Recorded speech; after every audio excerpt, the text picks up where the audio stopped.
Okay, time to kill a tablet.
And I'm back.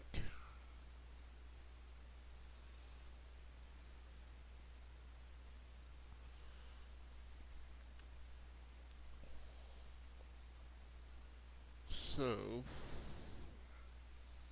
the next thing to do, go back to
no.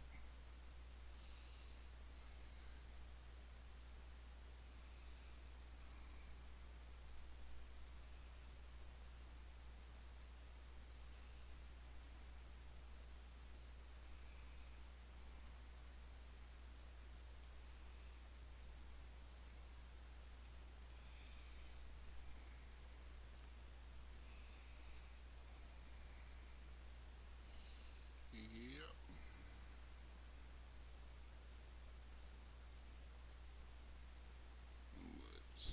Let's test it.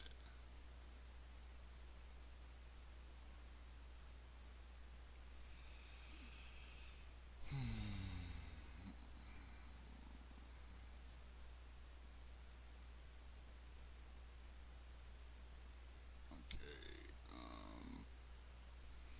Let's see.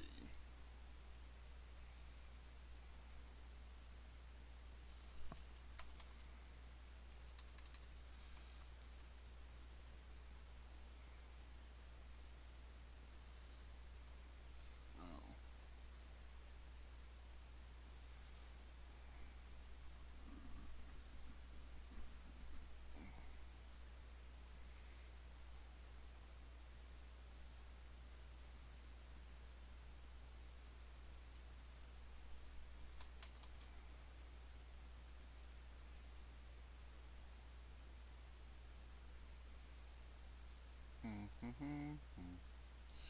Okay, it works there.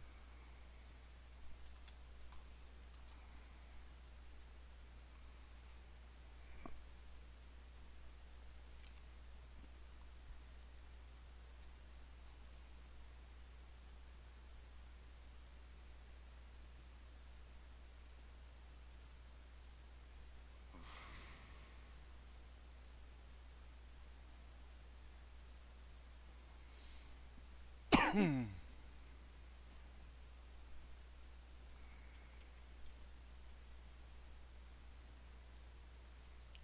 it works there.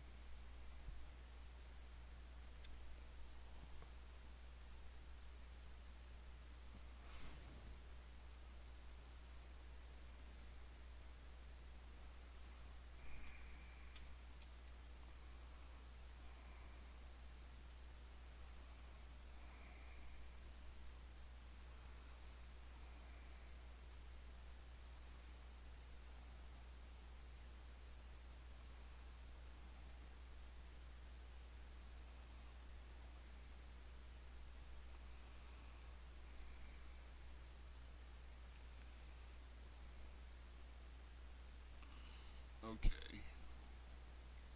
I'm totally getting. Okay.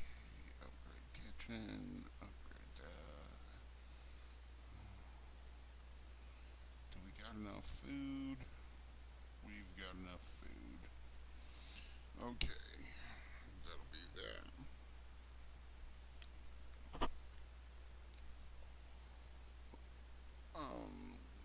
Next.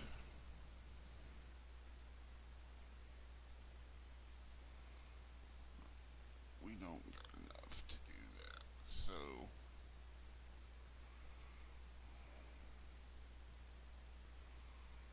we are going to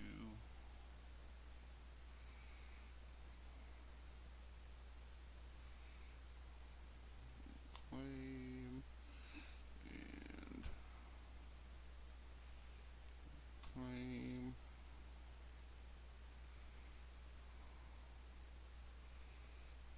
Let's see. Upgrade.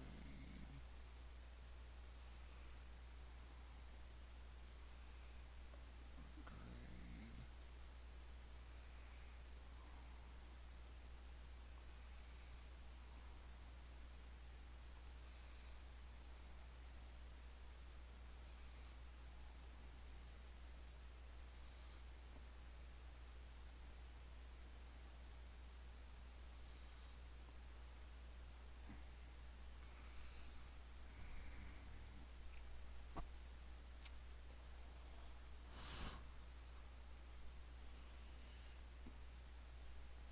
So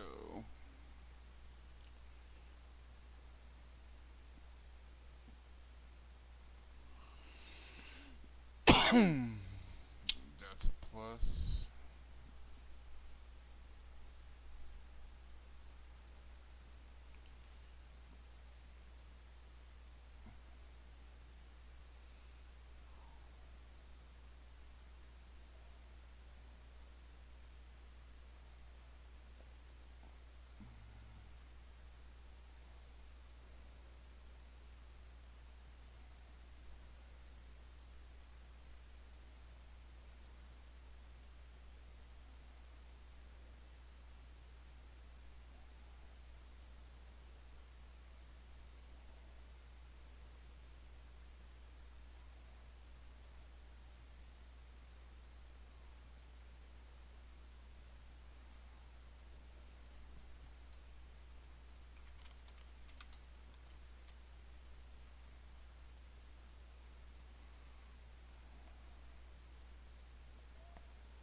Cancel.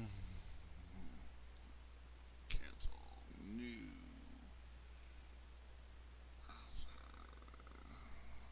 Alert box. Yes, I know I could do that with the theme.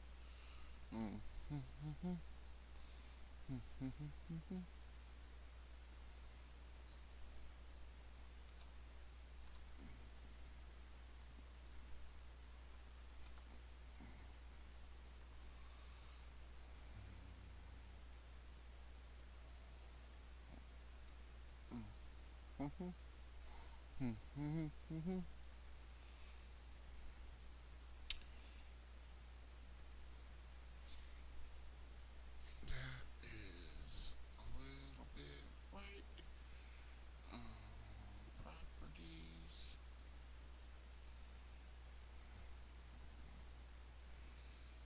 Hello.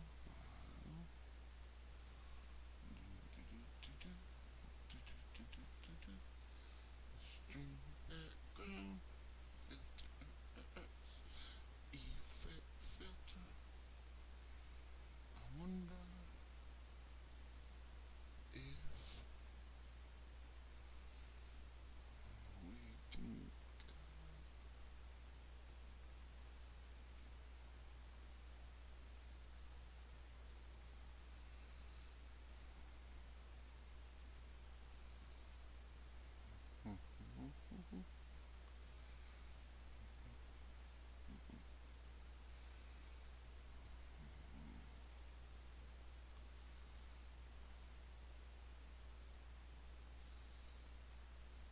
That looks better.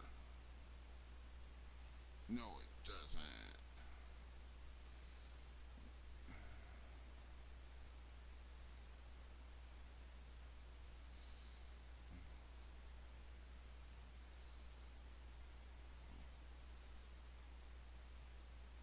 We go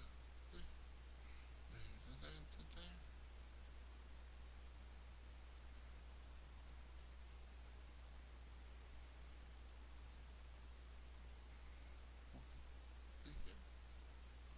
Oh yeah. So we correct for again.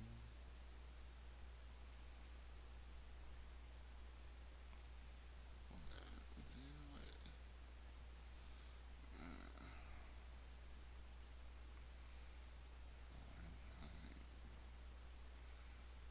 Look at that.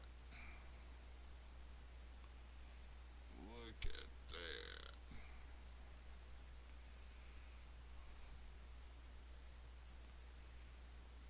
Custom.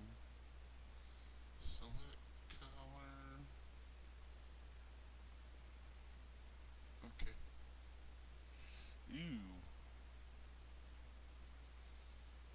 Not that. Okay. There we go.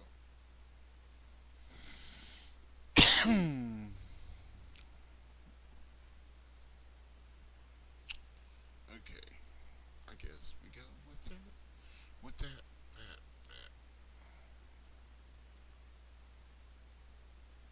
Look at that.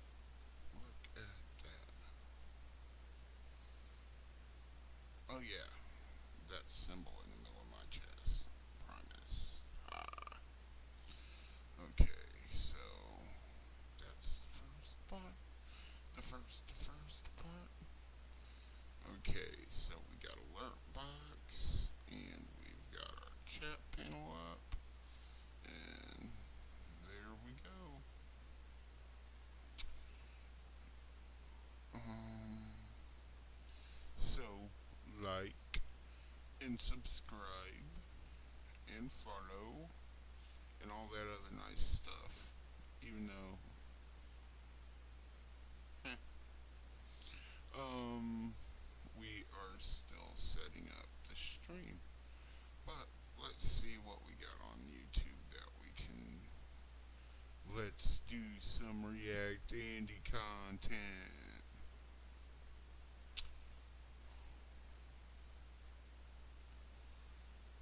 Hmm. Everybody's a Okay, I'm still playing this Frozen City game, and my people are getting upset at me. There's two of them that are sleepy.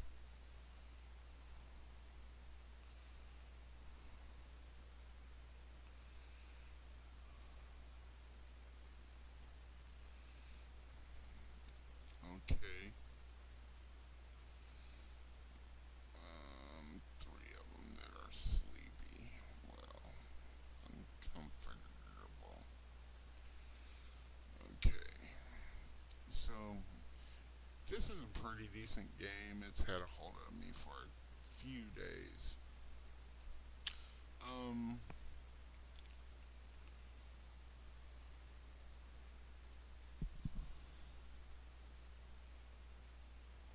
if you're in chat, type and tell me what you want. Let's figure out what you want to do. Let's see.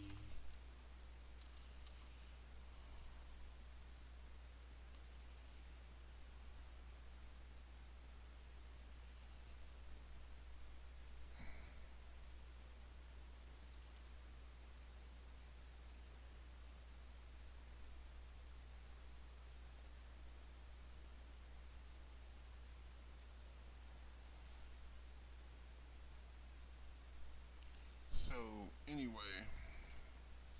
I promise drama, politics, and advice. So type into the stream.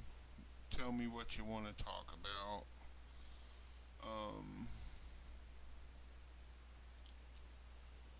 as far as stuff and things, drama, politics, or give advice. Um,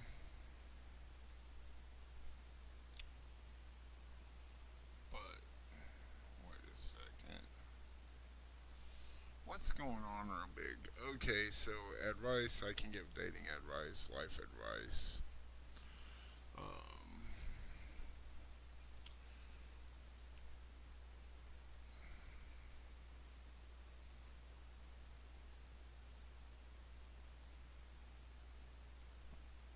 drama. Let's figure out YouTube drama. Um, oh,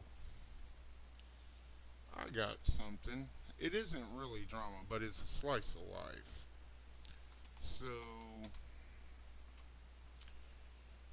this week, Mr. Beast, well, his friend Chris,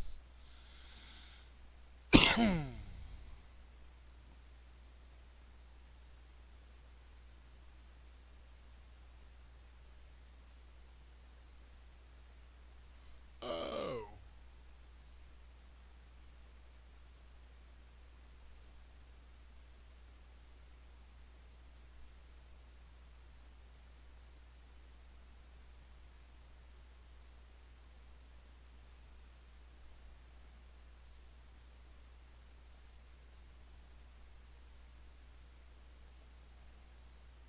so he's transitioning, or they are, or I think it's amazing. Live your best life however you want to. Get happy how you can. And apparently, Yoxix, let me show you all. Um,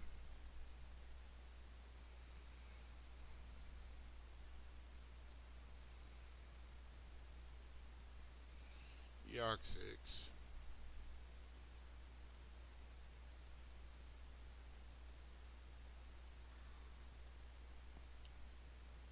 sent out a tweet that says, Old Chris would make fun of new Chris. Okay, I have no idea who Chris is. as a person outside of his YouTube persona, which is sort of goofy. So apparently,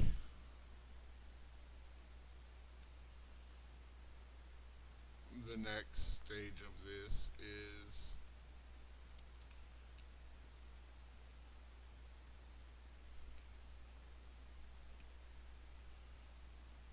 a DM from Chris to Yoxic saying, "Hey Yoxic, I saw this tweet from you today and wanted to say my lawyers will be in contact with you shortly with a court notice for defamation.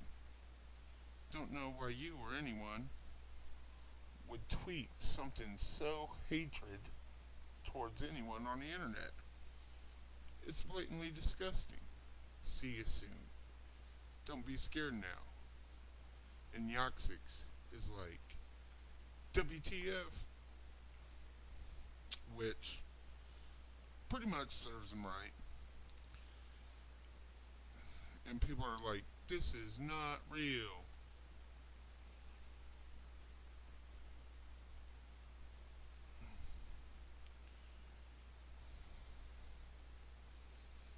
And, of course, you've got Mr. Beaver saying something.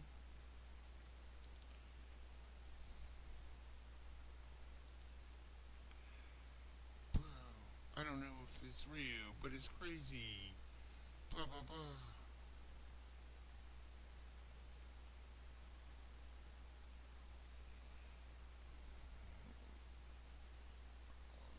He said he got the lawyer, got the email April 29th.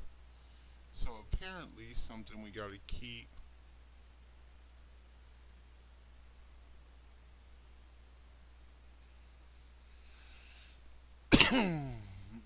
We got to keep an eye out for this. Put a pin in it. Between what? But apparently Chris has some stuff in his background, most likely taken out of context.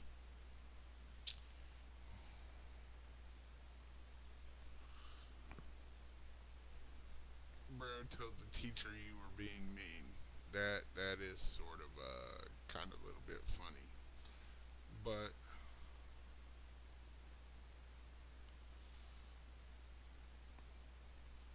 this is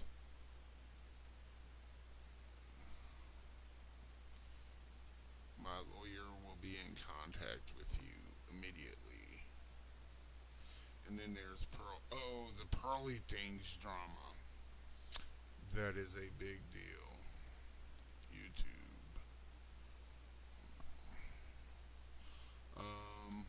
Pearly Things drama. So, confronting at just Pearly Things. Let's go. Um, Relationship style video in this type of style format that she makes. A majority of the people that So, are employed by her and have the conversation this are is black people, in playback. particular a lot of Africans, because they migrated over to where Give she them a where she like and lives. The reason why all this is subscribe. important is because it seems like she's making a pivot in her content, being more political based and ideology based, regardless if it's right or left. And her first guest that she decided to bring on was so Nick Fuentes. Oh, I'm not racist. Yes, you are. Yes. The problem here is this. So, Nick Fuentes is a dumbass. He's a racist. And as it stands, oh, wait. Gotta unlock that. We gotta be able to see chat. Um, we'll move chat around instead. That'll be way better. Okay, so we got our wow. Okay, so properties with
height, we've got to adjust down a bit.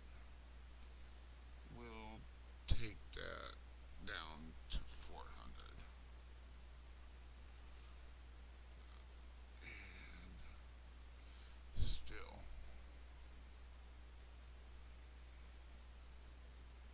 so we edit that and 360. Okay, that looks pretty good there, right? So then we put in the chat and bada bing, bada boom. And we lock that down, lock that down, lock that down. Okay, so Nick F. He is a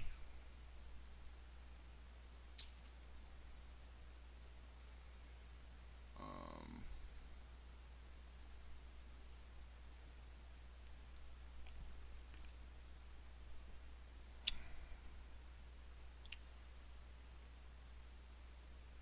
he is a far right political person, right?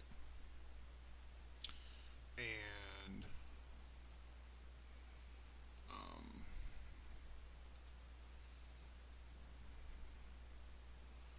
let's see. I'm gonna pop this out. Um, picture in picture.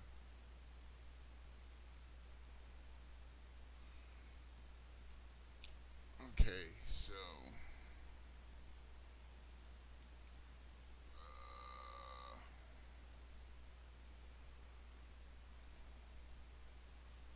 window capture pip. Okay,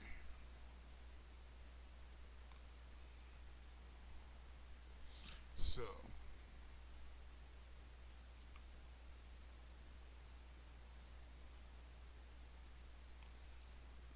Fuentes is, well, he's a racist.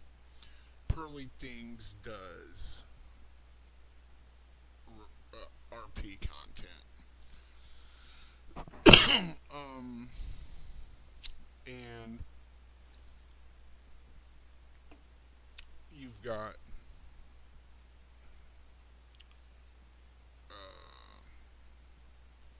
apparently Pearly Things has some crap going on in her community, her in house, where she scrapes pay off of people. Um, Yes, you are, Nick. Yeah, I am a little bit Yeah, racist. I know. But listen, but it's not because I hate people. I love people. It's just race is real. Maybe some Brajo. There's some Italian No, for but you. I will make my black boy. okay, so we've got to do something to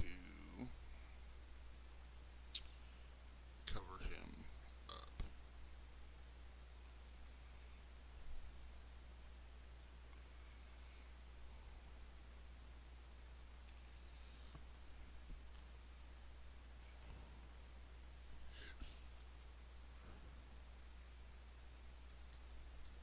Um, yeah, and because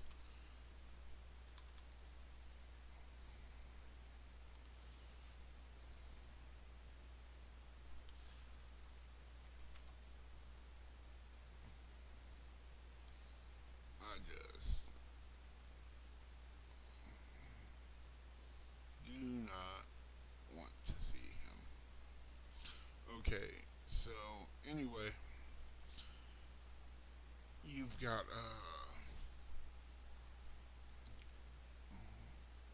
all things considered.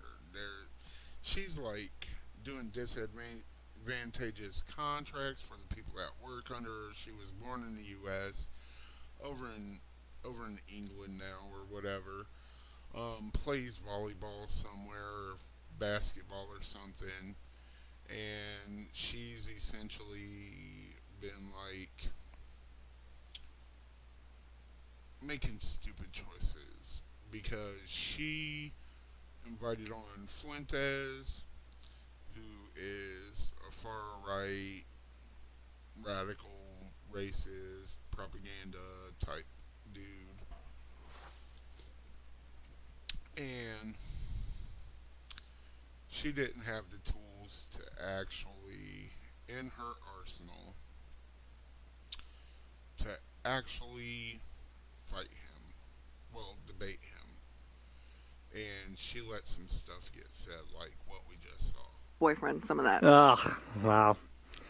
You don't know any better. She had him on the podcast. It was very clear that she was unaware of the conversation that was being had. She was not properly informed, something that she openly admitted as well. Everything that happens in life, as I say to the girls on my show, is my own fault. The fact that people are making these videos is my own fault. And the situation that I'm in is my own fault. Now, I'm going to give you guys an explanation and give you guys context for some of the conversations that were had. Just know it's not an excuse. It's my own fault. I take full accountability for everything that happened.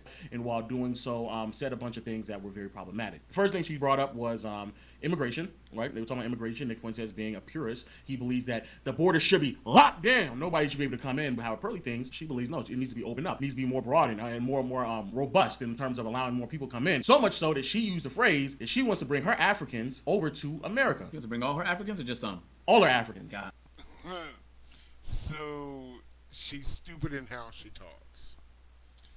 Because first, they aren't her African. She employs people from Africa and India to do work for her. But she doesn't understand. She's young. She's like 26 or something, and she doesn't understand that all this stuff is like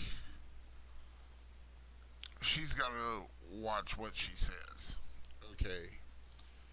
And the whole deal is I mean, she probably is half masked off. From my understanding, she grew up in the country. That's what I hear in her voice. And during this conversation, we were talking about immigration, and I said, I'm trying to get my Africans to America. Of course, not the greatest phrasing, right? Especially when you're dealing with somebody who was a known process. Another comment that she made about was CP time. You know, what people don't know, that is color people time. It's an ongoing joke amongst black people who are always late. I texted you, I'm on my way because I thought I was already 10 minutes late when I was leaving. Okay, so we're finding out that she is problematic as you can get so far. And Yeah, well, it's okay. Blessing was more late African. Well, he's black. Yeah. and See that black person right there? See that African right there? My employee? They're always late too, man. Don't worry about it. And also at the end of the conversation, one of her other employees who also is a and see, here's the deal with it. You cannot lean into stereotypes like this and not get bit, not get beat down, because they're wrong. And I completely disavow everything she's saying.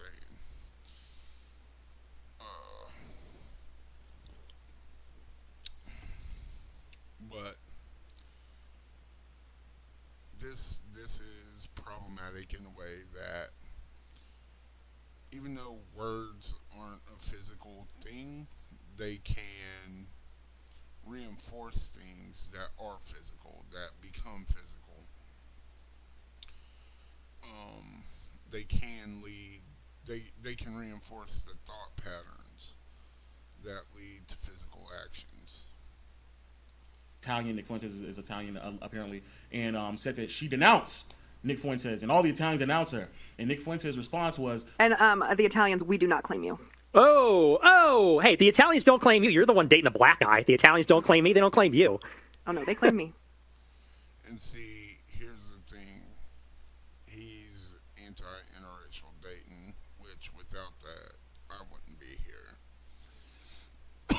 But he's stupid, and I would say that he's not. I wouldn't say that he's stupid. He's ignorant. And there's a line between the two, and stupidity stupidity.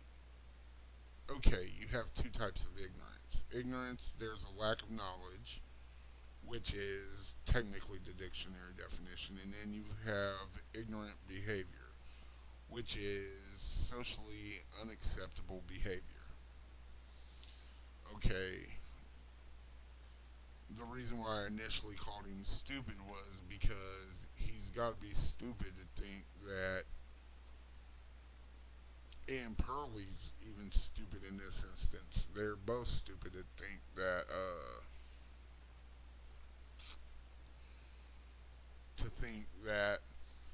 this is okay in any way, shape, or form. I mean, I'm I'm for freedom of speech, but I'm also for the consequences that come from that freedom.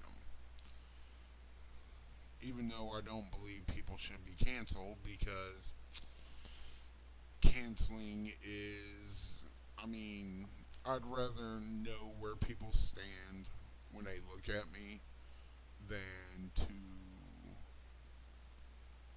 have them act nice, quote unquote, and not know what really lays in their heart.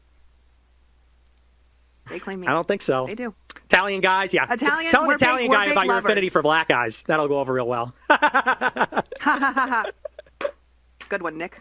I'm going to be as optimistic as possible and say that the reason why there wasn't a pushback or any type of ongoing conversation with some of those comments is that, maybe, just tongue in cheek, maybe a couple of bad jokes here and there, But the thing that really pushed it over the edge is that Pearl was claiming that she agreed with Nick Fuentes that some of the atrocities over human history are embellished to control the narrative. And for whatever reason, Pearly Things thought it was relatable to say that slavery in America was also embellished. This sounds similar to the slavery stuff too, because that's literally the founder of, or the guy who made Roots said, I wanted a myth for my people to live by. So they often, but that's what they do, is they embellish, and I'm not trying to say it wasn't horrible, it was, right, but they want to make it like more horrible so that they can control people. Okay, so here comes the stupidity. Okay, let us do a little bit of research.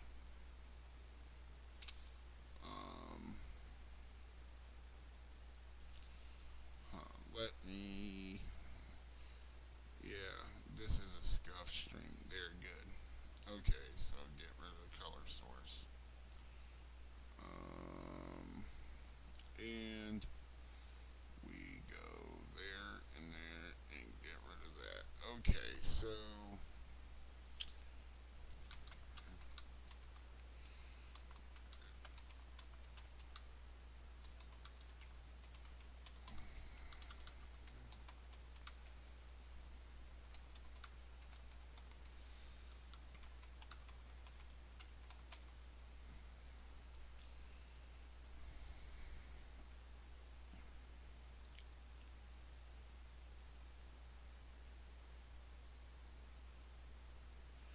okay, so just under 10 million people were enslaved. 10 million African Americans. Anywhere 12 and a half to 10. The overall, the estimated who lived in, okay.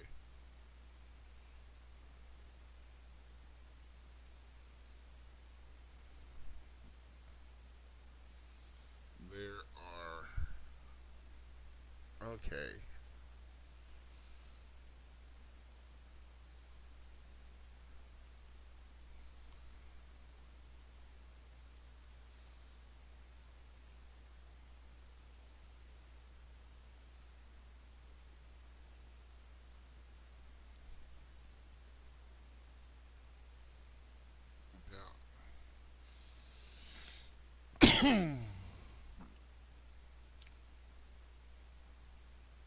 Okay, so the figures are scattered, but what we have here is a large swath of the population was enslaved, and the conditions were horrible.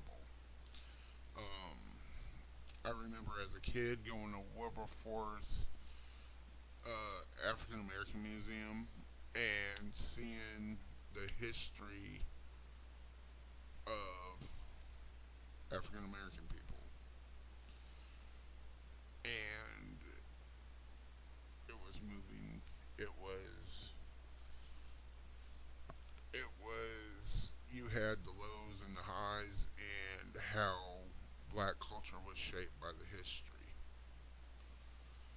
It's been a while since I've been, a real long while, and at the end of the day, for people to be like saying this shit, I mean, it was an atrocity. There is no narrative behind this.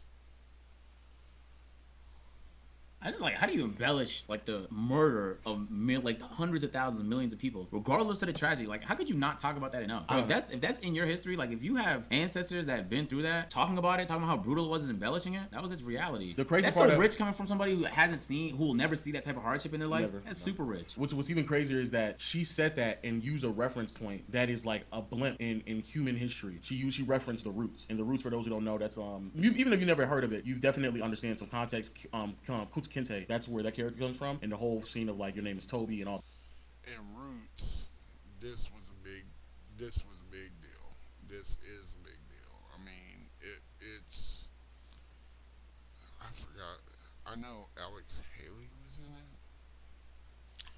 Roots, that's all it's called, and it's from 1977, and it had LeVar Burton and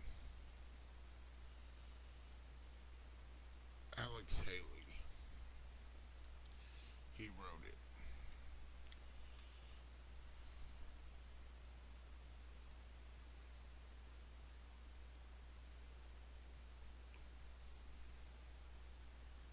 It had 130 million viewers, and that is pretty dope. But and that was in 1977. And just for context, population of America, 1977, 220 million.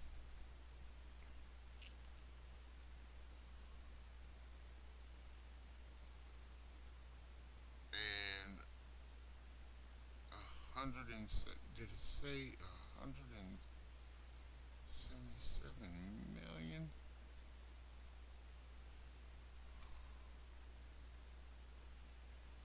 No, 130 million. So like half of the US watched it. That's big. That's just huge. So anyway, while you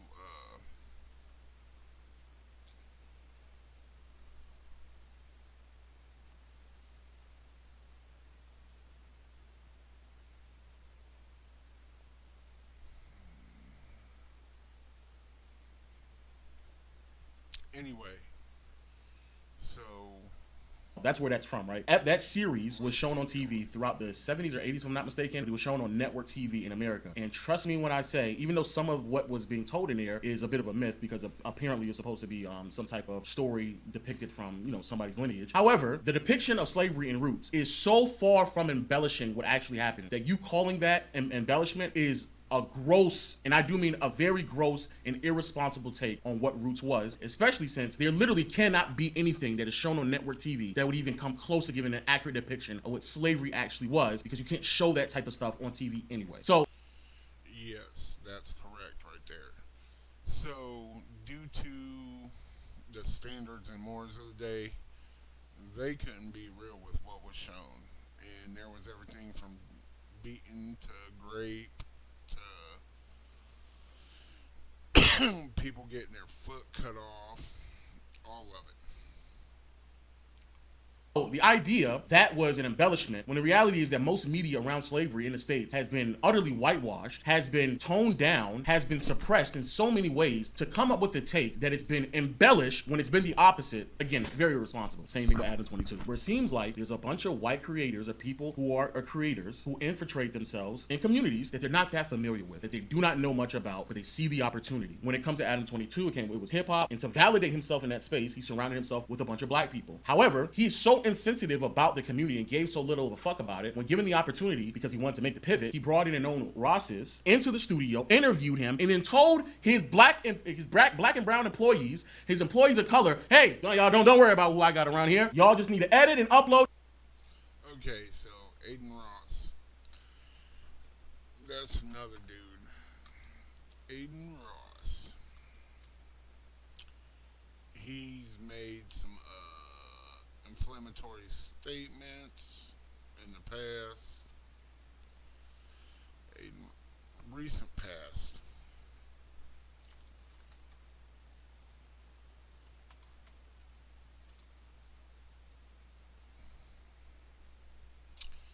Homophobic slurs. He let his chat for Kick play out on stream, and there was all kind. Was it Kick or Rumble? Play out on his Twitch stream, and it had all kinds of slurs in it. So, yeah. But the thing is, these videos, get these clips out, let's get it going now. And the same thing with Pearl. You are so insensitive to what's actually going on that you are participating in a conversation that, quite frankly, you do not belong in. But to validate who you are in the space of the black manosphere or just relationships dealing with black people, you surrounded yourself with a...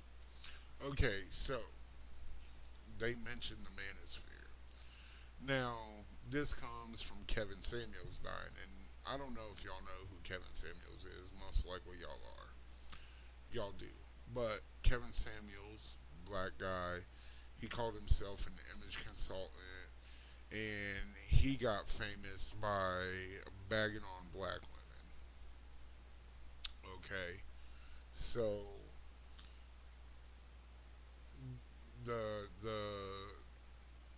the way he bagged on them was he said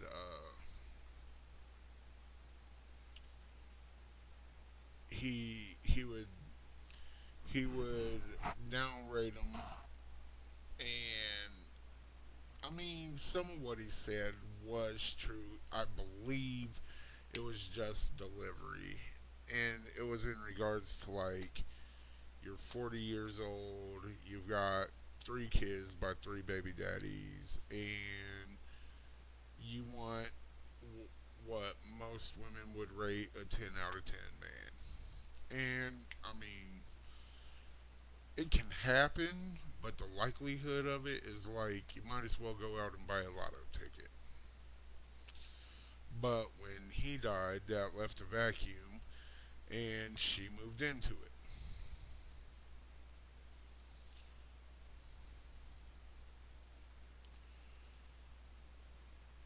A bunch of black people, regardless if it's African Americans or Africans or someone with some form of descent through Africa. You surrounded yourself around those people to validate yourself, put yourself in conversation that you do not belong in, and when it's time to make the pivot, because the money drying up, because there's so many times you can get off. I found that my parents' relationship is easier because they've only dated each other and they've only had kids with each other. There's so many times that you can get off. If you're a virgin on your wedding night, you have an 80% chance of a happy marriage, but it drops to a 25% chance after like 5 to 7 partners. So you're basically ruined after like 5 to 7. Y'all don't know no better, man. Y'all all you say you a 10, you a 10? Huh, y'all not 10s. Well, what's your dress size? How tall are you? So many times you can get that off. Now it's time to make the pivot, and you give so little of a fuck about the people that you surrounded yourself with, who helped you build the platform, who you participate in the community with, that when you got the opportunity to bring on some more content, potentially your real color showed, and you brought in somebody who's a racist, but didn't surround yourself with the people, those same people that you've been surrounding yourself with the entire time. None of them were a part of the dialogue. None of them were part of the conversation. You didn't inform yourself to actually give pushback. When it comes to those black women, though, you're quick with those comebacks. But when it came to Nick Fuentes, for whatever reason, you thought it was acceptable for you to sit down with somebody and be ill-informed about that. And this is the real issue here. So, like, if you're going to deliver criticism to people or what have you,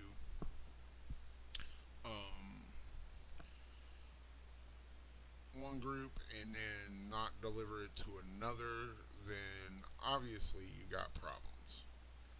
Because that he was saying some scano shit.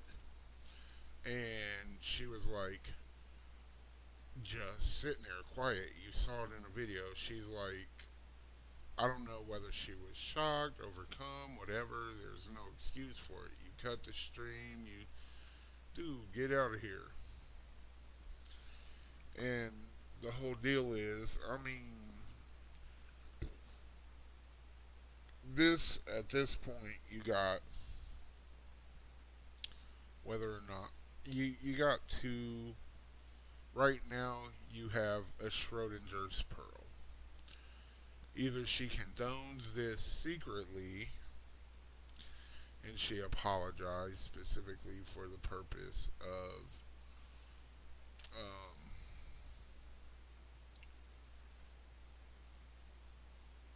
she apologized specifically for the purpose to attempt to try and save her career, or she doesn't condone it, in which case she just she screwed herself. Either way, she's trying to save her career. But I mean, there's nothing good about any of what happened. Now, there's a few topics that can be talked about here. One being cancel culture, two being manosphere, three being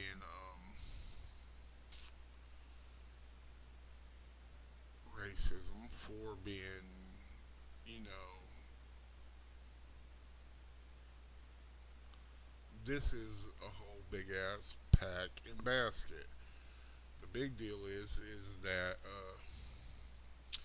let me find that one video I'm looking. Um, let's see. Um,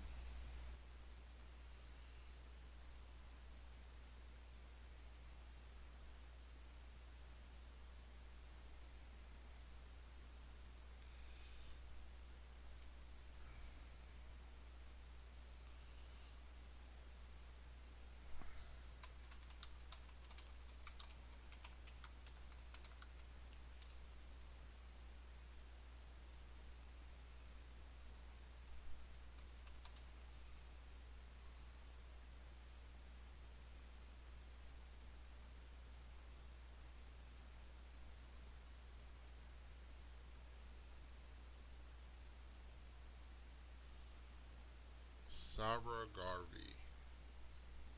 Okay.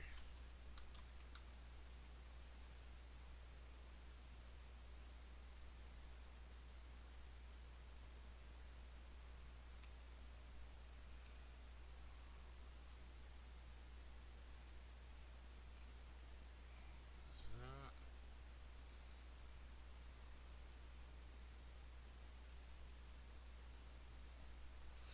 okay? So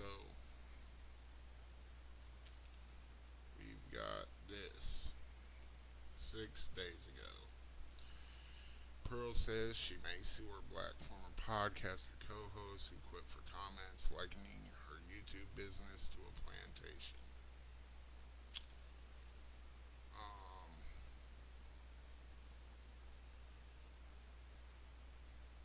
Saragari cut ties with anti-feminist creator Pearl. She, I guess you could call her anti-feminist, but I don't know. I believe she's grifty. Like, a grifter is someone who's trying to take advantage of a group of people by acting like they support the group of people's beliefs. He accused her of having a colonialist mindset and not paying her black co-host appropriately.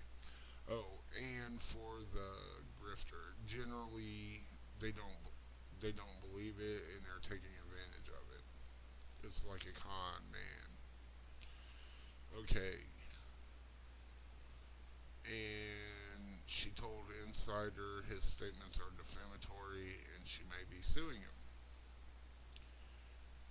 Anti-feminist podcaster Pearl says she may sue her former co-host Sarah Garvey after he dramatically cut ties with her last week. In a 20-minute video on Friday, Garvey alleged that Pearl underpays the black creators on her podcast pregame and has a colonialist mindset. He compared her content business to a plantation. She described his claims as defamatory and false and suggested, she intends to pursue legal action. And we are going to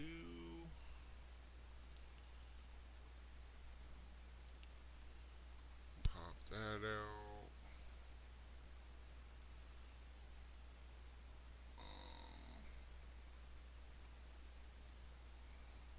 Properties.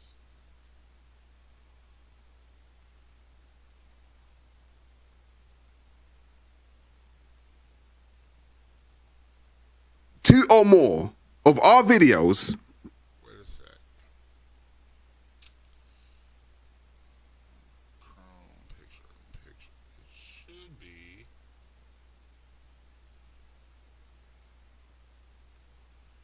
There. Good. Okay.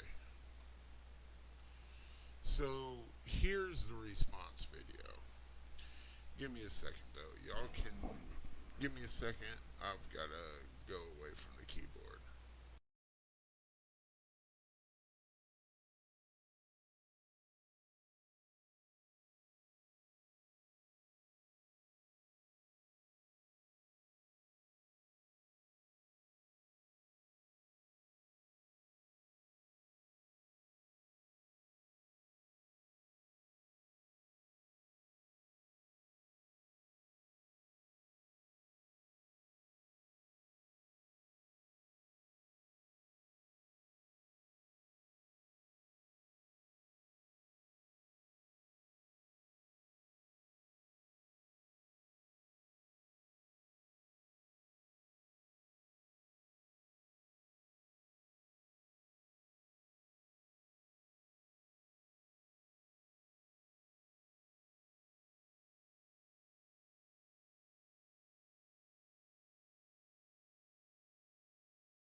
Before we even get started, Tell them.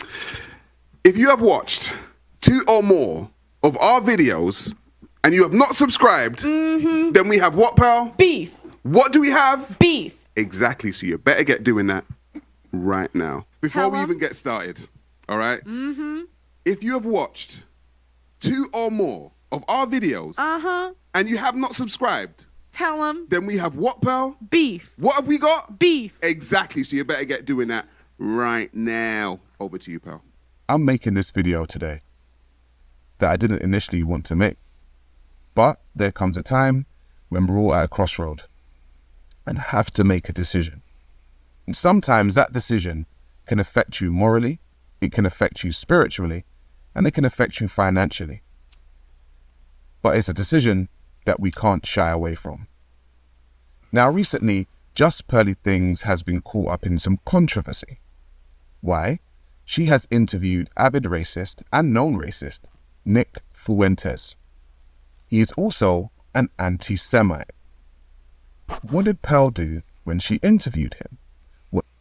Okay, so this isn't the first time that Nick Fuentes has made his way into an alternative community. He was hooked up with Ye for a while, and there's another streamer named Destiny who he hooked up with that he's like liberal, progressive, talking points, blue hair dude. Then you've got this right here, and pretty much he has a huge community, a huge site called Cozy TV, and that's because he got banned off of most public platforms for the shit he was spouting. What she done is that she laughed with him and seems to agree with a lot of his points. Talk about instances of like when they initially freed the slaves, there were some slaves that felt so indebted to their owners that they would travel across states to pay them back, and they actually had a really good relationship with them. Now, if she had said some of these things about the Jewish community, she would have been cancelled in a hot minute. Ask Kyrie Irving. Ask Kanye West. Now, this isn't about the Jewish community. This is about us. Okay? And so after that interview, Pearl decided to make an apology video, which was, in my personal point of view, disingenuous and a PR stunt. Okay, so I'll summarize this because he's talking to himself. Well, let me speed him up. And all in all, it came from a place of deception. People say that stuff about me. They say I'm sexist. They say I'm a misogynist. And, you know, I really just like to give people the benefit of the doubt when I interview them. I don't go into interviews trying to interrogate someone. I just more try to listen and see where they're coming from. Now, see, that's she's capping right now because I've seen her corner both women and men on what they're saying, trying to like stick it to them, but it's less passive, more aggressive, but it's still passive aggressive manner. In hindsight, that wasn't smart. And in hindsight, I should have had someone, you know, maybe Sarah Garvey, maybe another content creator that could have pushed back more and really was more educated on the topics that he was talking about than I was, because I certainly was not an expert in any of the stuff that he was talking about. Now, I've been on social media for a while, and I have done interviews with the likes of Tommy Robinson, Sargon of Akkad, politicians like Lee Jasper, and also Lin May and people from the music industry like So Solid, Mega Man to be exact. Now, Pearl was reacting to my content prior to coming to the UK. And so when she came to the UK, I was very interested in the content that she would actually put out. And it just so happened that she was putting out content that I was interested in, similar to what the late great Kevin Samuels actually put out. And I understand it because I myself had been embroiled in court cases and things of that nature when it comes to the mother of my son, and understand that the gynocentric order in which we live in is something that needs to be spoken about. So when she came to... Okay, so gynocentric order, meaning that it's not necessarily the state is geared toward giving advantage to women. It's the state is looking out for its own best interest. And a side effect of that is that women get an advantage in family court cases when it comes to like custody of children and the cycle of child support.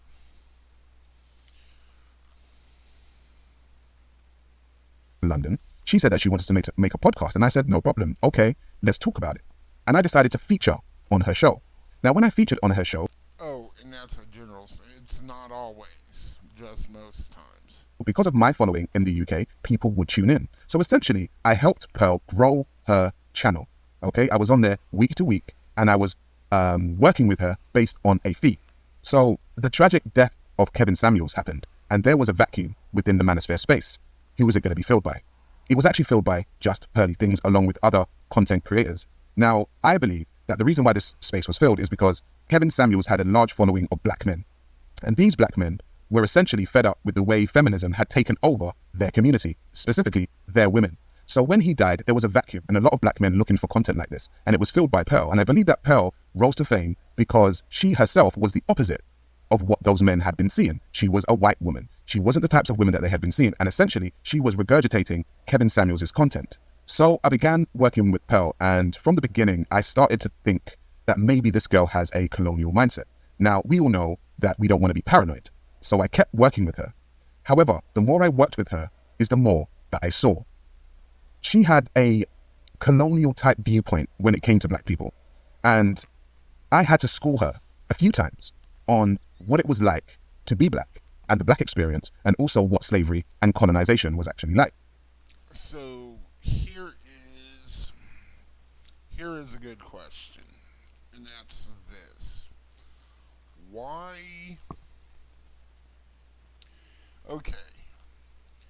First off, I could understand why you would tie yourself to somebody, especially if they're more popular to you and their message resonates with you regardless of their skin color, okay? The whole deal is as over time, if you saw these problems occurring, at least in your view, why wouldn't you address them then? This seems like he is making a statement because she crossed a line that was indefensible in his mind. Do you think that historical catastrophes must be compensated for? No. No. That's stupid. So then, I'm not saying, I'm not agreeing or disagreeing. Yeah. So then, how come there were groups of people that got compensation then? How come? For instance, like Jewish people, Chinese people, Japanese people with the bonds. Like there were groups of people who got compensated. I don't know. So it wasn't fair. What? Well, I'm talking about like when I think about group, I think about reparations. So I don't. I mean, maybe if the people were still alive. So here's the thing. Reparations is okay. He brought up Japan, the Japanese. The reparations for that was back in World War II. After Japanese attacked Pearl Harbor, America created their own internment camps. When he's speaking about Jewish people, probably the formation of Israel, what have you. The big debate right now is reparations for African Americans, and I'm not against that. With that being said, there are other peoples in America who would get reparations before anyone else. That's the Native American community. And if they got the reparations from having all their land stolen and people murdered and all that, there would no longer be a U.S. Pure monetary compensation for reparations, it might help, But if you print the money out of thin air, out of nowhere, it won't have any power to it. That's economics. The more money you put into a system, the less value it has, supply and demand. So, also, there's just something wrong with it on a visceral level. Like, here, this is us paying you money. I feel like money would minimize what actually happened.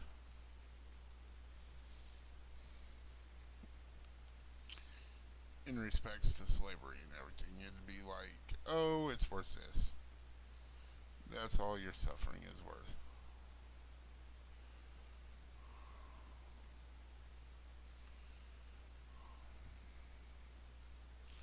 You can watch ads on here.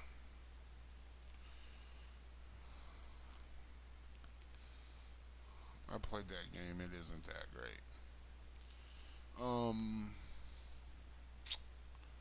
With that being said, I mean, it's a touchy subject. I would say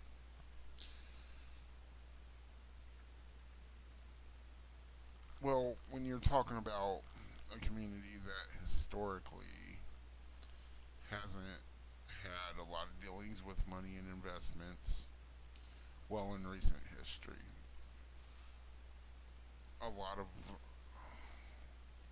of their good fortune happened on by chance in circumstance.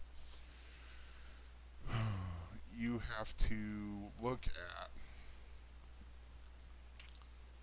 what would be done with it. And the only people who would get rich from it, I feel, would be the people that they went to invest it for them. Otherwise, it wouldn't help anything. Oh, there's a survivor. So we got 12 times 40. We need 480 meat. And we're making 530. We're good. Okay. And let's see. There's that. Okay. So, back to the video. Today, like, I don't know, maybe. But, like, when you said historical, I thought you meant, like, at the past, in the not the past. present. Yeah, so like in the past, it's like people talk about slavery. So in the past, you know, the Holocaust happened in the past, you know, the Japanese, but people got compensated for it. Yeah. There's a book, right, called How Europe Underdeveloped Africa. And when you read that book, you realize that the whole Industrial Revolution and stuff like that was started because of the colonization. And you just think, well, if you didn't do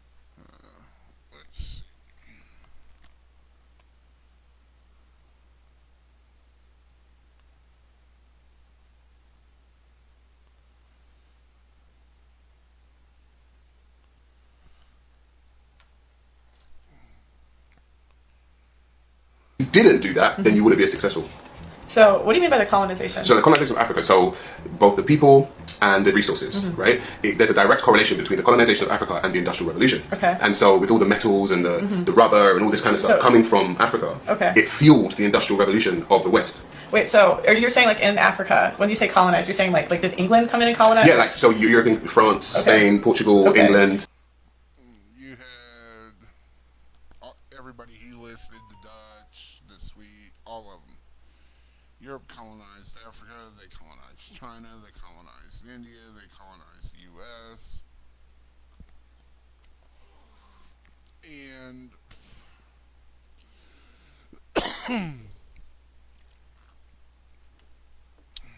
while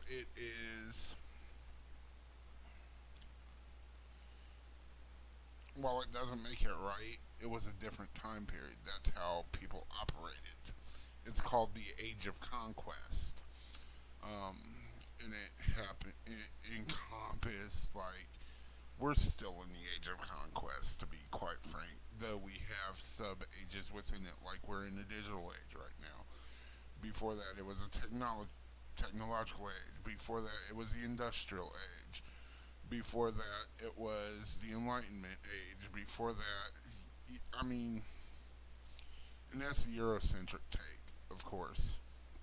And they like enslaved Africans, and Yes. that's what you're saying. Okay. So they enslaved and at least colonized the continent. Okay. So when you colonize a continent and then you take ownership of the resources, you're able to gather those resources together and use them to your own benefit. Right. And so you gather those resources, use them to your own benefit, and build up your economy, Right. all the while messing up the economy of that actual country. Right. So that video was filmed in 2022.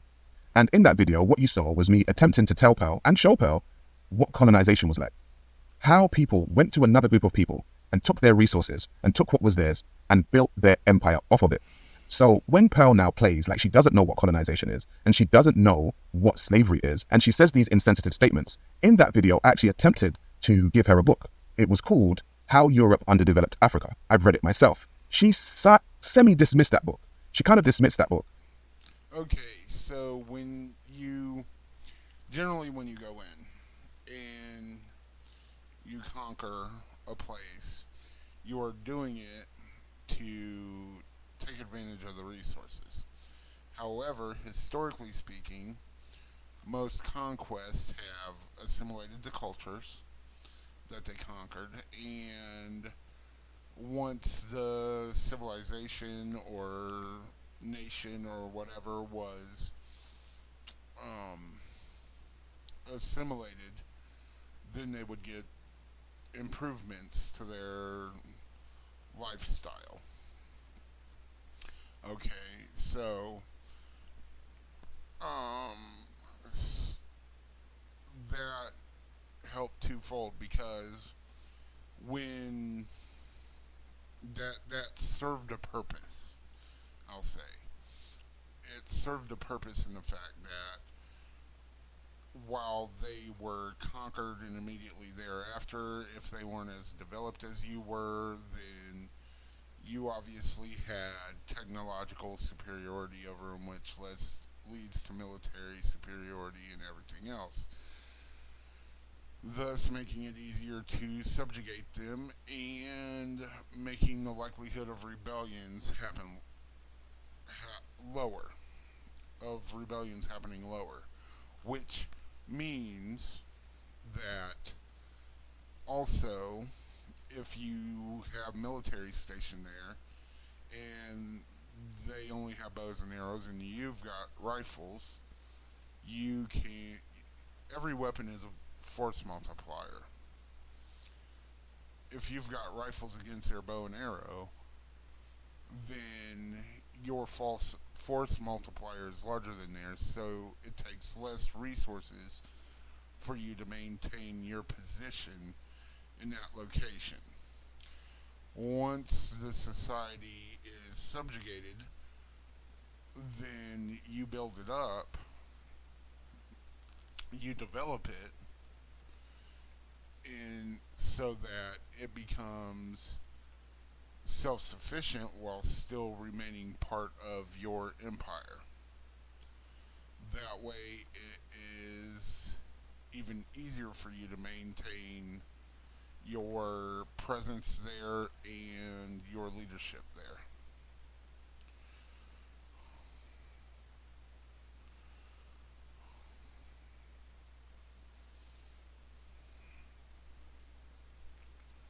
And then she went on with herself to go and interview a man like Nick Fuentes. Pearl has Africans that work for her. Now, Nigeria has many issues. Now, the disparity in Nigeria has rich and poor people living just on the breadline. And Pearl has these types of people working for her. They edit her videos. They make her thumbnails. So, look what I have here. This is evidence to show how hard my Americans work. No, hold on. You forgot, yeah? This is how hard my white Americans work. Oh, yes, sorry. They're very hard workers. Yes. I like how they work. My white Americans really work hard. You see that? They inspire us to work hard. No, do you know what they do? They're working hard for themselves, bro. Okay. You know, they put in a lot of work, yeah? They put in a lot of work. My white Americans Yes, work hard. Yeah, you could... So Pearl has taken people on from Africa, which on the surface looks like a good thing. And I guess it is. Africans are being fed. They're taking money from her. They are feeding their family. Amazing. How? Okay, so here's the thing. When you have an economy that is measured by a different standard of value in living, as far as like, say you could, essentially what he's saying is Pearl's practices are exploitative. And the reason for that is if she were to pay them the same amount of money that she paid someone in, say, the US or the UK, if she paid that to somebody in Africa, they'd be, I believe they'd have, well, they'd have a lot more wealth. I don't know the actual, I don't even know where she's hiring from. But we can look back. Working hard for themselves, bro. You know, they're putting in a lot of work, yeah? They put in a lot of work. My white Americans work hard. Yeah, you could. So Pearl has taken people on from Africa, which on the surface looks like a good thing. And I guess it is. Africans are being fed, they're taking money from her, they are feeding their family. Amazing. However, with a colonial mindset, this can be quite dangerous. And what happened during that interview with Nick Fuentes? And then she went on with herself to go and interview a man like Nick Fuentes. Pearl has Africans that work for her. Now, Nigeria has many issues. Nigeria. Okay. Nigeria.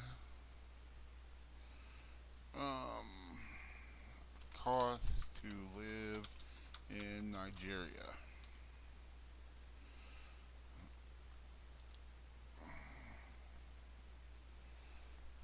A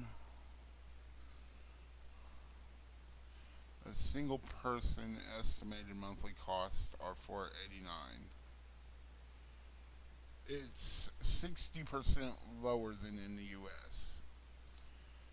Rent in Nigeria is on average 27% lower than in the U.S.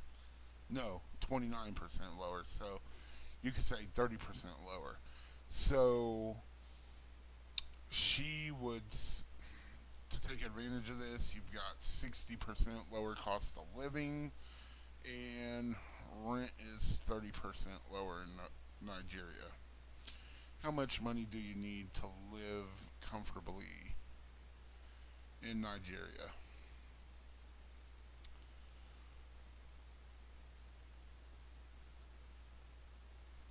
Okay. So it says it is recommended to budget Nigerian 200,000 to 500,000, and the figures I gave you, 1755, is 800,000 for a family of four.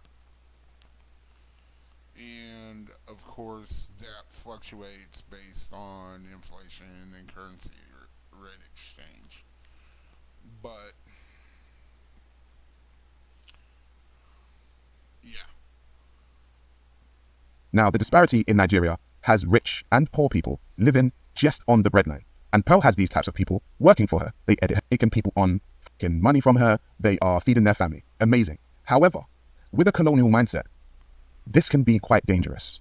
And what happened during that interview with Nick Fuentes was that she used an age-old tactic that colonizers use, which was a divide and rule tactic.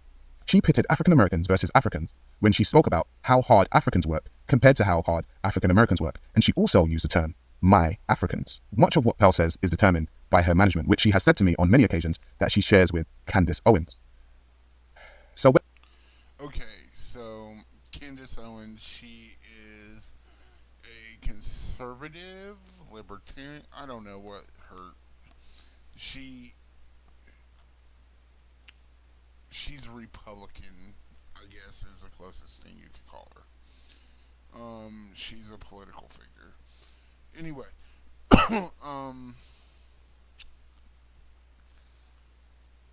I would say that here's what I would say.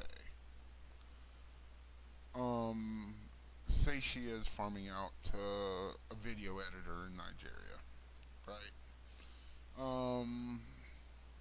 Per month, if they put out 2 videos a day, that's 60 videos. If you take that 60 videos and you multiply it by, say, $20 a video for editing, that's $1,200 a month. You'll spend 8 hours a day. That breaks down roughly to $300 a week. If we go back to this, it says one person can make it on $1,100.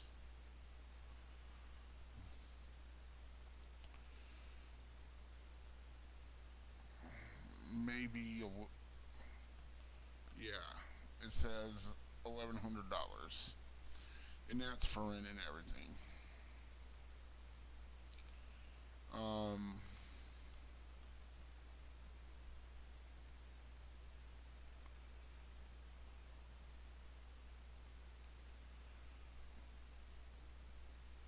When you have a colonial mindset and you have a management who tell you what to... I mean, that's a decent salary, but in the U.S., you're making like anywhere between $25 to $50 for video editing. And if you took 50 times 60, that's $3,000. That's like double. Okay. That's double and a half, 2.5 times. So when you look at that, that is, you're living comfortable, you're living well for 8 hours a day, which everybody should be able to, relatively speaking. To say what generally happens in my personal point of view and what I actually saw was that she began to start paying people pittance. She began to start offering contracts to people that owned them, just like a colonial master would. Case in point, myself and Pearl sat down to have a conversation about me signing to... Okay, so here is where he describes his experience with Pearl. ...to her contractually, and I want to make this very clear. I have never signed to the Just Pearly Things network. I have always been an independent. Pearl has known that, and I have known that.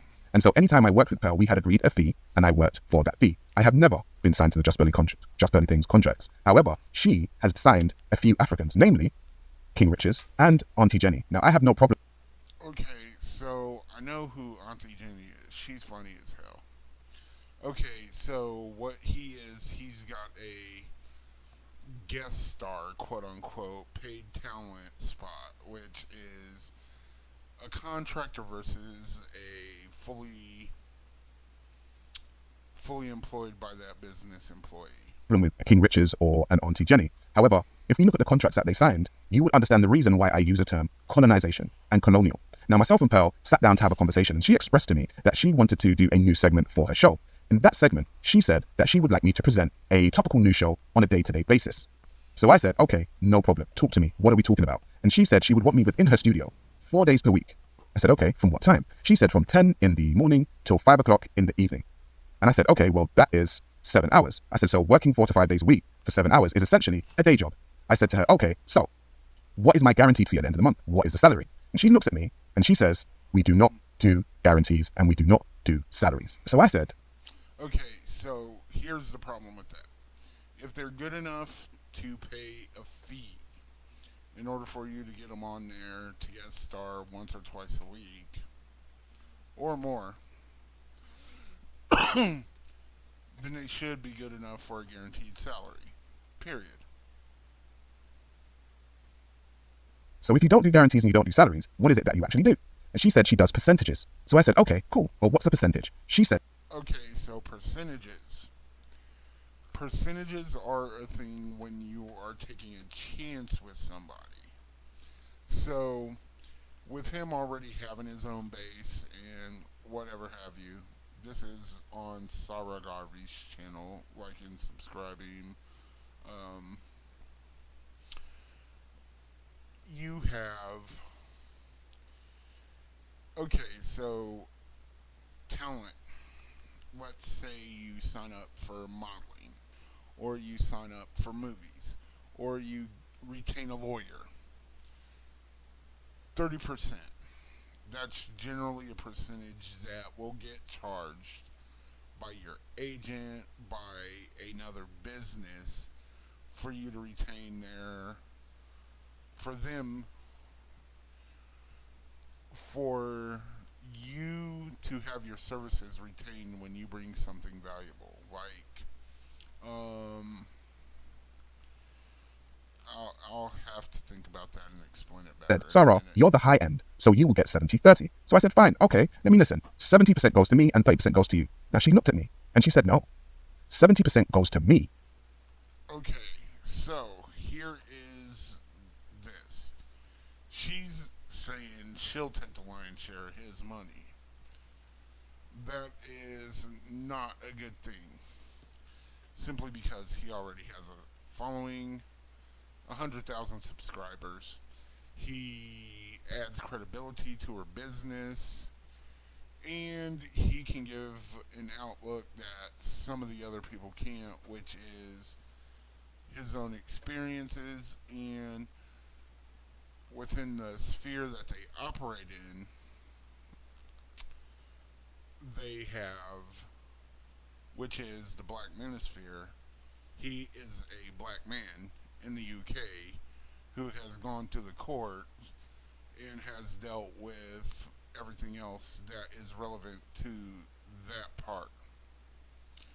So he should, at the very least, be making 50% of it. And that's taking into account already established studio on her part, He'll get to use everything from her, and I would even say that, me personally, if I were to negotiate with him, I'd say, okay, you make your base fee, okay, every day that you appear. Alright, so say she pays him $50 an hour for a 2-hour podcast. I mean, $50 a day or $100 a day for a 2-hour podcast. That roughly comes down to $50 an hour. Okay, so if he's doing 35 hours a week, you can't do that. You'll run her broke, probably. So then what you would be like is, okay, this is steady employment. I'll guarantee you $25 an hour. Okay, that's your base. Okay, so $25 an hour on a, let me see.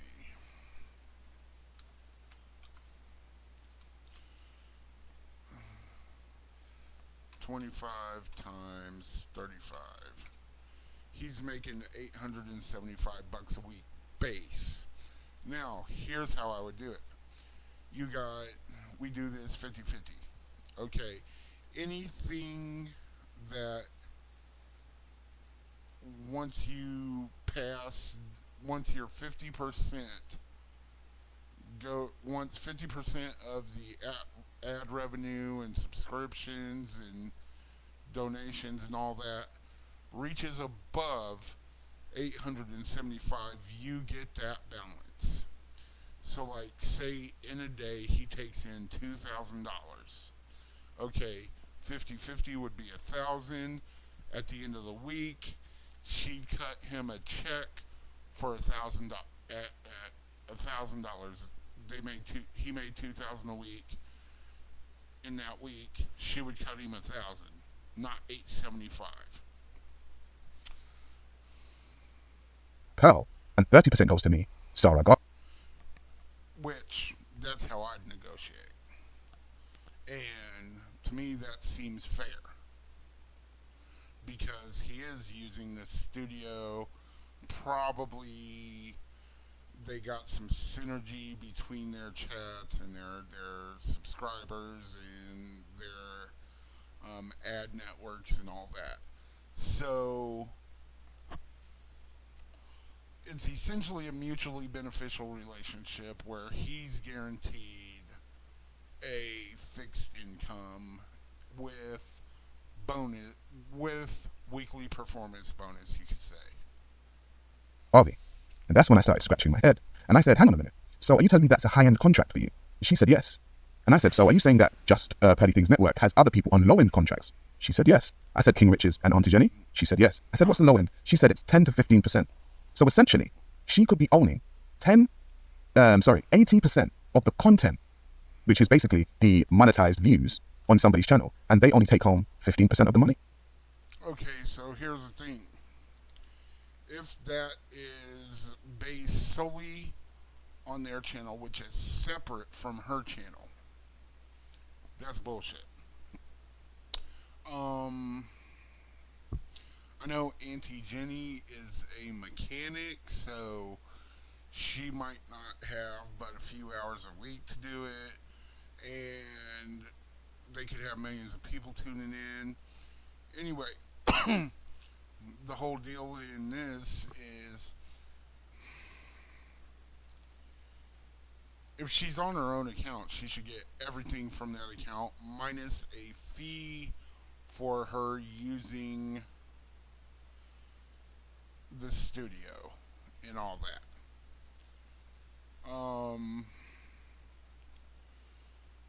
The same thing for King Richard, I think, is the other person. Should be used in that instance.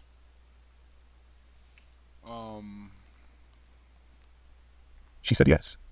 I said, Pearl, how long are these contracts for? She said, 3 years. So I said, let me get this straight.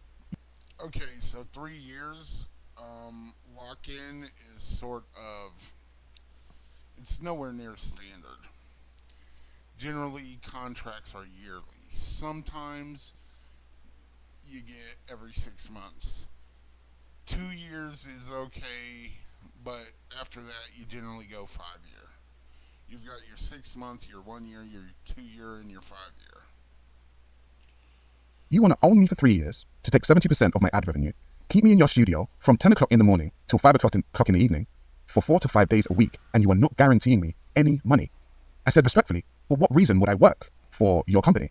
She said, because we have a great studio, and we have great lighting, and we have great editors that will edit your stuff down. Now, I may be a lot of things, but I'm not an idiot. I may be cool, I may be calm, I may be collected, but I'm not a fool. And essentially, the colonial mindset of Pearl has people working on her quote-unquote plantation for absolute pittance, when a year ago, I suggested to her to look into exactly what colonization was, and she acted dumb. Guys, people say that stuff about me. They say I'm sexist. They say I'm a misogynist. And, you know, I really just like to give people the benefit of the doubt when I interview them. I don't go into interviews trying to interrogate someone. I just more try to listen and see where they're coming from. In hindsight, that wasn't smart. And in hindsight, I should have had someone, you know, maybe Sarah Garvey, maybe another content creator that could have pushed back more and really was more educated on the topics that he was talking about than I was, because I certainly was not an expert in any of the stuff that he was talking about. Now, I grew up in a time where there were brilliant R&B girl groups like TLC, and also brilliant R&B artists like Toni Braxton. They both sold millions and millions and millions of records, but they ended up broke. Why? Contracts. They were signed to contracts that did not favor them. And essentially, what Pearl is trying to do is come back in with the same contracts and do the exact same thing to the manosphere and do the exact same thing to the Red Pill community. Why? Because Kevin Samuels left a gap, and Kevin Samuels' fan base was predominantly black men, and Pearl has come in there and attempted to be top of the food chain. I will not be a part of this game, and I will not be a part of this colony. I have always been an independent. If people in the UK who can actually say and watch all of my content can say that I've been around before Pearl even arrived in the UK, what would I look like signing my life away, essentially, 70% of all I own, to this woman who just arrived in the UK the other day? She said to me that she's actually looking to sign more talent this year. Good for her. Good for the talent. But I hope they watch this video, and I hope they realize exactly what they will be signing. And I actually hope that this video makes her think about the ways, because essentially, I'd been with her from the beginning, and I'd helped grow her channel. And if she could suggest this to me, somebody who helped her grow her channel, then you are nothing to her. I have only given you around 30% of what I know. We haven't even touched on the very odd and weird parties that Pearl likes to. Okay, so the reason why this is a potential thing, a potential problem, is because she supposedly preaches women shouldn't be engaged in behavior of wild parties, quote unquote. Invite people to. And I was invited to one last year. And she told me that her manager was coming from America and they were going to have a party. And very interestingly, they said that it was going to be board games. And I said, okay, cool. I don't mind playing Monopoly. I don't mind playing Snakes and Ladders. When I got there and I asked her about the board game, she said, no, a board game. There was a whiteboard in the living room. And what she proposed was that we all have a time on the whiteboard and we do what she says and we talk about certain things which were quite sexual and we put them on the whiteboard. But you know what I saw? I always saw her manager Kobe in the corner filming everything. And we've all spoken amongst ourselves and we've spoken about Hollywood and the things that go down. And within that party, what I saw was if people were on that board doing very sexual things and doing things while they were drunk, that stuff was being recorded. But we'll speak about it another time. Okay, I want to ask the men in here. I want to ask the men here. Okay. Women, raise your hand if you think women like violence.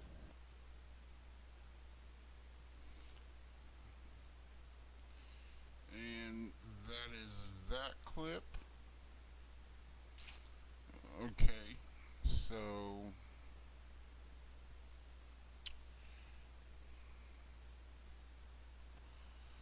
yeah, this is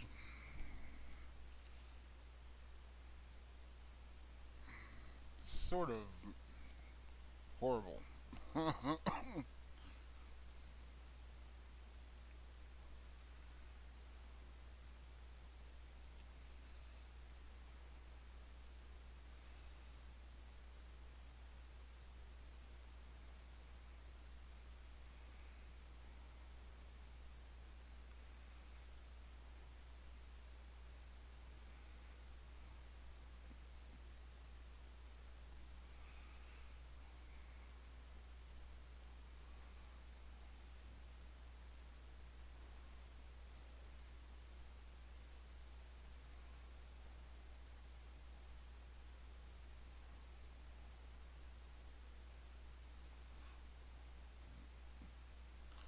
So, like, subscribe, follow.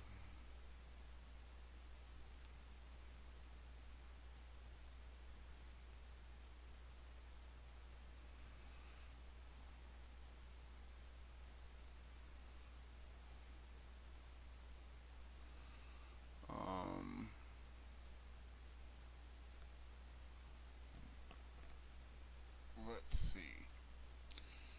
What do we got going on Twitch? There's Resi, there's that debate I'm not interested in.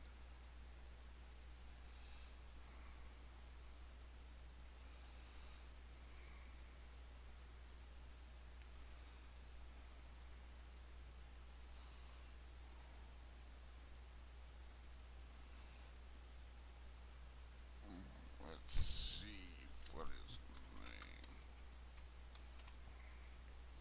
Oh.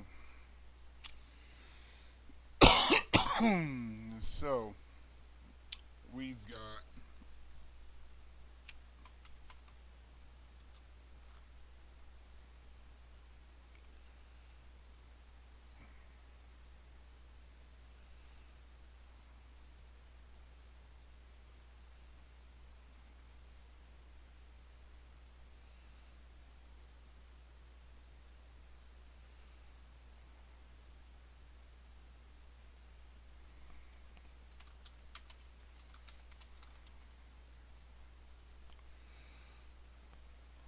let's see what's going on Twitter.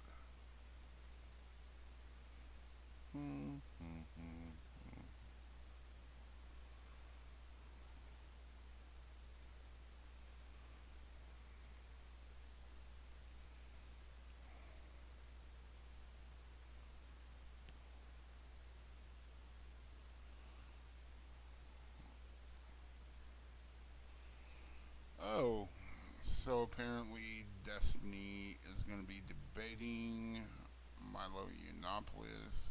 So Destiny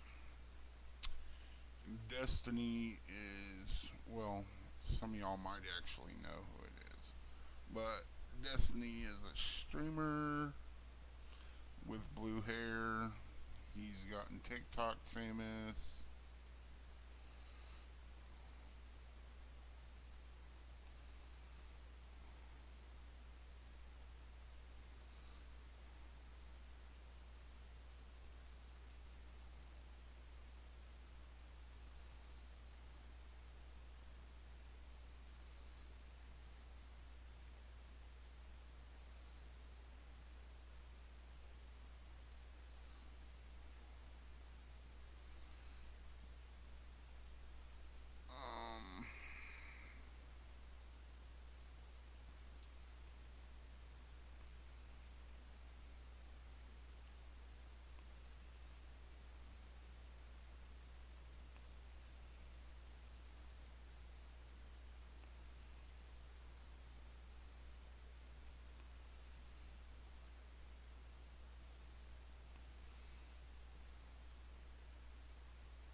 So what other drama do we got?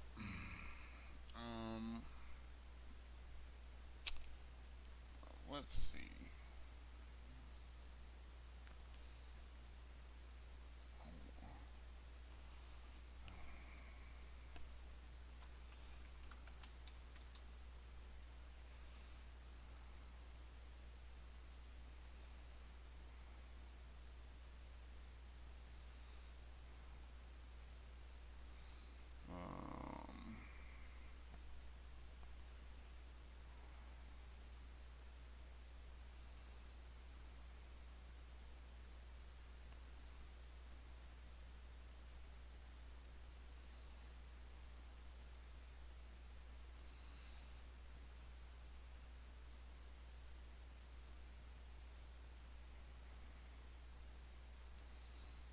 Apparently,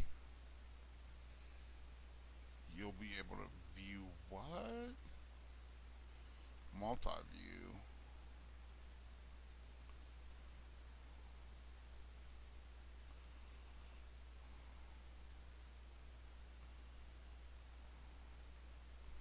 Oh.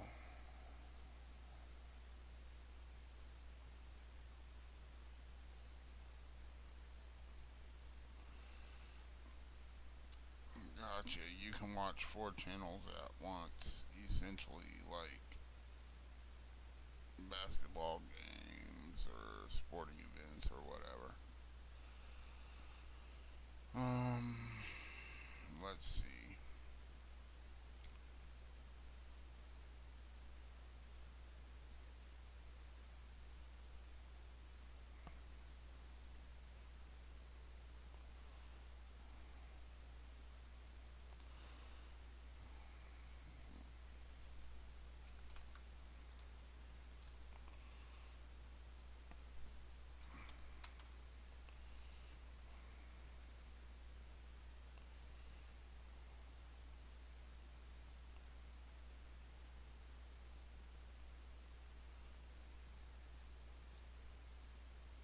I am saying that man was insecure in that moment, and I did it to.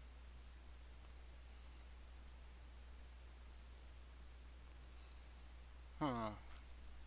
Looks like there's something I can react to here.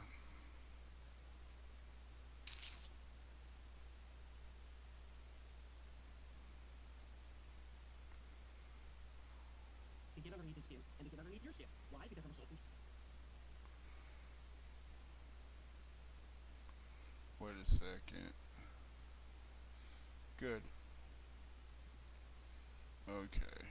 Let's slow this down.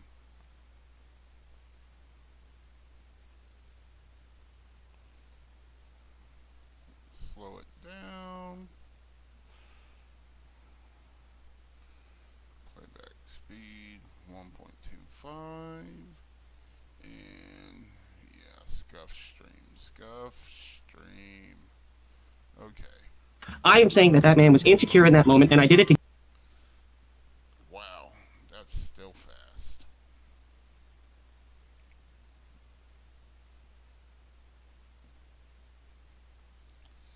So, Bizarre Call-In has beef with Erudite, husband, and streamers.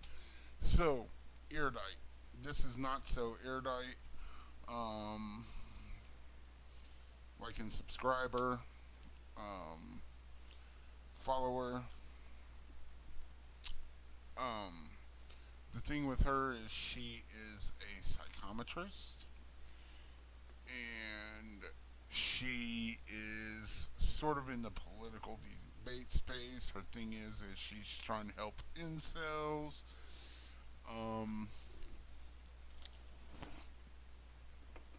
That being said, I mean, her husband is a fitness trainer, I want to say, and he has his own channels on Twitch. His name is Nick, Big Nick Energy. But they've been having beef in some chats lately with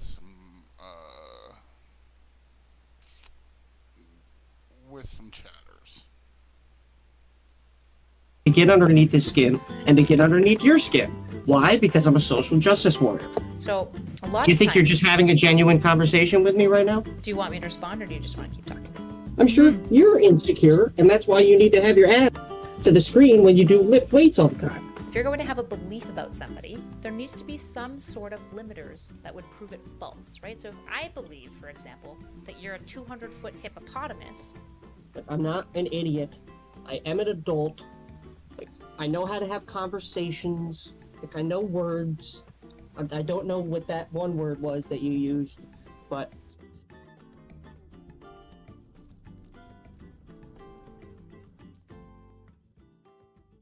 Hey! Do you like the show? Do you want more armpits? Well, be sure to follow me on YouTube, Twitch, Twitter, TikTok. Be in my... Her thing with armpits. It's funny. Alright, so...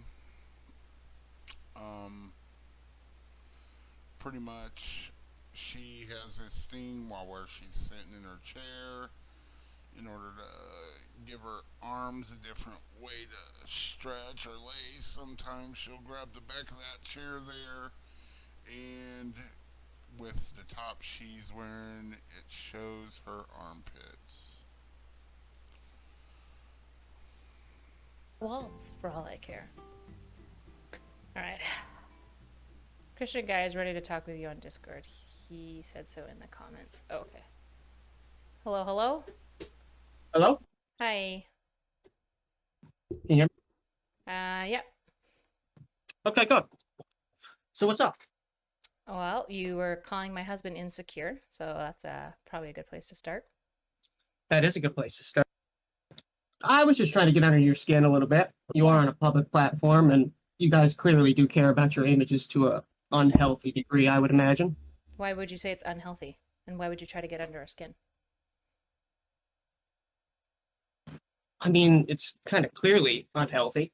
Why Anybody who does this for a living is a little unhealthy. Well, And if you're in, more than and just if you're in Destiny's circle, then there's definitely indications that you do this a little bit too full time for your own good. So what if I was in Vosh's circle? Would that be okay? No, not at all. I mean, well, it's not about if it's good or not good. It's more about if it's healthy or not for you. But so besides the point, it's what do you think is still unhealthy kinda about me being in infuriating Destiny's to circle? watch. Why do you watch it then? Well, I'm sure you can make plenty of good inferences in that regarding me rather not.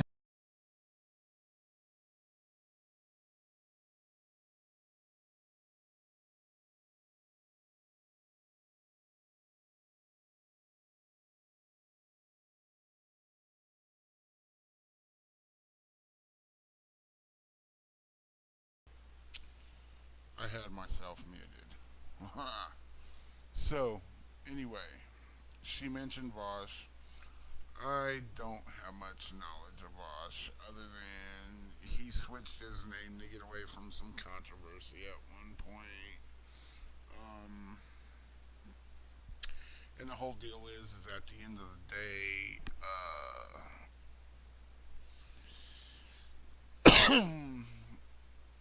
the guy's mic is hot as hell. That's one thing.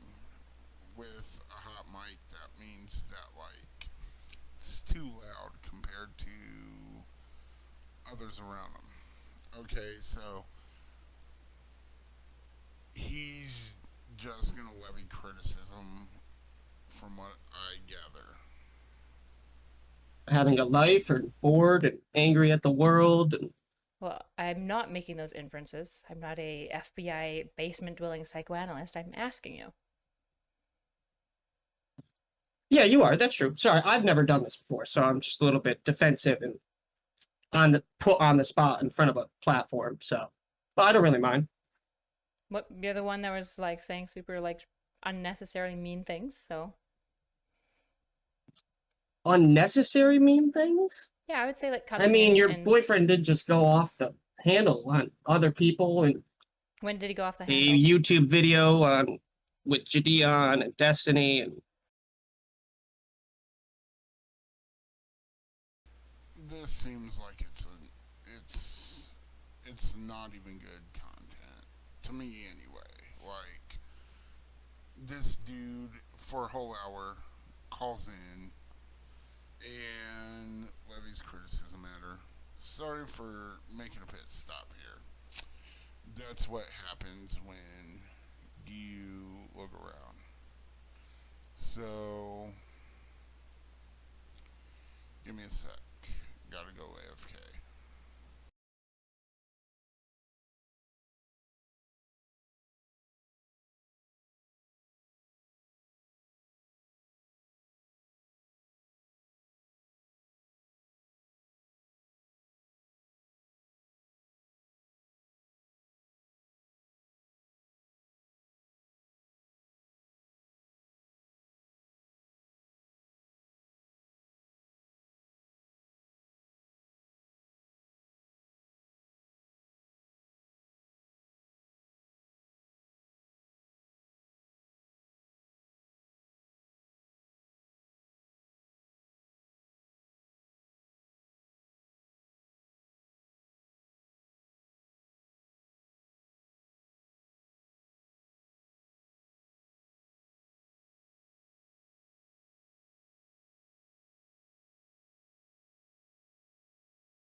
Okay, I'm back.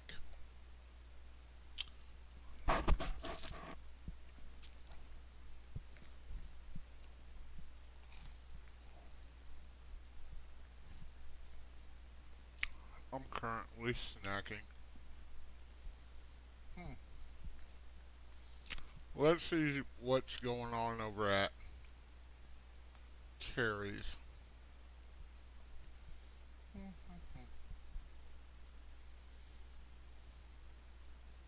Mushrooms, a nice garlic bread, a really nice salad, a beautiful salad. But yeah. Yes, Psycho Bitch stream. Finally, I've been craving this since Lav evacuated the premises. I have no idea. I feel like, I don't know. We'll see. We'll see. I don't know what people are expecting of me. I'm not, I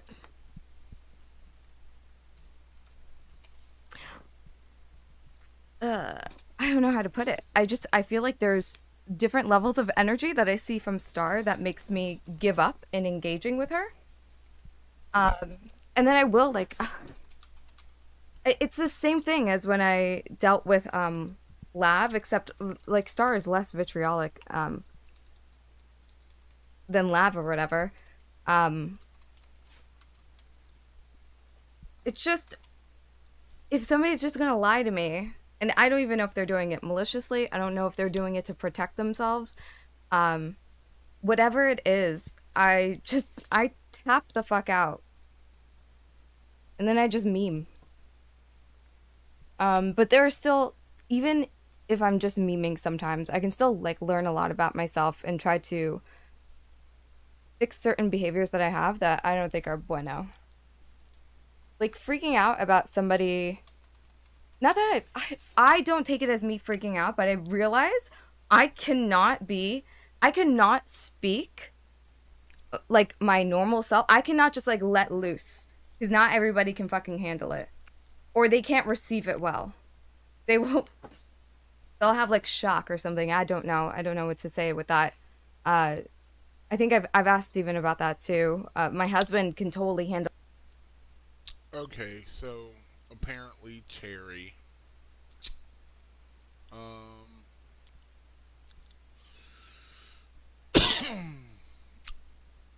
is having some sort of drama with another streamer on Twitch named Stardust.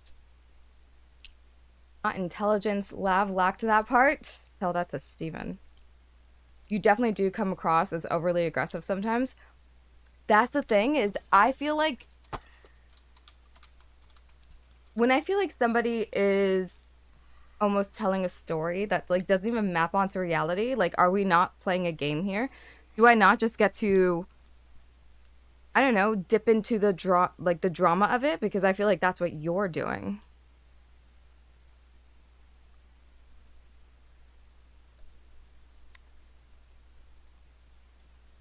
I know, I have a dramatic way of talking. Even I do it to my fucking chatters. I will snap on my chatter for asking me what the fuck I put on my pancakes. Like, these are not new qualities of mine, but I do feel when I'm arguing against somebody that other people are feeling pity for, all of a sudden, these are qualities that nobody likes anymore. All of a sudden, Cherry's too mean. Oh my god. Oh my god, Cherry, you have to think about the fucking people. Like, not gonna lie, if they perceive you as aggressive, just lean into it. It be the heel, fuck 'em. I don't even think I'm too aggressive. I don't think I'm too aggressive. I don't think my digs are that fucking deep. But I do believe that the people watching are just, like, so fucking fragile. Some of them are just so fucking fragile, and because they pity the other person, or the other person looks so bad to them, that they have to put me down. And then the other person, all of a sudden, even though they agreed with everything that we fucking hashed out, all of a sudden, because they're getting so much sympathy and pity, now I'm a psycho bitch. It's just, like, the energy is forever changing. I don't know what to do with that, but I will I'll grow as a person just on my own. Anyway, we're gonna listen to that conversation now. What's up, James? That show really was fucking something else. But you know what? The law is the law, and you Also, gotta I pay your cheesecake bills. today. You gotta. Man. Where have I been? Yeah, good times. Getting ready for I don't know. Easter. We'll see.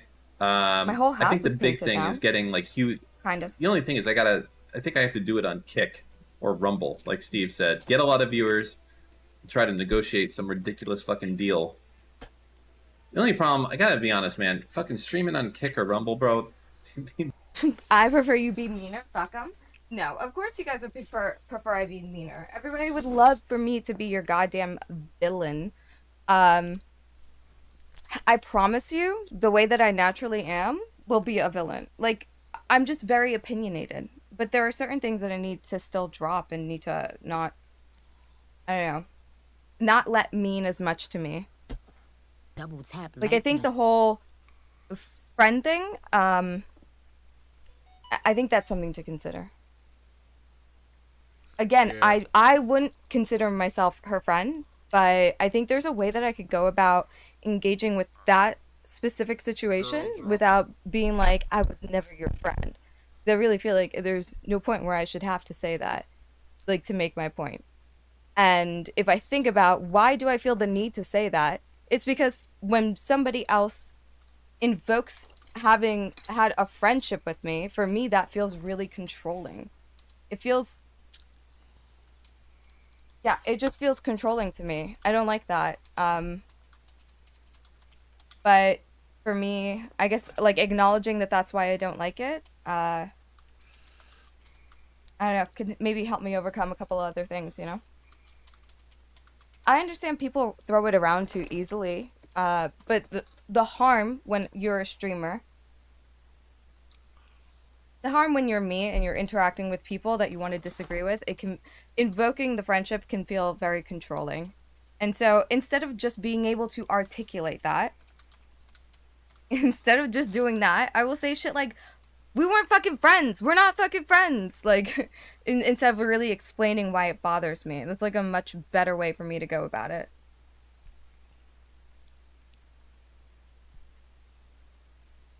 I get pissed off when people call me their friend. Yeah.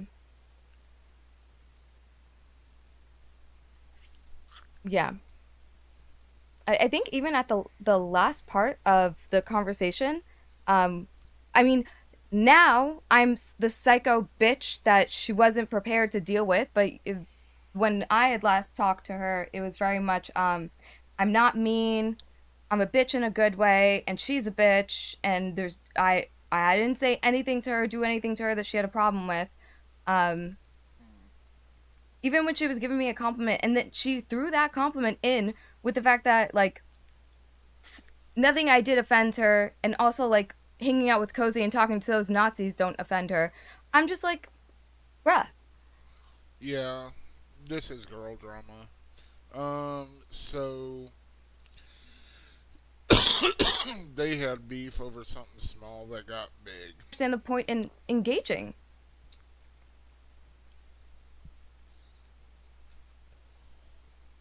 Same, you got deemed psychotic after being told I'm Gucci. Well, I know that Star will change her mind.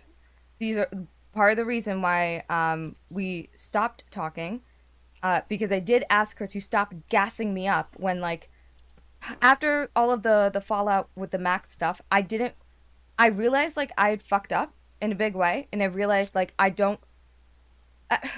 it's still, it's so bad to tell people what triggers you, because, you know, you tell people, hey, I would like you to stop telling people in your chat that I hate you, and then, like, the next day she's on Steven's stream talking about it. I tell people I don't like when others say that I'm their friend and we don't even talk, and all of a sudden that's what she invokes. Like, at some point you just think a motherfucker is, like, playing with you, is trying you, so why the fuck keep telling people what triggers you? But whatever, it could be her MO, her thing. I don't care.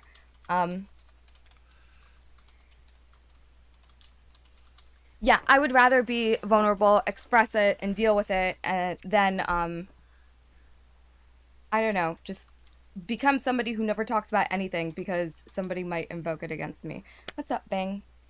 I'm gonna use it against you. You're all gonna use it against me. That's just like life. I have a choice. I either fucking live it publicly and express myself and deal with like what might come of it, or I just like hide. Or like what, play a character? I don't know. That's corny.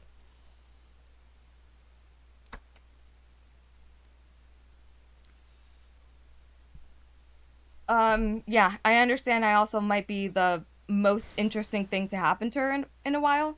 And it's a great thing for her to be able to come on Steven's stream and fucking fight with. Everyone loves fighting with me. It's so easy to fight with me because Cherry's mean. Cherry made it worse. I don't know what to do with that. Like, whatever. If people don't see the opportunistic shit in front of them, like, that's on you. I don't feel any type of way. Okay, but what was I gonna say? What irks me? Ow! Urgh. I never found you funny. I never found you entertaining. I never found you smart. I Oh just my found God. you annoying. I'm hurting myself. I will say Dan had to drag it out of her a bit. That's fine. Like, if... Here's the thing. I don't know. You know what? Never mind. There is no thing. Here is nothing. That's what I meant to say. What was I gonna say that bothers me? That gets under my skin, that triggers me. I was about to reveal a trigger that you guys can newly use. What was it? Oh! I absolutely hated, and there's nothing I'm gonna do to get out of it, because no matter what, I'm just going to be permanently attached to her. But there's so many people who were like, oh yeah, Cherry and Stardust are friends, and they coordinated the whole Max thing. Like, get the fuck off my ass. I did not coordinate anything. We didn't work hand in hand. We weren't butting up side by side. And the whole reason that I know that Star can change her mind is because she'd literally come to me, like, I think I reviewed... This is around the time where I was reviewing streams and taking notes, and I reviewed her streams with Max to prep for my conversation with Max, and she asked for my notes, because at that time, she was, like, writing a manifesto on Max. And I said, like, yeah, sure, but I never ended up giving it to her because, I don't know, I just never follow through with shit. That's, like, my MO.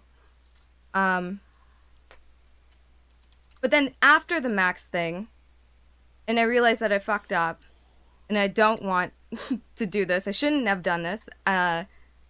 Even the next day, like, still messaging me. I just asked her, Okay, I'm done stop over here. gassing me up. Speaking of purpose, what even was that? Let's go. Yeah, it's just like what? I hold one button and I click another one, and then we've done it, you know? By the gods. Alright. It's fine. I'm not gonna bother trying to break every single one of these things. It just does not seem to be that much of a reason. Okay. Be wary. Looks like a different area to go to. Let's see who else. Let's see, Parallax. I pointed out that within 18 months, this returns 80% of the invested money. It was Jay Chow's opening statement. Yeah. Jay Chow's, there are specific studies that Jay Chow, I'm sure, there are specific studies that I'm sure Jay Chow is pointing to. I've seen those. I've also seen like a number of other studies. The problem with the studies that indicate that it's cost effective. Wait, can you link any of your studies? The problem with Jay Chow's study that he's pointing to as 80% return in the first 18 months. Tell me which one? Yeah. Honestly, Nina's just half Japanese. Wait, can you please? No. Nothing good there. Let's see what we got here. It's sort of slow today. Let's see what Jubilee has going on.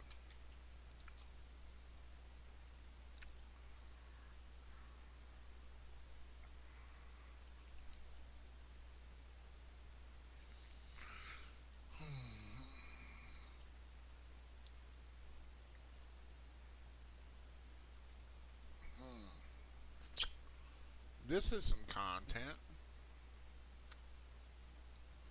Huh.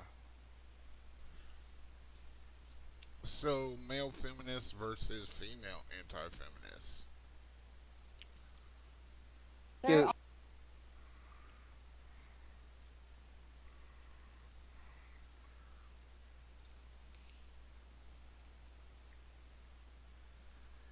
Let's see. Can I ask you a question though, or ask the group a question? There's more world leaders who are male, and typically I think Good, and that's a leadership. good thing. Women should not be in positions of extreme leadership like presidents, et cetera, because we're too emotional. I'm feeling a lot of emotion right now. Wow. Okay, so Middle Ground is a show. It's like a survey mixed with a debate. Okay. And they've covered some strange topics, and this is Are Men Falling Behind? Male Feminists versus Female Anti-Feminists. So there's a meme online all through the internet that says male feminists are just waiting for an opportunity, calling themselves an ally to try and buy social credit. Now, social credit is something that you would call social credit, like, oh, you're so cool, I like you because you're cool, and they're doing it, they're trying to be seen as a supporter of women in the hopes that they get some booty. The booty warrior booty meme. If you agree, step forward. Women have more privileges today than men. Wait. Why does it do that?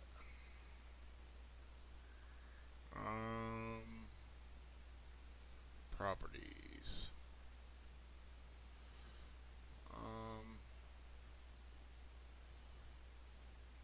Okay. There. I went back and forth on this one, thinking about the difference between more and different. I think women have distinctly different privileges than men have, but with this new feminist movement that is arising, more of the third, fourth wave, we are finding, I think, that women are placed and pedestalized above men in a lot of ways. There's affirmative action hiring and scholarships where women, sometimes even regardless of academic standing or achievement, are prioritized above men. But men also have different privileges that they get to access. I struggle to say more, but I think I do agree with the feminist movement now there is more. Okay, so there are certain areas where women are excelling simply based on the focus that certain areas of civilization have focused solely on them. One of those is college. Schooling switched how, I think it was like back at the turn of the century, in America anyway, schooling switched how it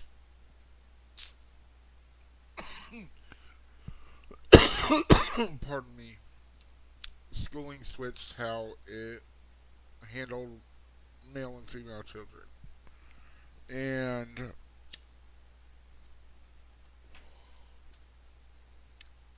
that grew.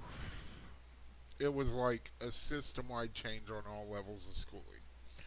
So what used to be men graduating at furious rates and all that, now women are. Now, that can be attributed to a couple of things. There were a lot of scholarships created to get women into college and into certain trades and all that, where men have historically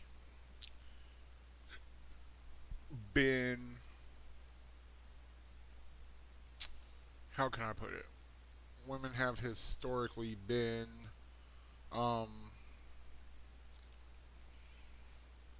disadvantaged in those areas because they were just expected to be, housewives. But now it's getting to the point where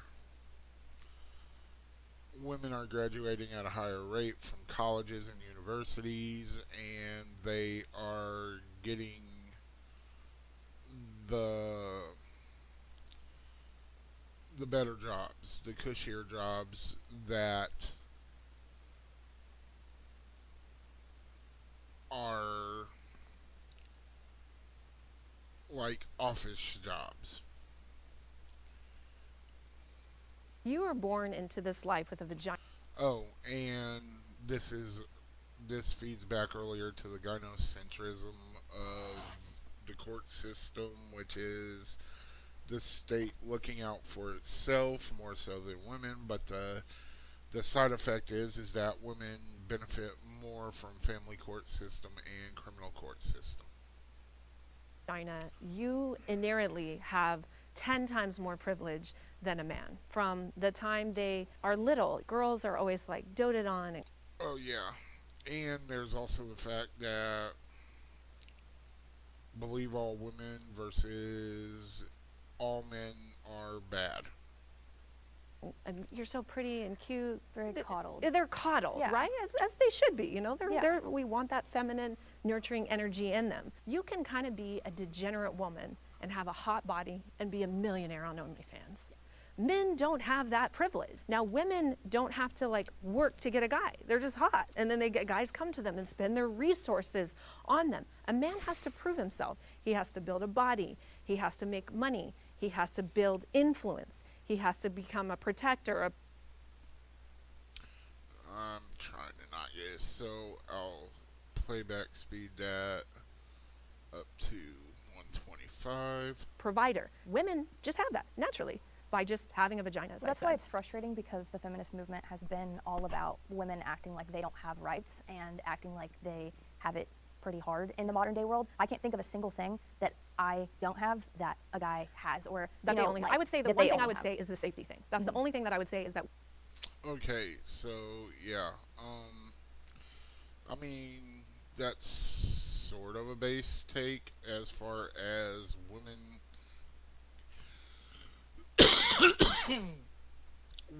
can easily get resources if they know how to work it. However, social pressure is like, yeah, we don't. Society doesn't condone it. So you are stuck between a rock and a hard place in that instance. Women are disadvantaged from. By nature, women are not as physically strong. I mean, you're physically strong, but as physically strong. I'll take it. These great biceps. And men just are. And if you're walking down a dark alley as a woman, you're going to feel some type of way sometimes, That's right? why we need guns. Well, there you go. And I think the biggest problem in all this right now has to do with the gender stereotypes for men are still enforced on men, but women are told to go a different way. I'm going to talk a little bit more about like the judicial system. When it comes to, let's say, domestic dispute, if a woman calls the police, they automatically show up, arrest the man. The Duluth model, I think is how you pronounce it. And that's already in place. It's not necessarily like The Duluth model. Duluth model proposes the principal cause of domestic violence is a social and cultural patriarchal ideology that has allowed men to control women through power and violence. The model does not assume that domestic violence is caused by other issues such as mental or behavioral health problems. a right or anything, but it's certainly in all of the police departments, is if feminism is all about equality, why would you automatically arrest a man? When they arrest him, his name is... Researchers have found that by applying all the components of the 68 who moved through the loose criminal justice system and men's nonviolent do not reappear in the system 8 years out. in the newspaper automatically. The fact that a woman can say Jane Doe and she doesn't have to put her name out there, what skin in the game is there? And there's so many instances of that. I know men personally who have had domestic violence within the relationship with children involved, unfortunately. And the woman attacked the man in front of the child, and he's still, I know 2 instances personally, and he's still fighting to get the child back. That's from the Me Too movement. Congratulations. You guys got that. It kind of invalidates the women who do come forward and who have faced rape and sexual assault and all of that, because then it kind of turned into a Twitter hashtag. That's correct. Where women were like, oh, you know what, I'm going to do it. Like, this seems fun. Like, For it's clout, not fun. I think it's a mixed bag. I don't think the Me Too movement was inherently harmful. It's the Me Too movement when you couple it with something like believe all women. That's when it becomes and the victimization of women who aren't really victims. The prompt is, do women have more... Okay, so they were on point, and then they moved past it. They exaggerated it. And this is a problem.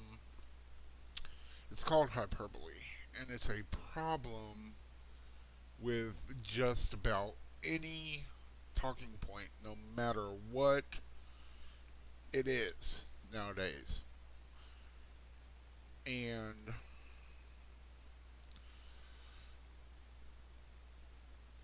it leads to emotional reactions, which lead to reactionaryism, which that is a form of, like, reactionaryism.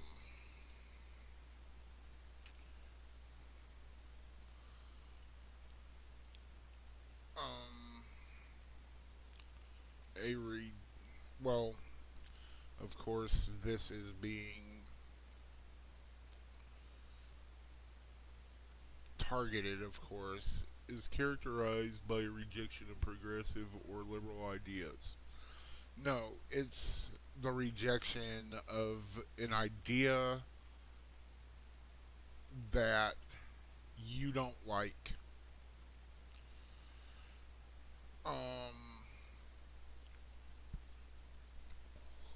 Like,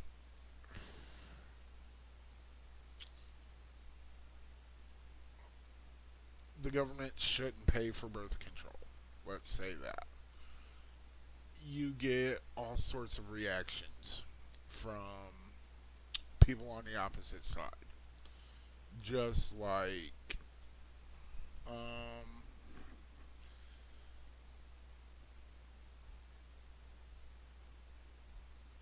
all men are bad. That'll get a reaction from all men, because not all men are bad. And the whole thing is that with that, you get the reactive argument of not all men are bad. And then the reaction to that one would be, well, the ones who aren't bad aren't stopping the ones who are. And then it goes, well, why is it on a man to stop another man? I thought men and women were equal, and women should be able to stop them. And then it just goes back and forth like that, like a game of ping pong, until you form two or more camps that are at each other's throats, ideologically speaking. Privileges. We have privileges simply by virtue of being women. We have privileges with affirmative action. We have privileges in family court, and we have privileges as far as being believed and forgiven. It's something that should be acknowledged. That's correct. Can I have the disagreeers step forward?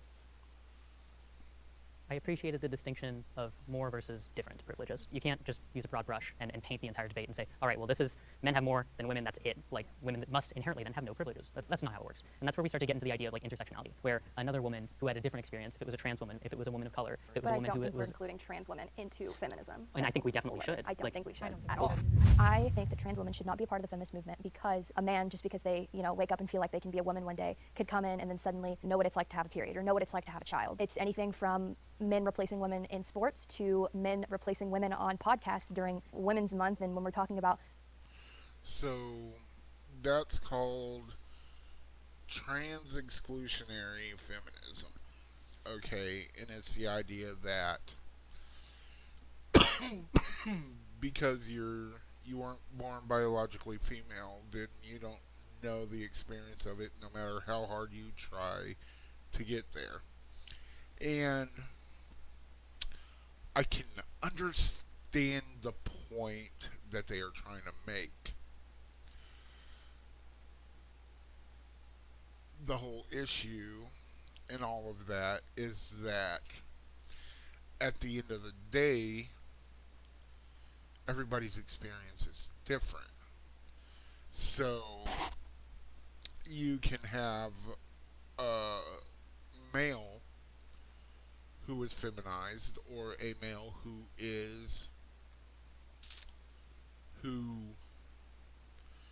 let's see,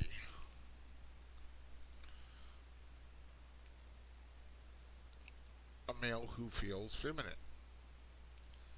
to the point where he identifies more with biological female activities than he does biological male activities, and patterns of thinking and socialization with their peers or whatever. So they want to be a woman. Now there is something that's a knock-on effect that can lead to this, wherein, and this is an argument, that you're born that way. And I don't know where to feel. We don't got the science to say whether or not it is. But there are people that believe you can do it to gain what you view as an advantage.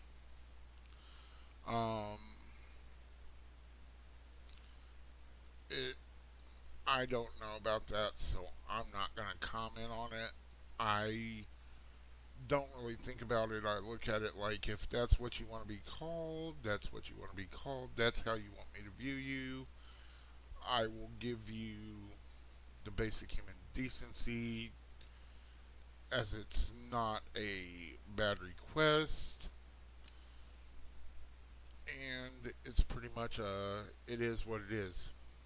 Women's health, or you've even got biological men who think they're women going to the White House speaking on behalf of all women. I do have a question for you based on the prompt, though, because you've lived in both experiences, at least socially. I'm curious, when you transitioned to male and people started perceiving you as male, like most people did today, what privileges changed for you, or what did you see enter your life that you didn't have before? Yeah, and that's sort of where a lot of my beliefs in feminism do lie, is because being out into the world as a gay woman was the way I was seen.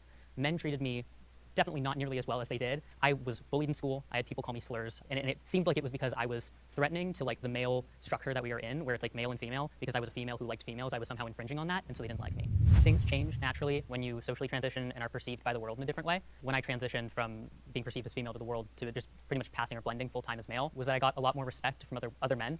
People listened to me and took me seriously. In a social passing setting, people aren't going to harass women who are around me if I'm walking with them at night, which is just a benefit I never thought about. With caveat, actually, so I say that yes, there are some privileges that women have that men don't, but also there's privileges that men have that women don't. I don't think women are more privileged in our society, because I could get a woman pregnant and I could just run away. They can get you Well, they for can get child you for support, child support, which they Wait, do. are you saying Oh, she you can't can run go away? to jail. Are you saying They could she take can't your run away money. from the pregnancy? But you Yeah. could But actually yes. physically leave. Leave. I know what That's you're we saying. mean. At the end of the day, like, I don't see women having more privileges than men, because we don't have the same. There's no way to objectively measure it. Well, and in the scenario that you pointed out, I mean, if a woman was pregnant.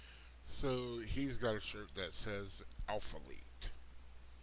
Okay, so it's a play on the word alpha and athlete, obviously. So it's a little bit cringe, but because they say when you sit there and proclaim you're alpha, you're not an alpha.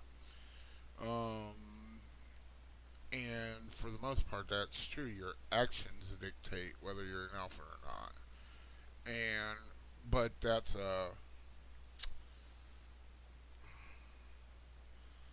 case of horse and cart.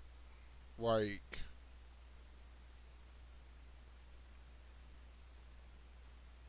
it's a feedback loop sort of thing. Like, you can act alpha and be perceived as an alpha, but then somebody comes along and says, oh, you're not an alpha, and they say what a quote-unquote real alpha would do is just laugh at them and say, okay, buddy. A person calling you out and saying you're not an alpha when you haven't said anything about it, they're obviously threatened by you. But they're hitting the point that men and women have different forms of privileges. Me, I I don't believe in privilege in the way that it's used today on any front. No matter what your existence is, you have benefits and drawbacks to it, and that's what that is. Pregnant, she wouldn't be able to get an abortion in In some parts states, of the country. yes. Yeah.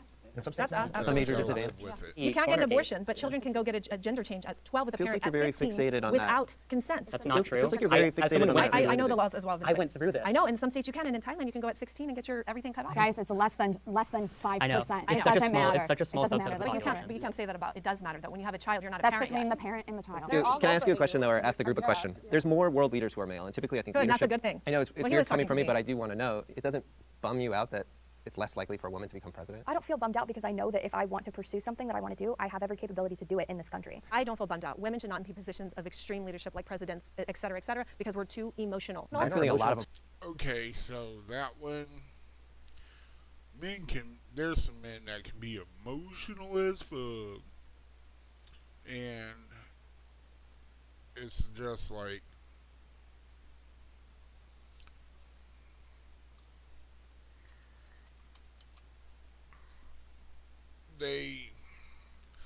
it just depends. So I know everybody's wired different. There is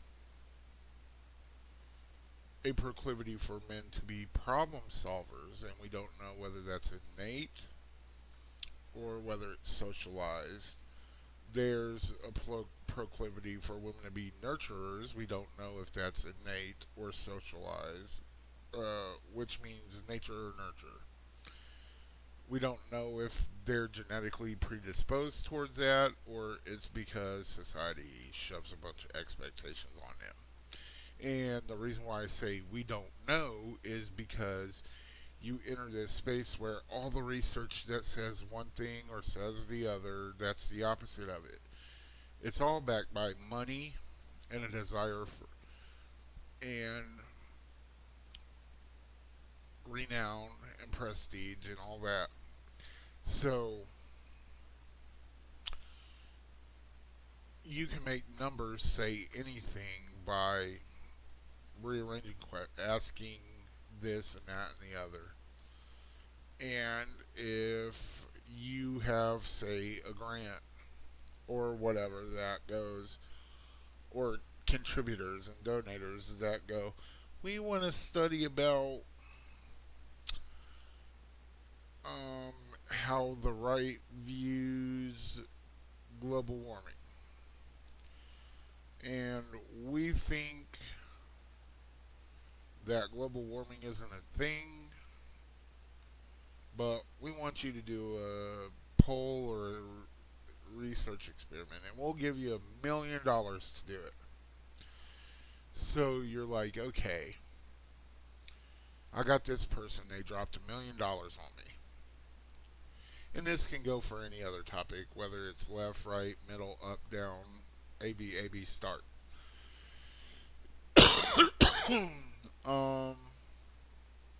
So you've got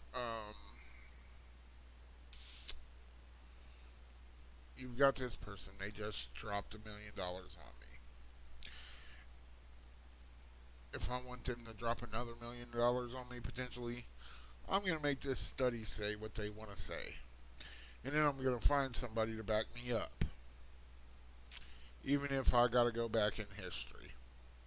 Dude, men can be impulsive. I'm not saying that men can't be emotional. Like we had a Men are president, more logical. who would literally just And now go we on have to Twitter ask every brain day, doesn't every work. second. Wait, one person so she can hear us. To be logical and to be sound is not something defined by gender. It's just something defined by your own The psychology. left and right brain, it That's just actually false. is though. That's It's just not false. false. It's not Come false. on, It is come on, not really? false. Really? Your question about leadership, I think, is a very poignant question because a lot of people are asking that. Why don't we see more female presidents? Why don't we see more female CEOs or Fortune 500 companies? And again, it goes back to those gender differences. There will be women who will be exceptions to the generalized rule of what it means to be feminine, and those women you will see succeed in extreme leadership. But we should also discuss what the conditions of extreme leadership are. We're talking 80-hour work weeks, subscribing yourself to your career. And see, now they're getting into gender wage pay gap. The gender wage gap was a bullshit study. And the reason why I say that is this. They didn't take account for a lot of factors. That is hours work, effort put in, different jobs, the stratas within the job. They just lumped men in one, women in the other, and didn't take account of any factors whatsoever that might lead to. Okay, say you got a man and a woman, both of them are 30. Both of them graduated with the same GPA from the same college, took all the same courses. They get hired at the same exact time to a company where they could potentially make CEO. Okay, so factors are after she secures, he says, I want to make CEO, so I'm going to work 80 hours a week. And she initially starts with, I want to make CEO. I guess I can try to work 80 hours a week. So they go along. He's working his butt off. And she's like, God, I hate this. We'll just say it was her that said, God, I hate this. But it could be either one.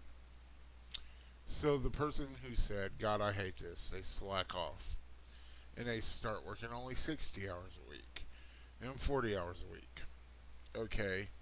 So that they can actually enjoy their pay. Well, the person who works 80 hours a week, obviously they're going to be boosted higher than the person that works 40 hours a week. Okay, so that's the first factor. The second factor is when it comes to childbearing and rearing,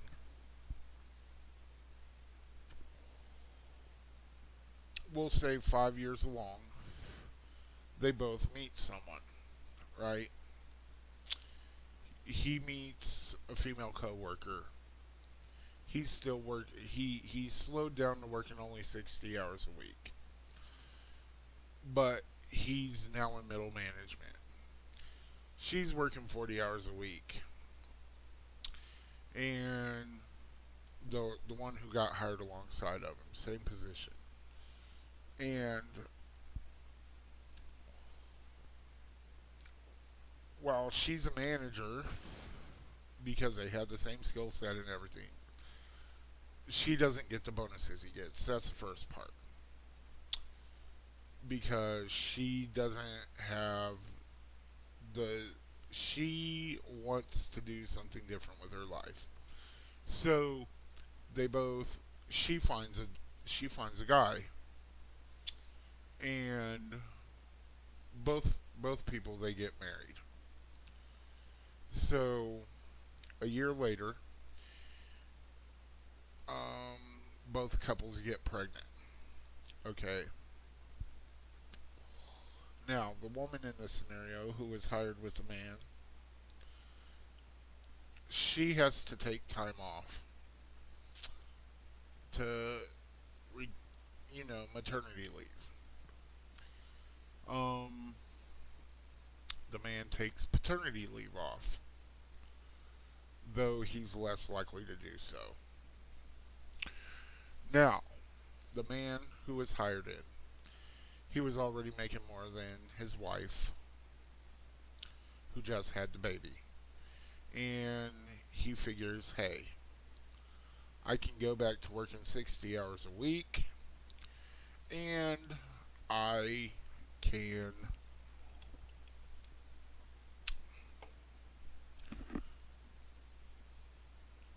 support both of us and the baby. So she can stay home and raise the baby. His wife, who worked there, agrees to it. Okay. Now the woman who was hired, she doesn't want to work what it takes to be able to support her and her husband, for him to stay home.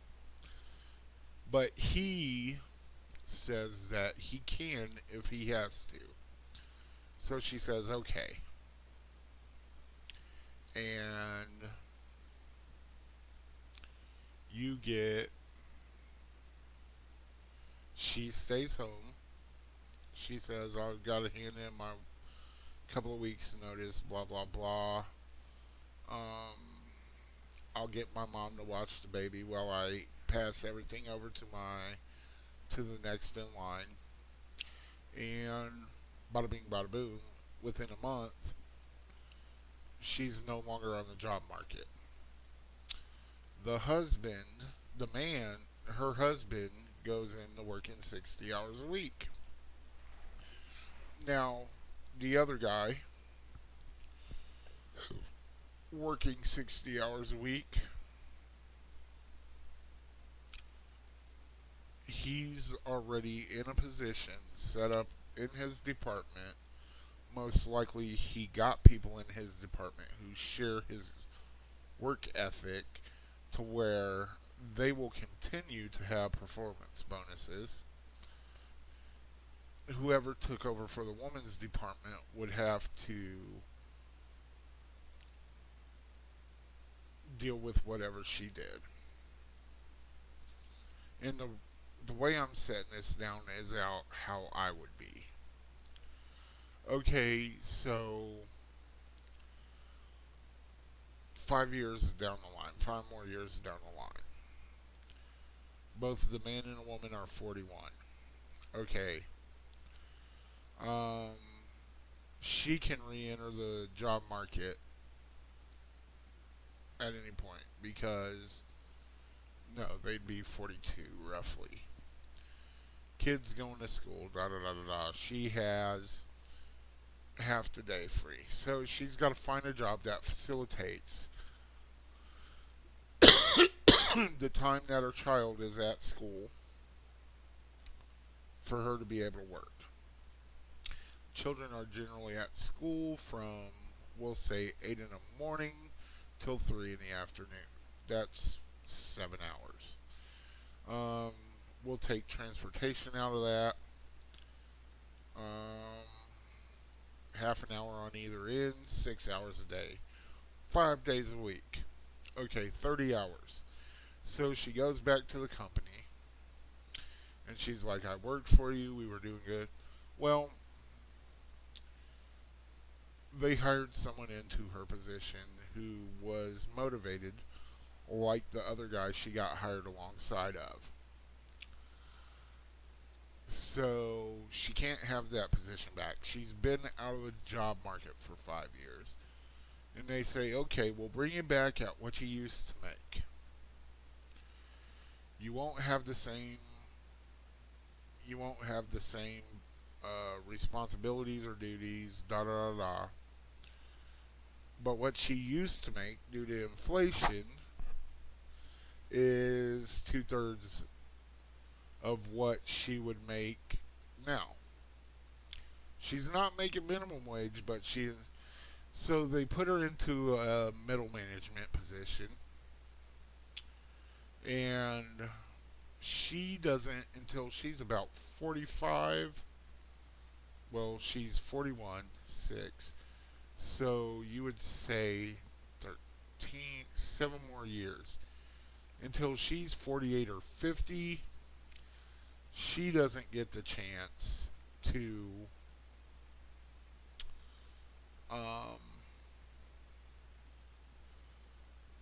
throw all her energy in, because roughly 13, 14, you can let your kids stay home. I know it's sort of horrible, but most likely what she would do is she would keep the part-time job. Okay, she wouldn't even have the same position, responsibilities, and you would let your kids stay home for, I don't know, probably an hour or two by themselves in the evening to get a full 8. So she could work 40 hours a week and still make money alongside of her husband.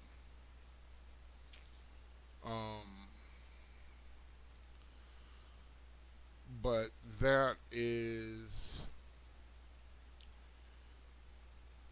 that's one of the potential scenarios.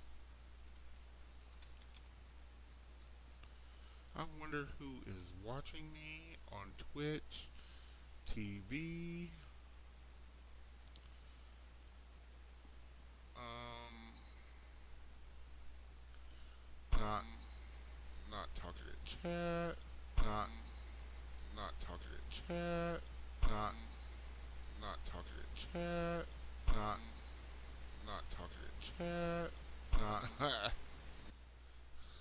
it's echoey.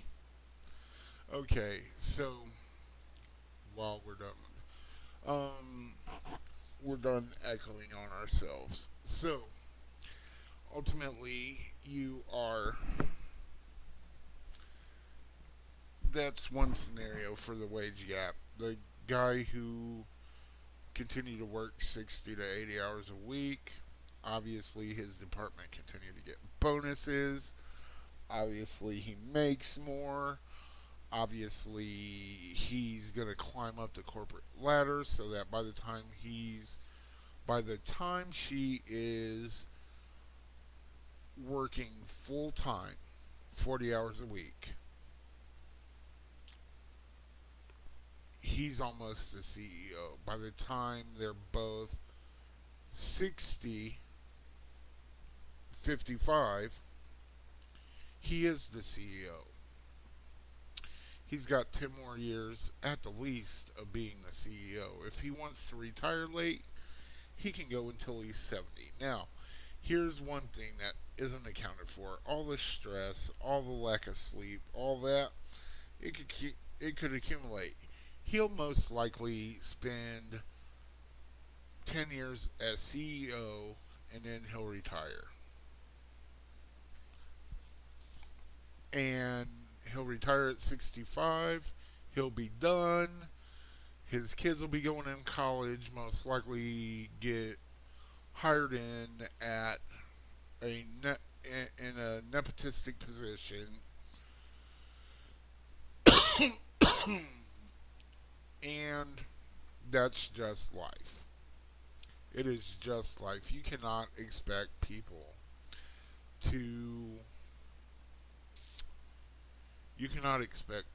give you a handout, regardless of your circumstances. And nothing Or else. going down with And children. psychologically and biologically, women tend to lean in the direction of not making those choices for themselves, while men are highly competitive, they are highly analytical, systematic, they're willing to put in that time and take extreme measures to gain career status. Exactly. But in an egalitarian society, it's about having that choice and make that decision.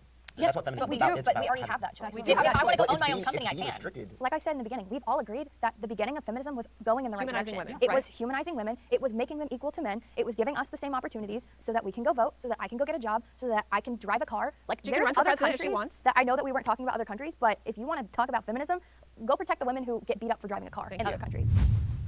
Men are falling behind in society. I just think, I mean, we have amazing men here today.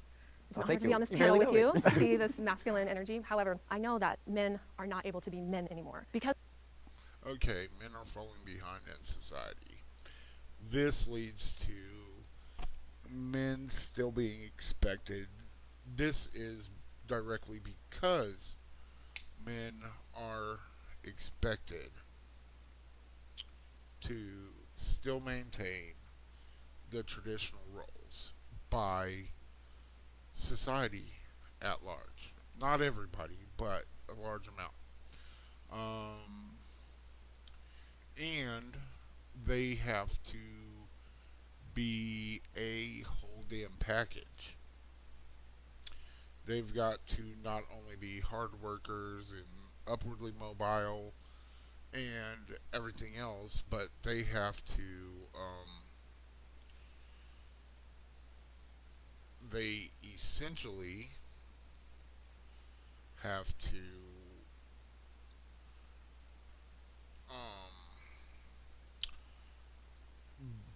be emotionally aware and everything else. So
That just shifts it. This is it's poop.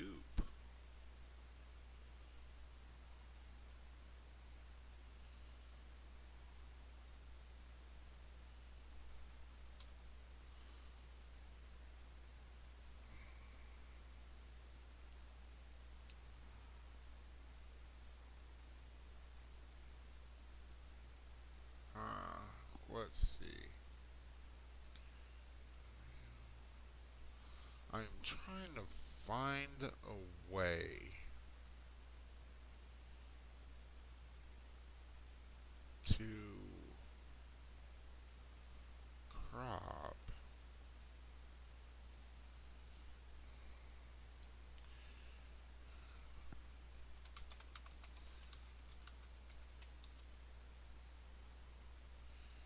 command.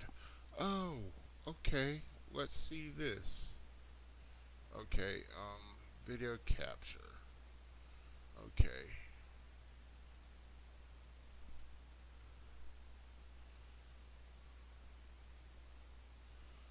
That's cropping. No. Does that, wait.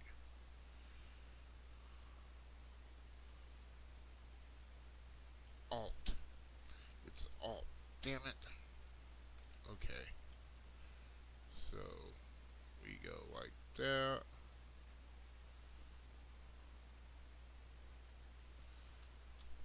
We go Alt.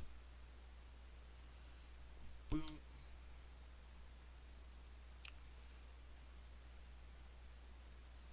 Boom.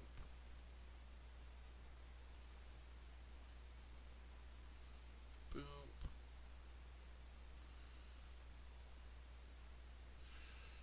Yo. Wait. We sort of still want that. But we want to do that. That works. Okay. Now, we lock that back up. Okay, so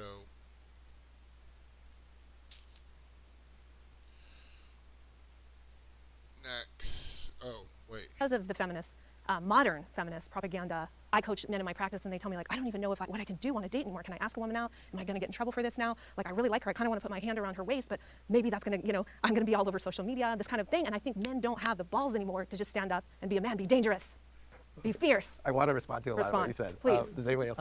You make a really interesting point. However, I feel like a lot of the reasons why men can't actively express masculinity in a positive way is because of the patriarchal structures that we have. Part of where I'm coming from with this is I'm trans. So I was born female. Now I present as male. I came out. It's all about patriarchy, even when you're being masculine, which is supposedly a side effect of the patriarchy is toxic masculinity. Socially and medically transitioned at 18. Okay. The feminist movement is what helped me feel empowered enough to be who I am and be a man. And no disrespect to your process. I know it's a very strenuous thing that you go through, but I see a woman still. I feel feminine energy from you.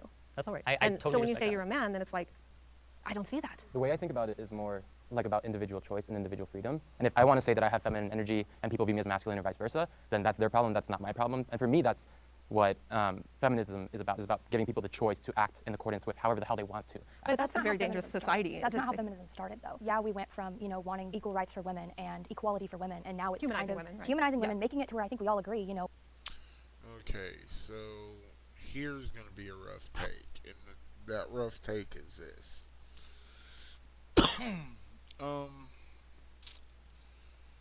Men aren't allowed to be masculine not because of the patriarchy, but because of feminism. And I'm going to say why. Traditional masculinity. Okay. You've got expressive stoicism, which means there's a time and place to be emotional. You've got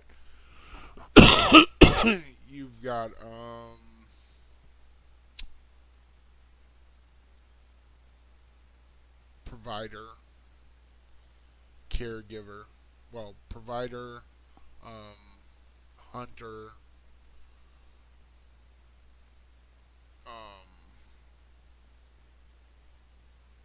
builder,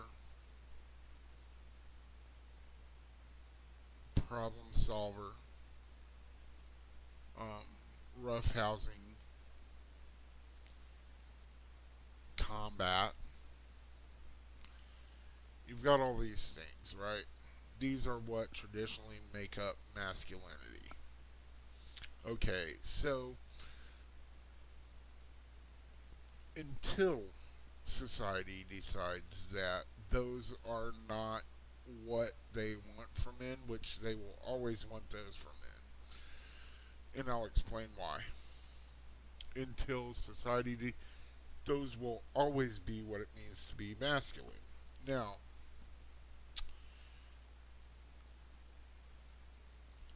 I honestly feel that the reason why feminism is adversarial to those qualities is because those are the qualities that women, for the most part, innately look for in men.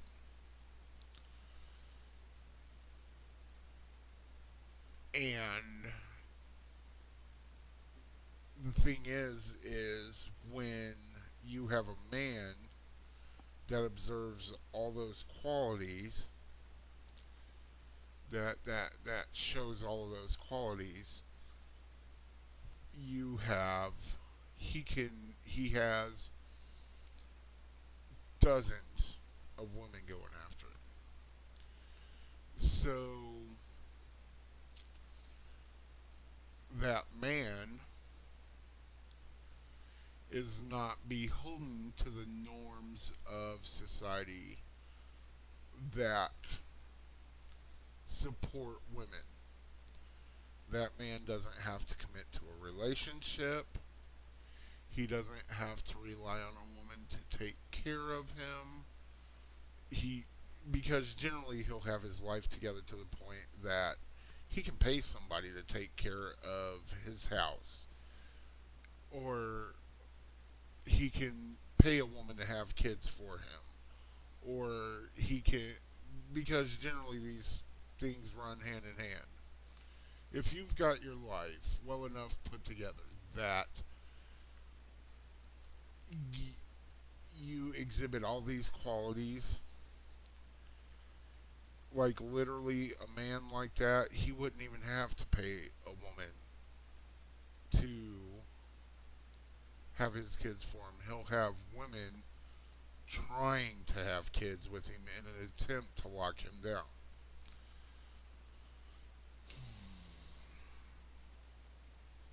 So there was something else I was going to address, and I forgot what it was. We'll go back a few seconds. It's not my problem, and for me, that's what feminism is about giving people the choice to act in accordance with however the hell they want to. But that's a very dangerous society. That's not how feminism started, though. Yeah, we went from, you know. Okay, so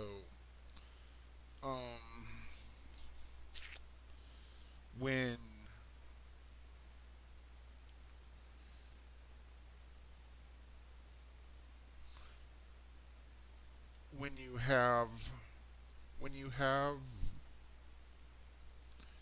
you have this structure that is trying to okay, so long as men are expected to act in this way, they'll be left behind. The whole thing is that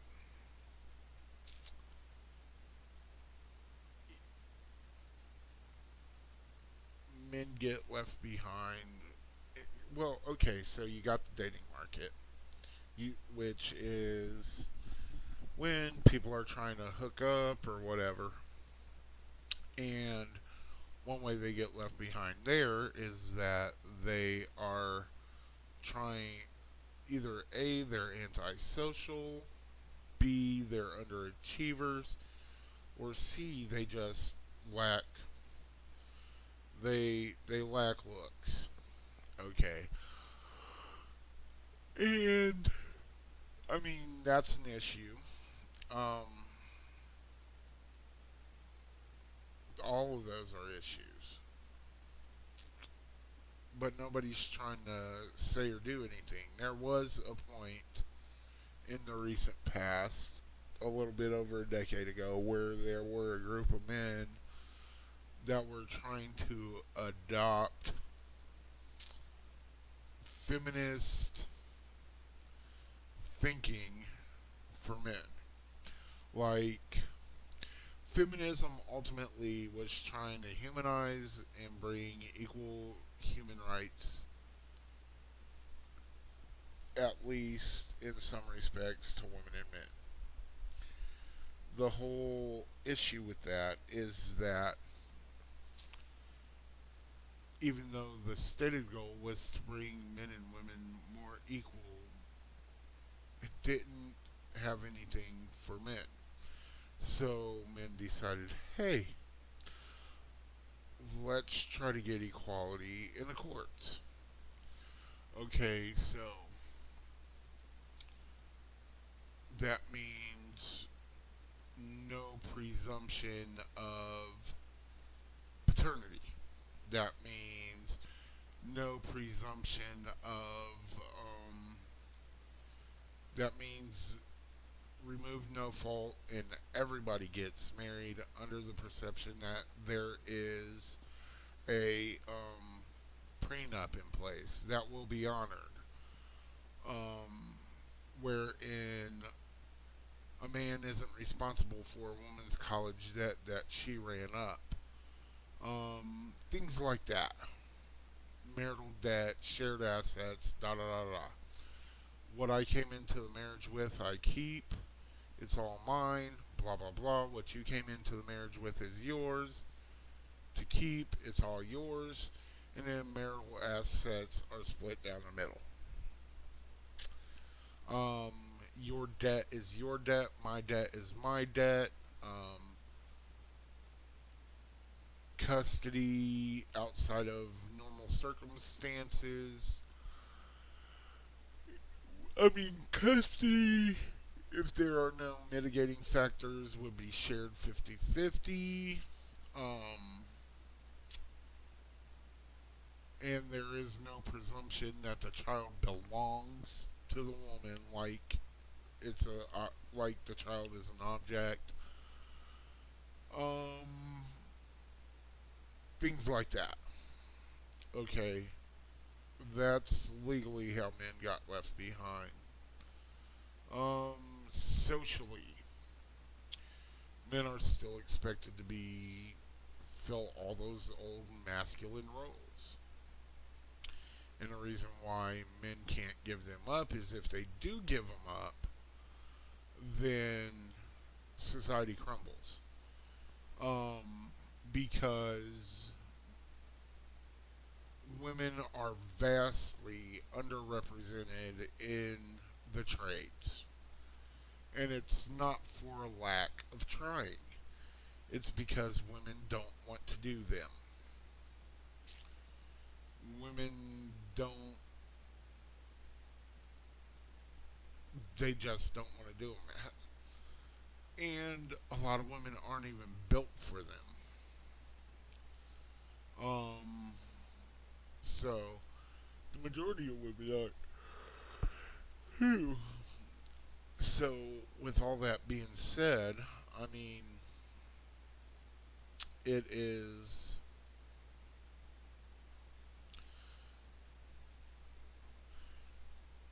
it's going to continue to be that way. There's nothing that can be done about it to change it.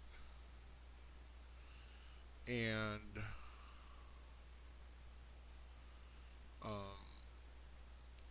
to think there is fallacious.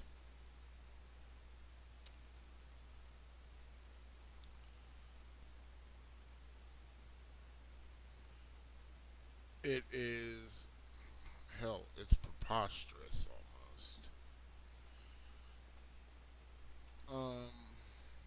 And there's something that isn't taken into account, generally speaking, and that is this. we are headed into a new era of humanity, right? Where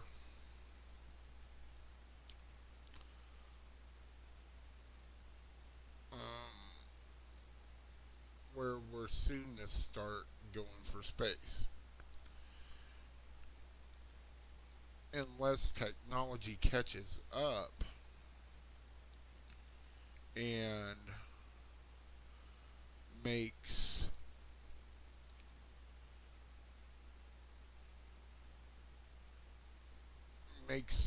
like powered armor suits and everything else to bring strength and physical endurance in line into equal line.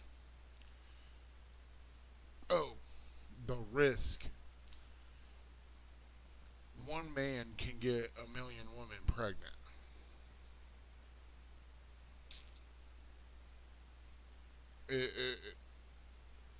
In a day. Well, technically, because, yeah.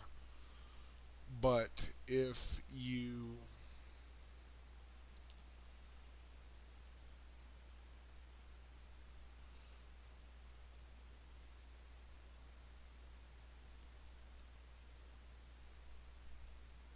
a woman can only be pregnant for one time.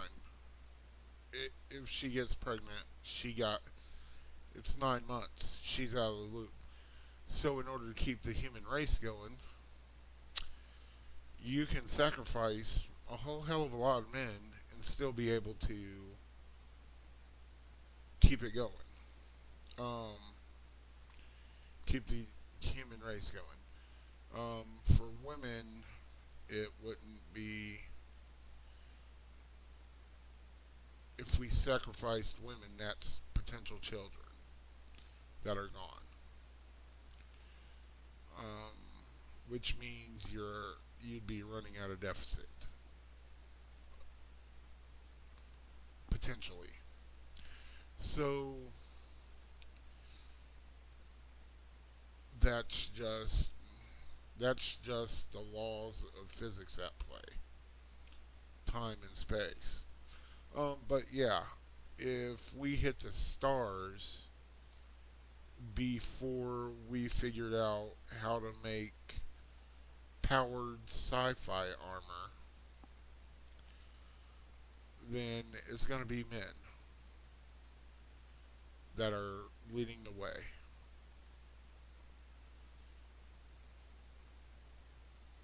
And that's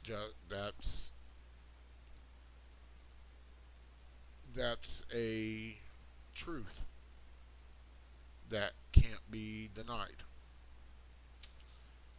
So,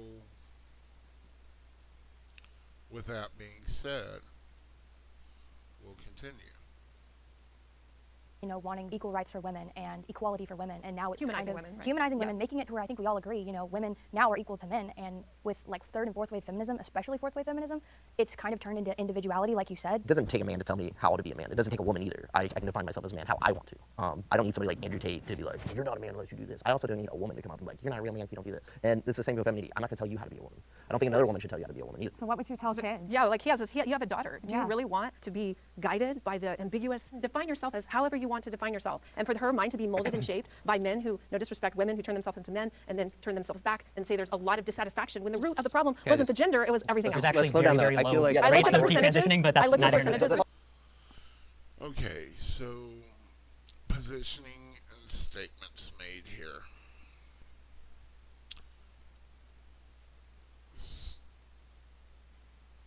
It happens, it's life. People change.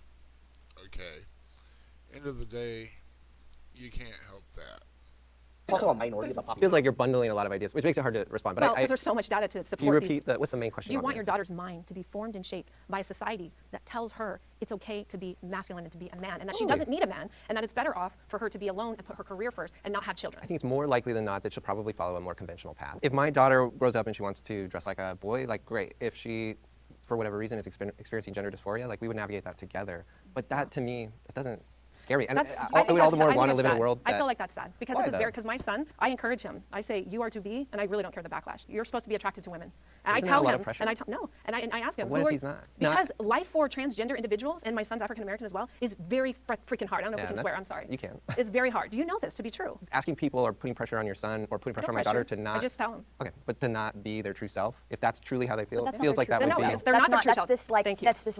Okay, so she's given me like, and there's this thing called personal overcorrection. So, and you can see it a lot.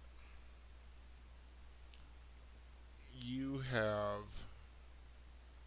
women that bought so hard into feminism that they did every quote unquote bad thing that a stereotypical feminist would do. Quote unquote stereotypical. And then they hit the point where they go, oh, well, crap, I was acting up all the way, and I want kids, and I want to look like, you know, I'm not this person that is, you know, that everybody is. I'm not this person. I want to be a different person. So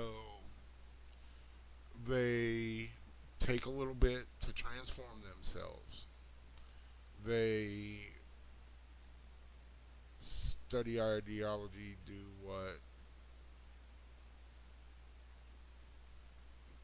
do what they got to fit the mold of whatever man they want to have. And then they they quite frankly wind up doing that. And they jump so far and so hard into it that it comes off artificially. Now, this isn't all of them. Sometimes it's like they were raised that way. And intrinsically humans fear change. Because with change is a lack of,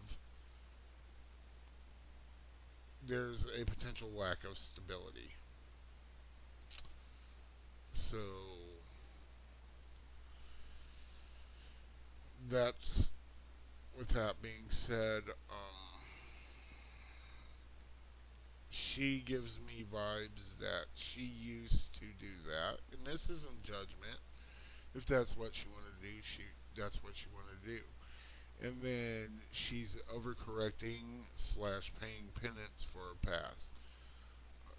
I believe that is more likely in this scenario than if she were to be like genuinely raised this way. Society has influenced everybody to be like, you know, When you say I can identify, I can be whatever I want. If I want to say, I'm Beyonce today, I can now just be Beyonce. But do you right? actually believe that? I do. I don't think you believe it. Genuinely believe it. Here's the other thing. Men are falling behind. Is it because of feminism, or is there socioeconomic factors that we're not looking at? Well, how do we because, define well, falling no. behind? Let's Yeah, look, what you see is falling behind. What's falling behind? So people in America, not just men, everybody is getting poor. This has nothing to do with Well, that's not feminism. true. No, That's a mental state. No, That's it's not true. a mentality. This is economic data. We're I'm not falling getting behind. well, personally. you can blame the president for that. Okay, And back the other to the thing is, prompt. what do you define as masculinity? It can be subjective. Tell from us, culture to culture. what do you define I think masculinity as? masculinity is whatever you want it to be. It doesn't have to be this objective thing where it's like, oh, you're masculine, you're How not. is Like, it gonna- so it could be different from our society to another society. And actually, in some countries, like men who don't provide for their families or are not the sole provider are not seen But as are we masculine. talking about other countries or are we talking about the But U.S.? actually, even here, there are people who will say that's demasculating for a man to make less money than his wife. I appreciate everything everyone's saying. I do want to talk about the prompt. When I heard the prompt and I heard that, I thought about men falling behind, I thought more like mental health, like suicide is more common Oh, we're with gonna men. go here. No, Love but it's this one. true. Like men But it's such commit suicide it's at not higher a cop out. rates. Like I'm not saying mental health isn't an issue, but it is an issue, and obviously a lot of men are experiencing a lot of pressure. You heard like the term death of despair. Men are committed.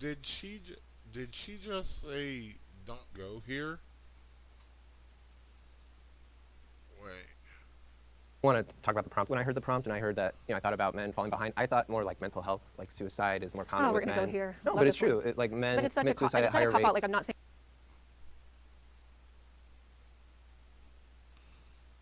We're gonna go here? I thought more like mental health. Mental health, like suicide, is more common with men. Oh, we're gonna go here. Love this one. Okay. It's true that men accomplish suicide far. They're more determined to die. That's to end themselves. That's just the bottom line. Go here. No, love but it's this one. true. Like men But it's such commit suicide it's at not higher a cop out. rates. Like I'm not saying mental health isn't an issue. That it is an issue, and obviously a lot of men are experiencing a lot of pressure. You heard like the term death of despair. Men are committing suicide more. Men are dying from alcohol-related illnesses more, and they're also dying from drug abuse and drug overdose more. Correct. And that's an increasing trend in society. Yeah. And then you see It is. education gaps. No, there's no denying that. Like young men are abandoning colleges at a rapid Yeah, it's a rate. lot of pressure to be about. They're also Like, far they're- lonelier than women are right now. And Yeah, women are the Hold on. Can I finish my point? Sorry. I'm like, don't let me lose my train of thought. They're abandoning colleges. Women make up, they enroll in college at a 60% rate. Women are earning more than men nowadays, right? So, Yeah, hold on. get the wage gap. It's about enrollment. So are they having other jobs? Yeah, probably. But I'm saying like men are not going to these institutions. Why? When you're saying lack of enrollment, there's more entrepreneurials in the entrepreneurial space than ever before in history. So I believe a lot of people are opting out of college as we had to pursue their venture. So that could be part of the reason why the enrollment has declined. Can I just go back to a point that you said really quick, Yeah, where go you ahead. talked about Yeah. like the mental health of men and how the Yeah. stigmatization of men addressing their mental health. Yeah. What system are we in that Sure. makes it so that men have this big stigma around our mental health where we can't Yeah. talk about it and the suicide rate goes So up? I'll We are in a tell- patriarchal system. Hold on, let me tell you. Those So are the bounds we are within currently. There's a That's lot toxic of masculinity. Jason complete his point. I'll encourage you to let the other person finish the point, and then of course you can take it forward, but let them talk. Just The real same quick, thing. the systemic structures we are in Yes. are patriarchy. That is what has caused men to have this massive stigma around mental health, Sure. where we don't feel empowered to reach out. Men tend to not go to therapy. Suicide, that leads to all of these big things. That's not caused by feminism. That was happening. Okay, so here's another thing. Psychology, mental health revolves around women. And it's not because of patriarchy, it's because women are more likely to choose it as a career field. Your psychiatrist or psychologist is more likely to be a woman.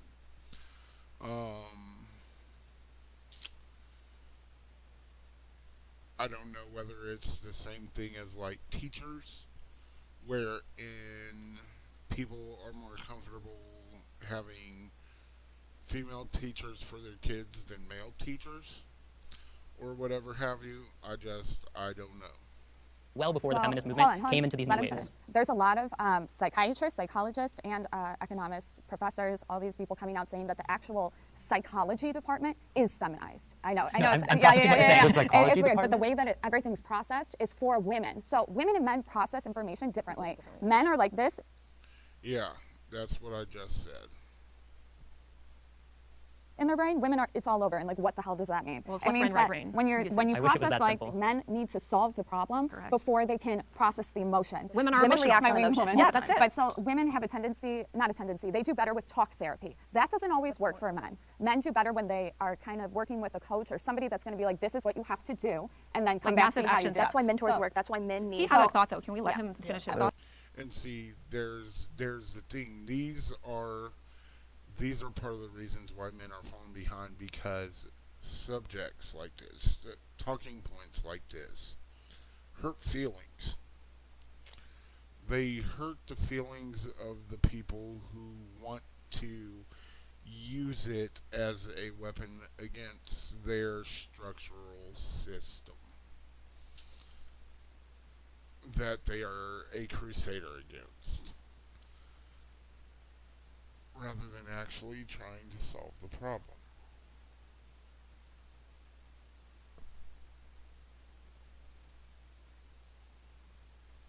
Wait a second.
the same problems with the military, a lot of suicide rate.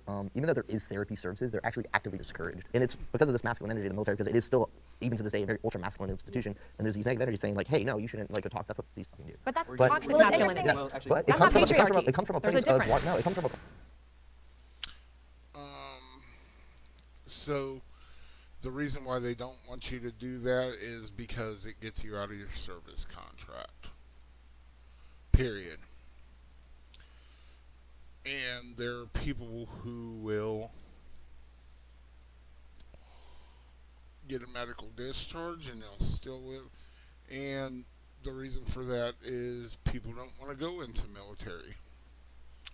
There is a strong anti-military position amongst a lot of today's youth.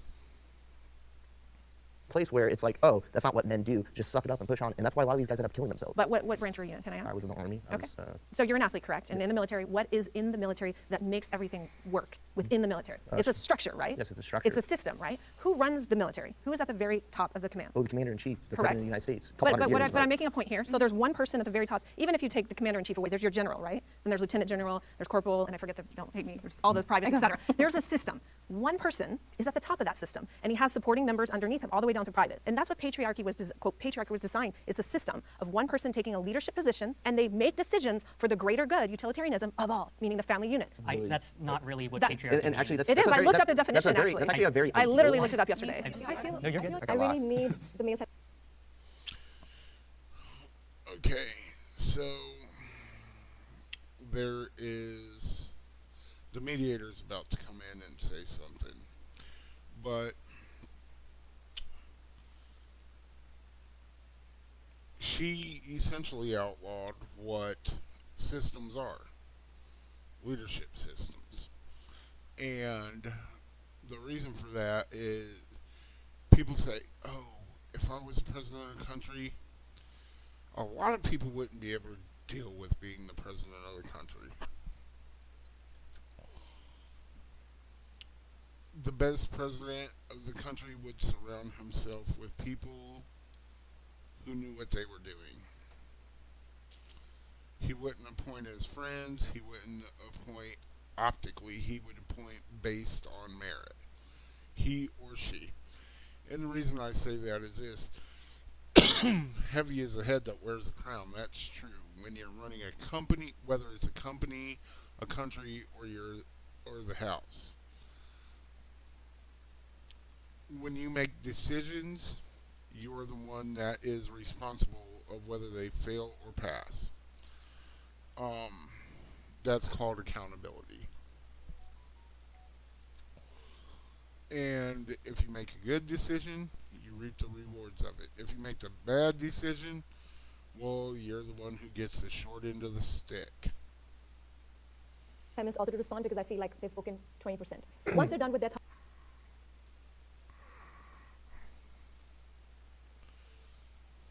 That's not really what That- patriarchy And actually, means. that's, It is. that's a I very, looked up the that's definition, a very, actually. That's actually a very I literally ideal- looked it up yesterday. I feel No, you're good. I really need the male feminists also to respond because I feel like they've Okay, so what the moderator is saying here is that the men haven't talked a lot. spoken 20%.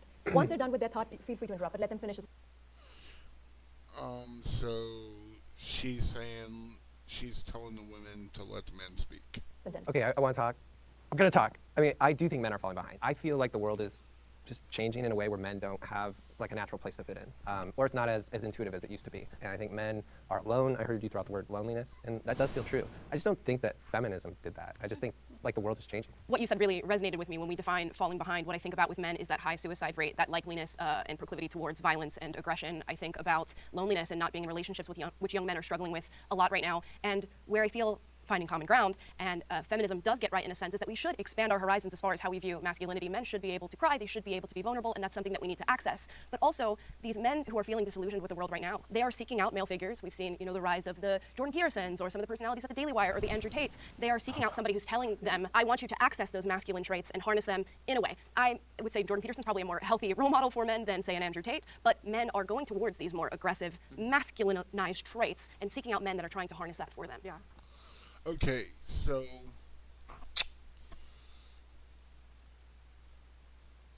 I was around when all this happened, sort of. Initially, I was part of that sphere. I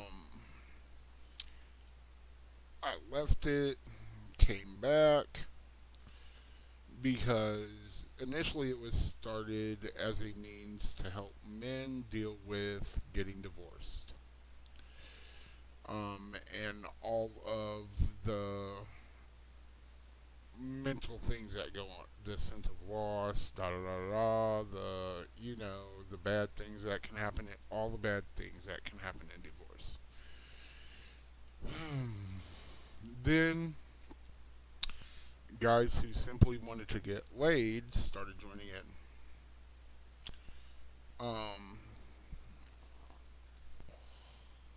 So now you are looking at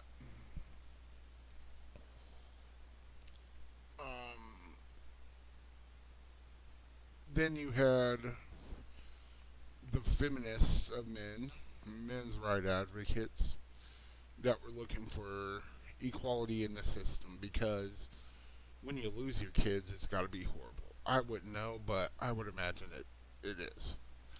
When you get driven into poverty by huge payments of alimony and child support, when you were not the one who initiated the divorce, you did nothing wrong, or even if you did initiate the divorce, you did nothing wrong. She just, quote unquote, fell out of love with you. And the problem with that is this. Men,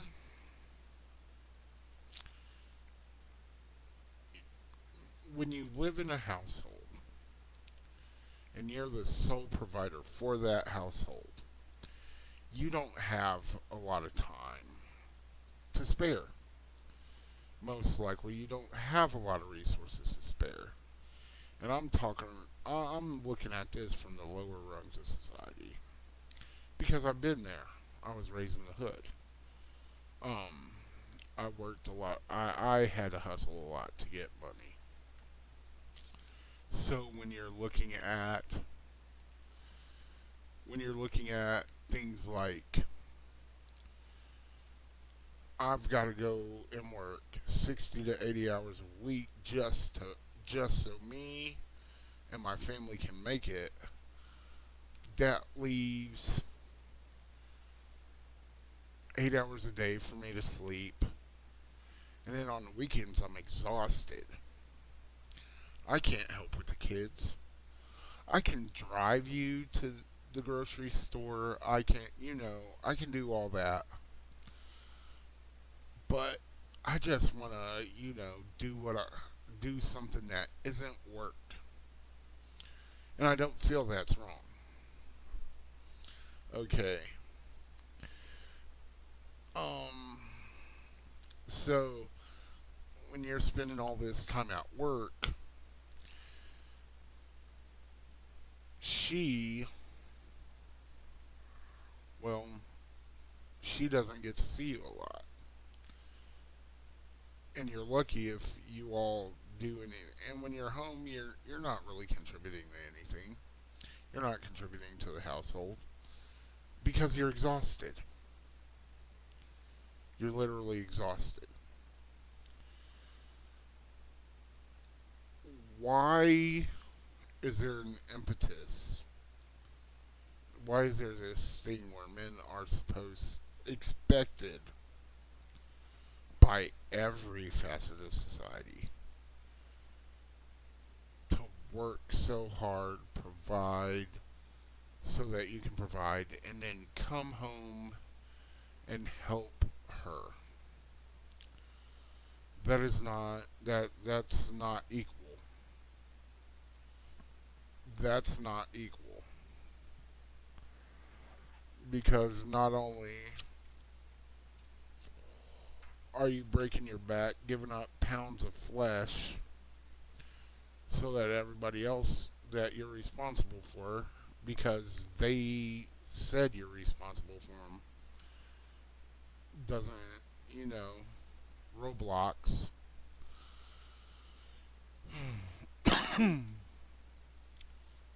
Why should you have to do that and then come home and clean the house and cook and do dishes? You shouldn't. You shouldn't have to.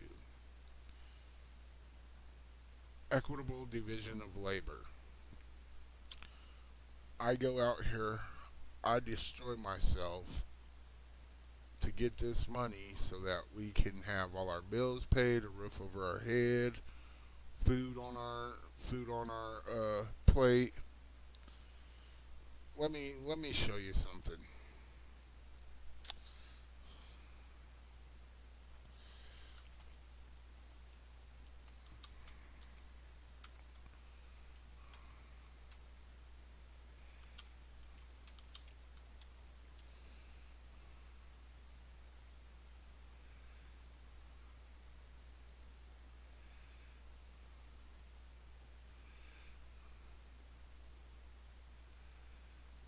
Giving our kids early Christmas presents. You ready?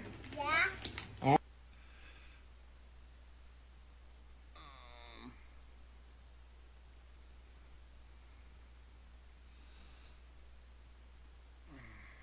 I don't think I can find that.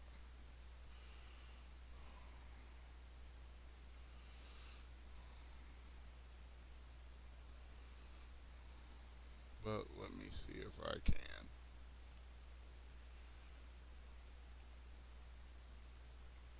Giving our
Okay.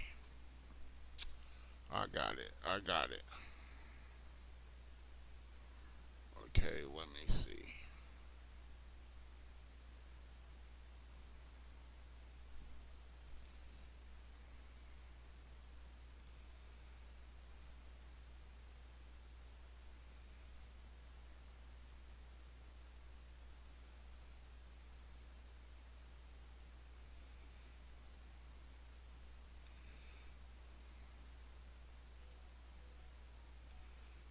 Okay. So, wait a second.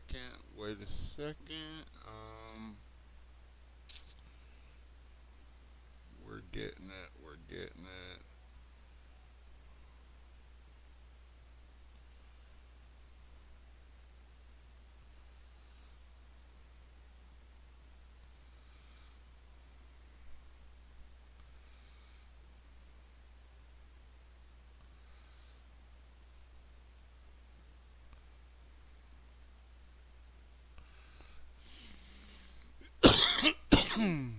Okay.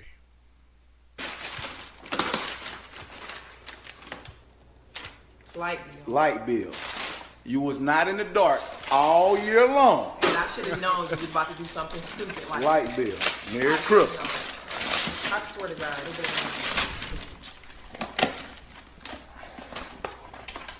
Card note. Card note. You was able to go and get your bald head friends all year long to go to the club with you. You know what? Card note. Mozzie, I promise you.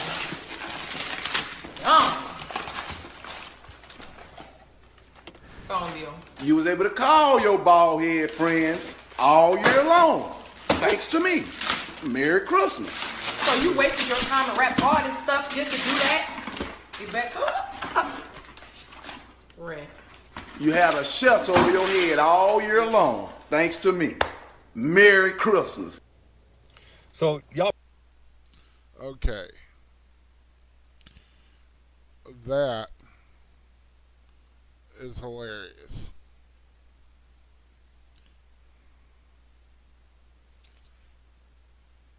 It's real. It's real. That's what men do. And it goes underappreciated. Okay. And this might get people angry. If I'm doing all that as the leader of a household, sacrificing my body day in, day out. Now this is a thought of it. Why should I come home and do everything else? Why should I be expected to do that? Is that equal? No. I would say, let's say that she spends 60 to 80 hours a week at home. The only way, taking care of kids, the only way that trades up is this. If the kids are not in school, okay, take your average family, right? Your stereotypical role model of an average family. She is responsible for the well-being of two children. He is responsible for the well-being of 3 people. So there's already something to that. Okay. If he's a manager, he's responsible for the well-being of everybody at work and everybody at home. Okay. So there's that. Then you got, if the kids are school age,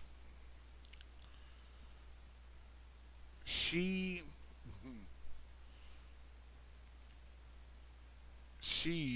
does not have, she's without them for 7 hours out of the day, going with our previous example. In that time, cook, clean, wash, errands, okay, get laundry, that's an errand. I mean, getting groceries, that's an errand. Doing laundry, cleaning the house. If you clean your house and you keep it clean and you raise your kids to be relatively clean, put their stuff away, whatever, that is not that hard of a task to clean the house. I'm sorry. It is not that hard of a task.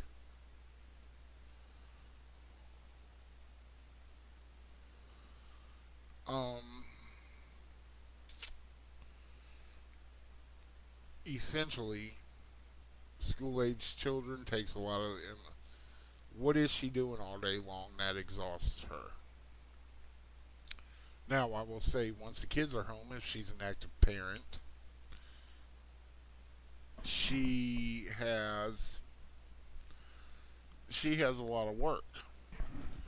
But say you get the kids up at 6, get them around, get them ready, get them to the bus stop, or get them to school. Okay, by 8. That's 2 hours. I am going in at 8 o'clock as well. I get off of work.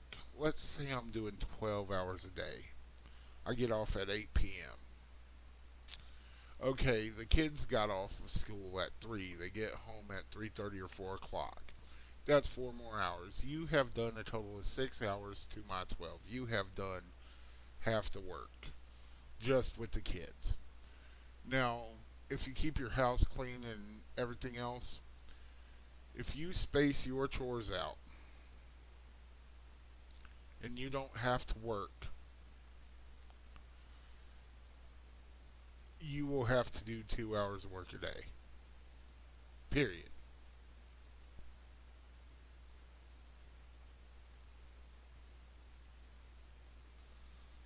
And the reason why I know this is because I've been in relationships that the woman has had a child, and they were long term, and she didn't really, she stayed home. I went to work, and I had a webcam, a security system for the house, inside and out, that I had set up. And one day I looked through it. Well, I looked through a week. The hardest week I worked that year versus hers.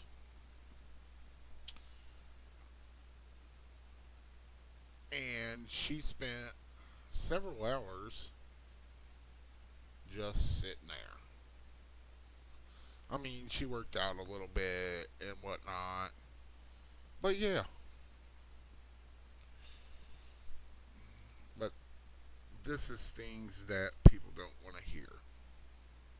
I thought you made a really great point that I totally agree with, where men are looking for these role models of how to embody masculinity because we are falling behind and a lot of people don't know how to act. What's really important, and what I've seen, at least in my experience, like feminism bring up, is the idea of like Justin Baldoni doing his talk about being man enough for your woman, being man enough to be emotional, being man enough to support children. That's the type of manliness and masculinity I think needs to be embodied so that men can catch up and feel like there's a place for them. That's something that we need to focus on, is making sure that people know how to embody masculinity in a way.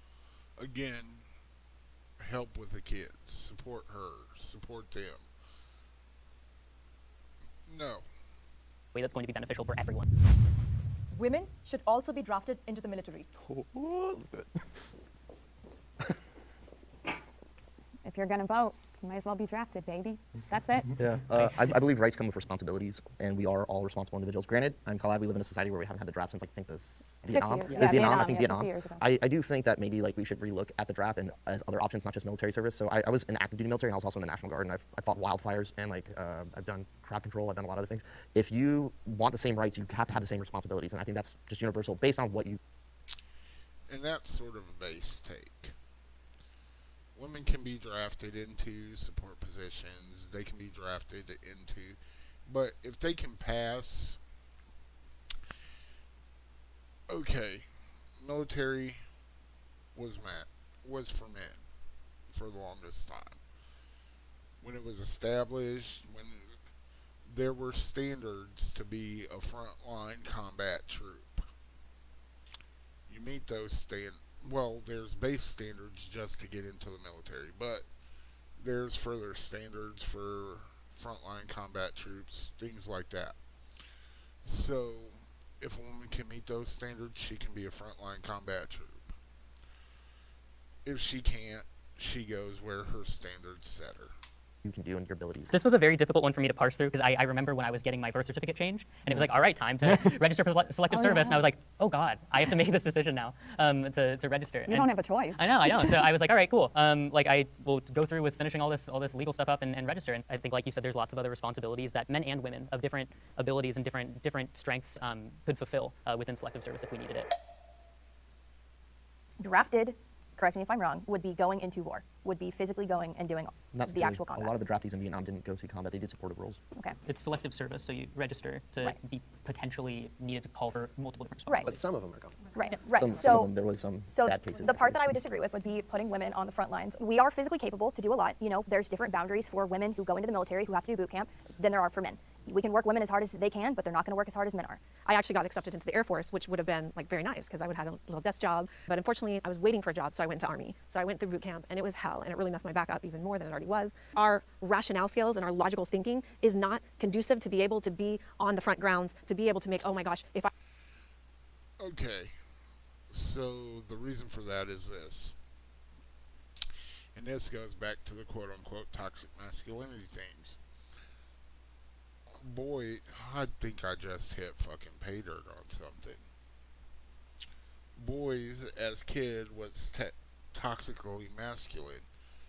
They get into scrap-ups, fights, all kinds of stuff, right? And call it playing. They're more liable to have violence committed against them and to commit violence. That potentially prepares them to deal with the trauma, the split-second reaction you need in order to deal with when the person next to you gets shot or whatever. If I step here, this is going to blow up. Can I, like, we just think too emotionally. And that's why when we talked about leadership, Now, I don't think it's thinking emotionally. I think it's because women generally don't don't go to physical violence, resort to physical violence to settle disputes.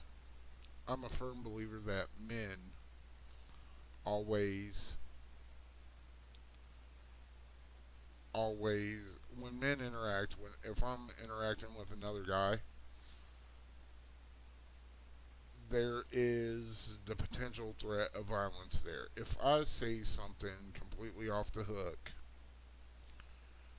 he's more liable to punch me or try to fight me.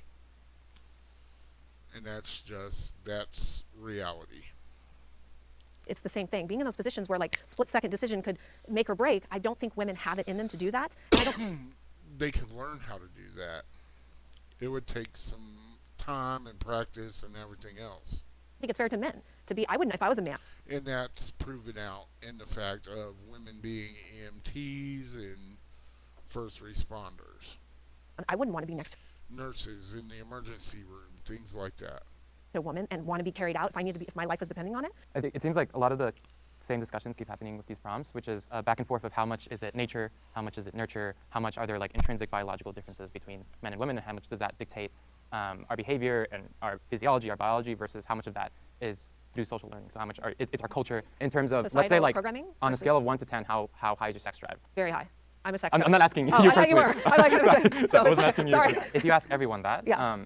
you'll see on average differences between men and women. And because of that, I don't think we should dictate whether or not someone is drafted into the military. Because ultimately, I think individuals should have the freedom to make certain choices. It's a draft, though. Sure. They can go in if they want. It's a That's the draft, military. and what you're saying, you don't think people should be treated differently because there can Exactly. be metrics It's that fall outside differential of the data. treatment. That's Of what I course, meant. yeah. So there is differential treatment, but I would say that it's completely reasonable to do that because not only are we focusing on the differential treatment, but we're focusing on outcome. So if I'm expecting somebody to go in combat, which is the reason I didn't walk forward, you should also expect that person on an individual basis to be able to meet the exact same standard as every other man that they are going to be fighting with. So the Now- military has made a change on that, by the way. Yes, they have a have. new individual test that's based on what jobs you do. If you're doing more combat Sure. roles, yes, you have to be strong and tougher, and there are women meeting those standards. That's Yes, why sure, yes, things I are agree. changing, and like I said, I'm not for the draft at all. But the overall combat test is combat test U.S. Army women versus men.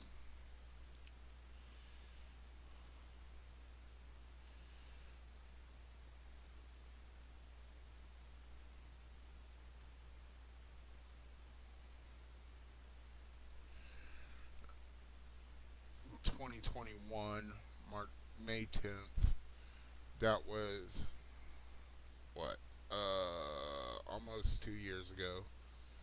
Half of the female soldiers are still failing new Army fitness tests while males pass easily.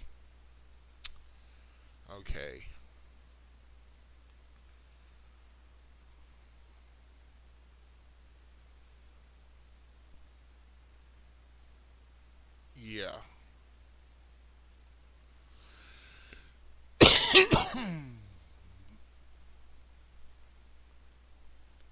women have a 53% fail rate in 2021. And female officers have a 23% fail rate, but that's still significantly higher than the fail rate for men, enlisted or officer.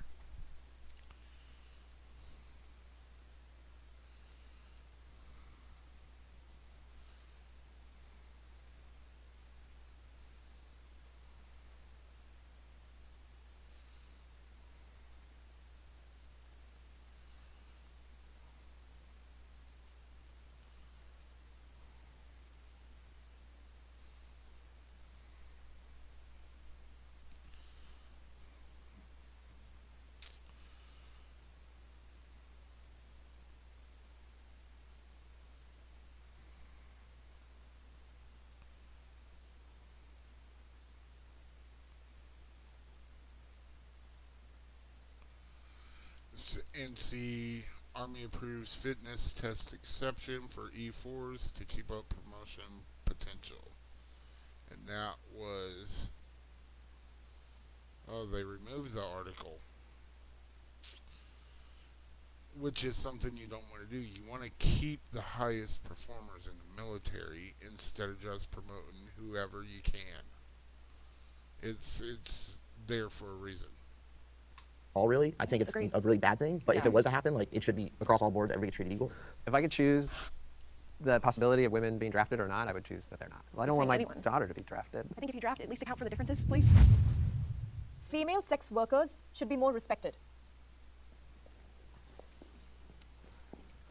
I don't know a ton about this topic, but I do think I subscribe to the idea that legitimizing sex work reduces the safety risks associated with that profession.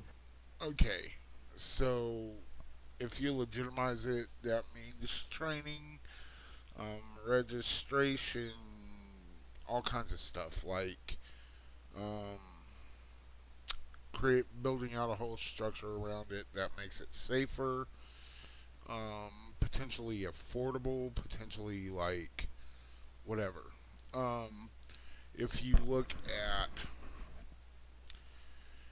If you look historically, you had the geisha, you had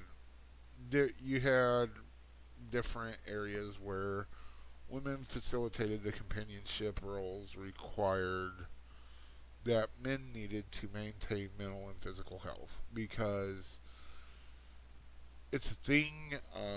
Bumping uglies is a physiological and mental need for men for their health.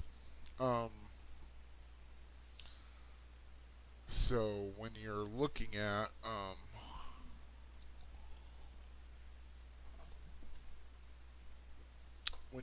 at things like this, you're just building out infrastructure and regulation, and I mean, when you get past that part, there's the idea. Okay, so continuing on with what I was saying, there's the idea that in the future, it's called a joy toy.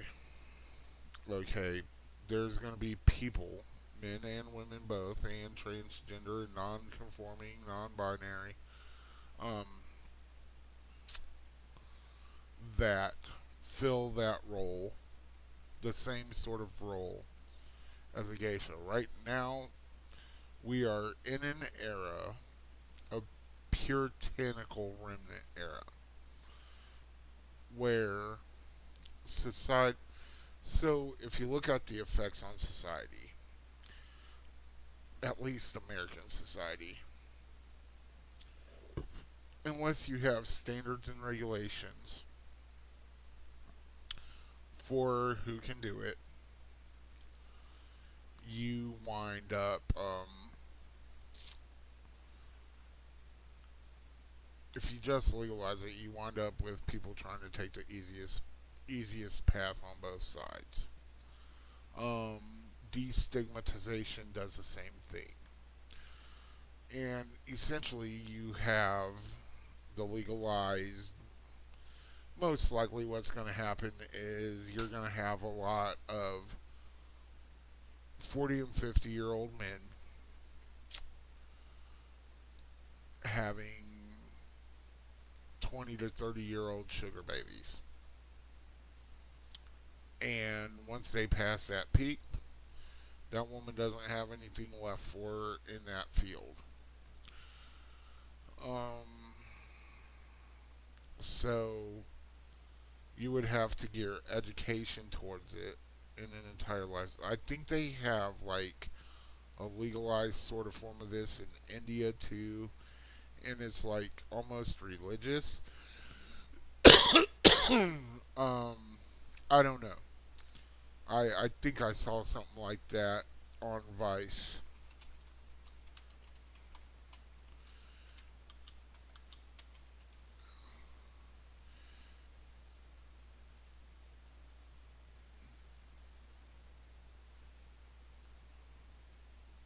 Okay.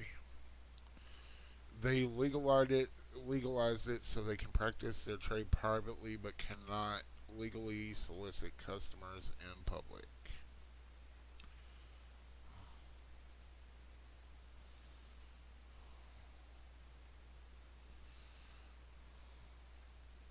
And owning a brothel is illegal.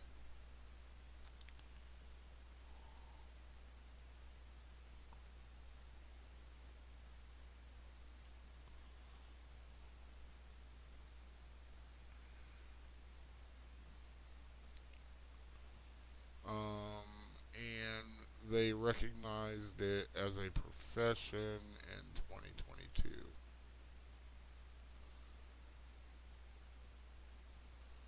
Oh, wait. 1956 is CETA.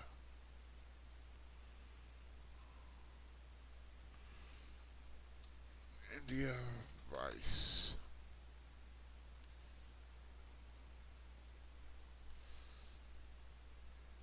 Oh, and they made a new Supreme Court order over there.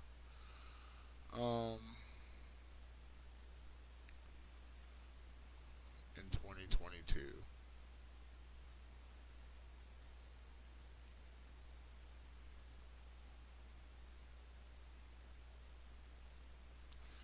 Um,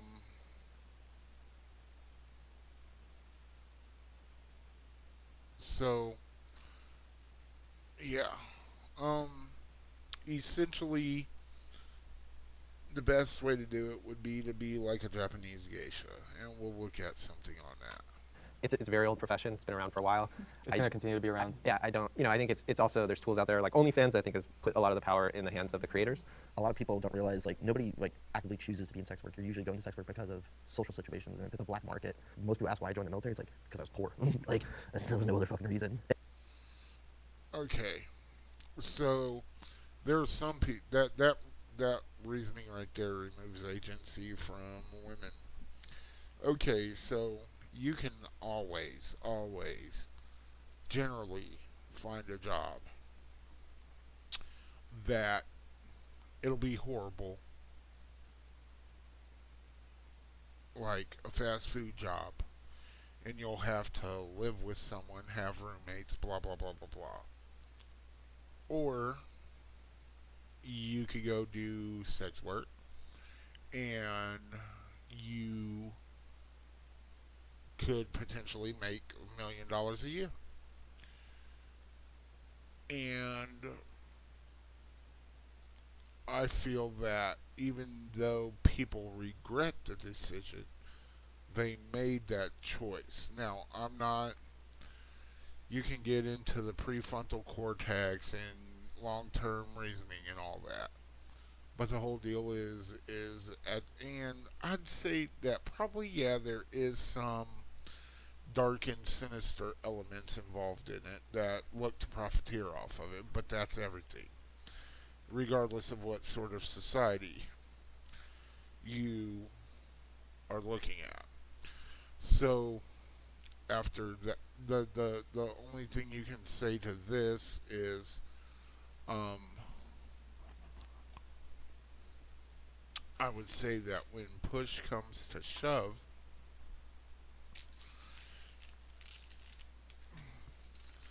I would think that if you completely decriminalize and turn it into an industry with technical skills and all that, like a love counselor, or just a general companionship, or whatever, you could wind up removing all the negative features of it or minimizing them. But you would have to change so much dogma and outlook and come up with curriculums and all that. And it's a deep topic. Maybe maybe if I get some people that actually like me, I'll discuss it later on down the road, relatively soon. And I'm not saying it would get Speaking of which, like, subscribe, follow. rid of exploitation, but if women have legal protections, like if I was a prostitute and I could go up to a cop and say, hey, I got beat up and my money stolen, not be worried about being arrested, like I would be more likely to report crime and get the people who are caught. Yeah, and then for the people who just want to do it and want to just like own their sexuality, own their body, and use it as a commodity, a way to make money, they should be able to do that in a way that is safe, in a way that they own all of the videos, all of the content that they make, and in a way that is equitable for them. When it comes to respect, there's two definitions. Respect either can mean like politeness, like you wouldn't shut the door on somebody that's like walking behind you, like be respectful. The other respect is usually if you do something that in the workplace that garners approval, you've completed a goal. So when we talk about respect when it comes to sex workers, should we be polite to them? Probably. That would be a human thing to do. I don't have to, but yeah. I prefer OnlyFans over the traditional porn industry. Yeah, because you own it, and then it's women a lot get sex trafficked. But that agency is important to know that it's what you own, and to have that respect put onto you that like this is your content you're putting out into the world. Yeah, now it's their copyrighted material. Before, when it was the old porn industry, they didn't have rights to those videos, and that's a huge thing. Like if I want to take my stuff down, you have to go to a court with a copyright case, and it just. That's what happened with Mia Khalifa. That was her whole thing, and luckily now she has a very successful career doing like sports commentating and stuff. But that's. The sports commentating, she's not very successful, and I look at it like this. Okay, she made her decision. I don't know the circumstances around it, but regret doesn't equal that she didn't make an active choice to do that.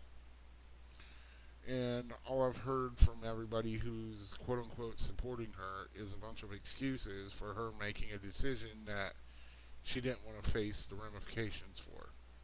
Unfortunately, that's not the rule, that's the exception. But it's a role model. Not only that, she lied. Wait. Did Mia Khalifa lie about how much she made in adult industry?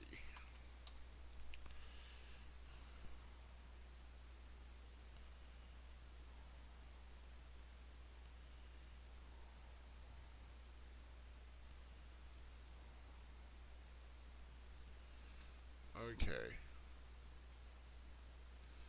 So,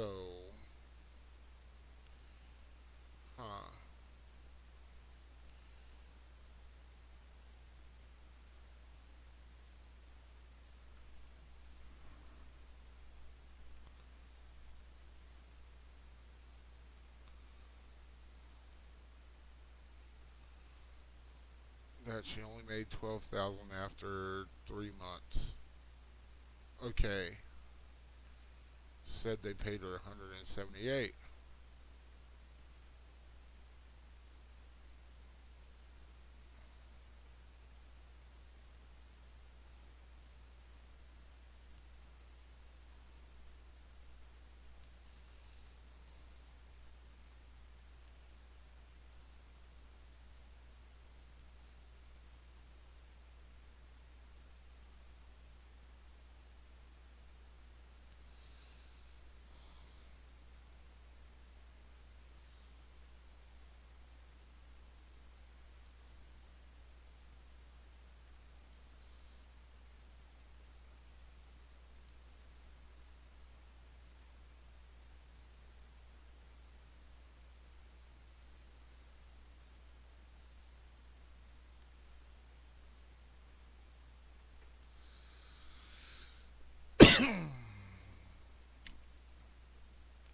Okay, so apparently she was contracted to be social media manager.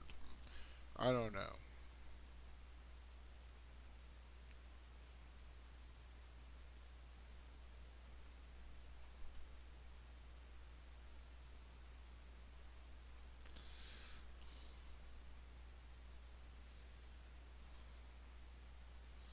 3 months, 12,000. That's 4,000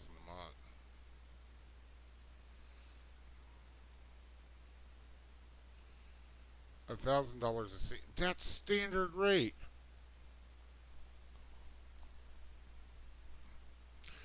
Okay, so here's a different one. She made $1,000 a scene. Okay, which is standard rate. She never received residuals from the company.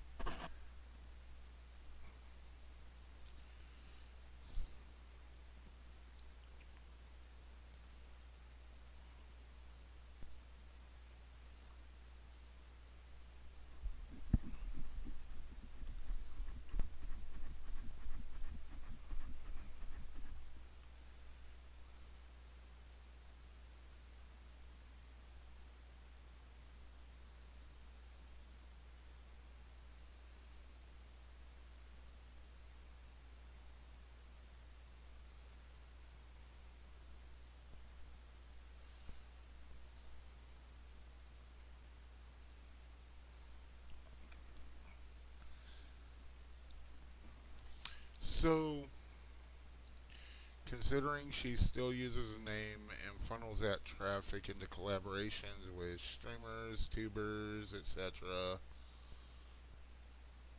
very high followed Instagram, likely worth millions of dollars in endorsements. It seems like a weird thing to lie about.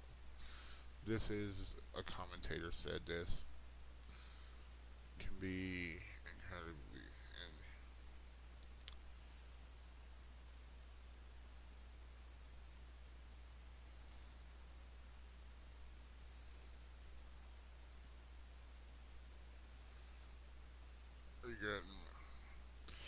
Okay, so maybe maybe she didn't make a lot, but that was a standing rate, and I know that for a fact because I was involved in the industry on that end of it, and I asked around. Okay. Um. Anyway, she made standard rate for someone of her talent, her renown, and essentially she signed over rights. Venue. Okay. So that notwithstanding, I agree that them having rights is a good thing. Right off the bat, you said Mia Khalifa went from being a porn star to being a sports commentator. That is something that we should be directing women towards. It shouldn't be, okay, well, you know, she's going to go do an OnlyFans or she's going to be in 50 porn videos to get paid. When we're encouraging women to go out of their way to sell their bodies on the internet because that's a means to an end, we're not doing that the right way. And I don't think the feminist movement should be moving in the direction of normalizing sex work when we should be encouraging women to value themselves, value their body, value their talent, and take that elsewhere. Okay, so this whole thing, that's called a SWERF, a sex worker exclusionary. We will remove the R. Feminist. R stands for radical. Okay, so the whole ideal that sex workers are contributing to the degeneracy, to the undermining of the feminist movement, so they shouldn't be, is bunk. Okay. Ultimately, it's their body, their choice, and they should be able to do with it what they want. Hey, another whole ass argument. Look at that. Their body, their choice. They should be able to do with it what they want. A lot of things in place, though, for women. Like, yeah, there's obviously a need if they're in maybe a lower economic class or something, but at the end of the day, that's more of like a morality topic, you know? And so you can't really force that on everybody. I agree with you. Right. The other thing would be is that women are not happy when they're doing this. It's not empowering. Okay, so happiness is subjective. Empowerment is subjective. It's not objective. Because like I said, you can find exercising your sexuality how you want to be empowering. And you can find happiness in that. That's the whole reason for there's a whole ass kink called exhibitionism, and it's been around be for OnlyFans or the porn industry as we know it today. Empowering as a woman. You can go on Twitter and see these women who are in their 30s with an OnlyFans link in their bio, but with no kids, no husband, no specific thing to actually care about. It's okay, so that is a systemic thing. If they're 30 and they're still doing OnlyFans, then that's their choice. Nobody says that you have to have kids or have to get married. That's just whatever. If they want to be materialistic, let them be materialistic. It's all about materialistic things. I would say that she's taken this the whole wrong vector, and she should go with more. A woman in sex work is more likely to wind up being a madam and manipulating and conniving other women into doing it than she is. You know what I mean? These are the same women that you're seeing tweeting about how sad they are. They're tweeting about how it's not generalized. It's the majority of those women. They are on antidepressants. I'd like to speak because I've actually been in the industry. So I was trafficked for a decade. You hit the nail. That's okay. You hit the nail on the head. I came from a very poor socioeconomic background. I was a product of the state. And so I speak from experience when I say it's not empowering, it's not glorifying, it's not owning your body. None of that stuff is true. In her experience, it was that way. Again, and I mean being forced to it, regardless of why you're forced to it, shouldn't be happening. If you feel that that's your only, but that's the whole thing. You could have went and got a job at McDonald's. You could have went and got a job at Taco Bell, whatever. And nobody's saying that but there's resources out there.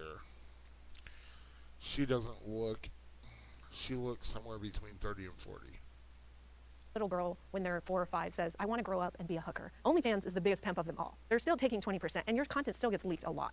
I agree. I'm not in favor of any kind of exploitation. I also am uncomfortable by the idea of, like, women I know, if they were in that industry, like, I admit, like, it makes me feel uncomfortable. My gut is so you have a daughter. I'm going to be having a daughter in 4 months. Let's just go back to the daughter. So, well, I mean, it's a good question because you're raising a human being for the future of society that we're going to all shape. How does it make you feel to raise a daughter in a world where you can either preserve, you can either preserve her innocence, or you can step away and let her do the OnlyFans thing? How about respect femininity? It's a great question, and there's two truths. Feminism. There's two truths that I feel like I can hold at the same time. One is I would be very uncomfortable if any female relative was, or person that I loved, was exploring that profession. Like I would have. You can't even say it. I'm trying to be as like professional as I can. Yeah, as a father that you fail. No.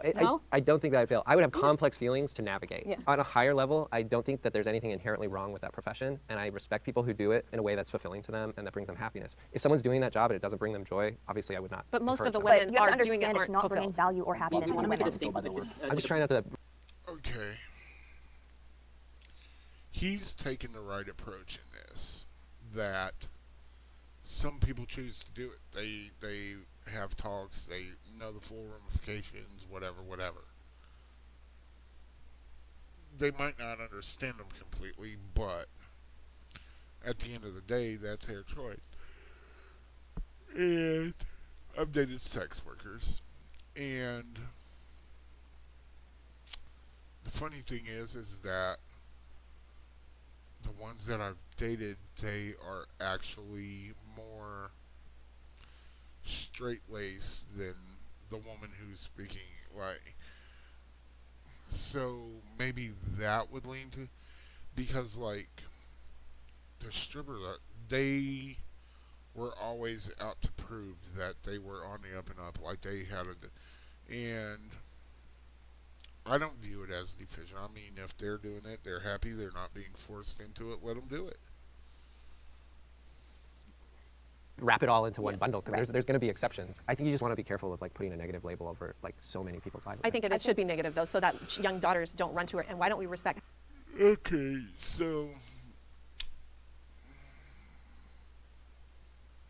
I don't think it should be negative. I think what it should be is these are the potential outcomes. We respect them enough for femininity to love them versus respect for sex work. Men should take birth control. Huh. It should be choice. Well, male birth control does exist. The problem is there hasn't been a lot of funding into making it commercially available. It's about making male birth control last time they went around, it was shown to cause cancer and all kinds of shit. So no, not yet. Vasectomy. Get an equal responsibility all The reversible kind, and you make sure it stays reversible. around, especially if there's I mean, you make sure it stays effective. a more effective way, like a pill. They can't just whine about the. Okay, so here's the thing. A lot of the big thing is why should women have to take a hormone-based pill? Well, what they're suggesting is a man take a hormone-based pill. It's hypocrisy. The side effects when they know that it can significantly decrease a woman's quality of life when you're all this. Chance of fertility or chances of, I've never been on birth control, and I don't believe in taking it. I don't believe in putting anything like that alters my body. I'm not saying either party should have it, because personally I don't think that anyone should put that stuff in their body, but if one's going to do it, and then the other one should have the option of doing it. Yeah, if we're in a world where women have the access to it and men have the access to it, should is just such a strong word. So Make the choice for your own body. That's why I didn't walk forward. But yeah, if you both have the option. If men had the right to birth control, then they would ultimately be coinciding and deciding if a child should come to life. Right now, women ultimately have that decision. No matter what you say, she gets to. Oh yeah, that's a good point. No more baby traps. Look at that. What do y'all think about that? No more baby traps. Decide if she goes through with it or not. And I think that's kind of problematic for many reasons, but yeah. It goes back to why I stepped forward with the military draft. Everyone needs to take responsibility for people's sexual and reproductive health. But are you saying that because you know that women would want a guy to take birth control? Like that's more of like you want to please the feminists? Please myself, because I'm a feminist. That's what I'm saying. I'm saying like male feminists have a tendency to have the talking points, and they're like, women want us to take the birth control, so I guess we will, but like, do you actually think that you would? Why wouldn't I? Why don't you get a vasectomy? I did. Did you? I have a vasectomy. So there you did it. All right. Okay, yes. I decided to get a vasectomy because I wanted to play a small, very small part in having men take more responsibility for their sexual and reproductive health. And once I learned more about vasectomies and the procedure, it seemed like a no-brainer. That's a good point. But you should probably make sure it was reversible, not just a plain flat out whatever. That's like that gets into my political beliefs, i.e. systems that, yeah. For me to get it. I've known for a few years that I didn't want children, and so I've been thinking about getting a vasectomy. And then Roe v. Wade got overruled, and I just looked into it, and I started doing more research on it, and free of insurance. Yeah, I was going to say. No side effects. It's an outpatient procedure, so you go in 20 minutes, you're out. I went to work the next day. You should not take it if you have any inkling of a doubt about not wanting biological children, because it's not 100% reversible. But in some cases they do it, yeah. Right. It's preposterous to me that it's only about 5 to 6% of men in the U.S. have a vasectomy, because definitely more than 5 to 6% of men in the U.S. don't want to have children. That's correct. Yeah, because it's like condom, with hormones. I know. vasectomy. There is no there's no middle ground between the two, and I think it's because of patriarchy. I know you hate me using. Oh Jesus! Everything's because of patriarchy. No, it's because when hormones are introduced into men, they cause far larger adverse side effects than in women. That word. But like, I think it's because we prioritize. Of gynocentrism, that's why. Listen, we have advanced so much. You don't think they could come up with a pill at this point? Think about it. They've come up with one. It's just commercial. There's not a market for it. Gynocentrism is like a. Okay, so I want to hear from the disagreeers. One thing that I do agree with is the fact that birth control has a lot of side effects. And if I'm not going to take that, and a lot of people aren't going to take that and have the side effects, then I don't think men should have to either. I think we live in an over-sexualized society where we're trying to, yes, find ways to solve this issue because you cannot stop everybody from doing it. Why not preserve and protect yourself and not go around and sleep with everybody? Big win. Abstinence. The best form of birth control, no matter what. Yeah.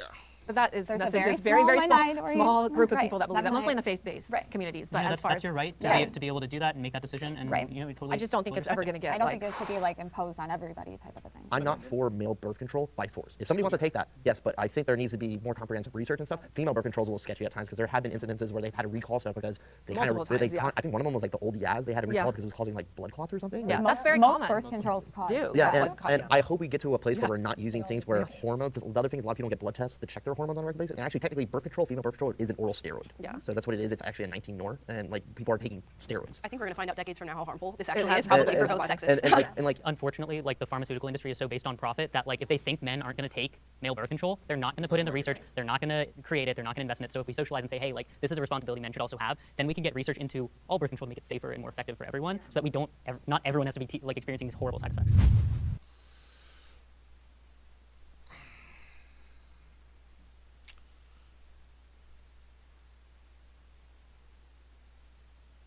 I mean, I'm thinking on it right now. And that makes sense. The one time it makes sense. Being a mother is the most valuable thing a woman can do.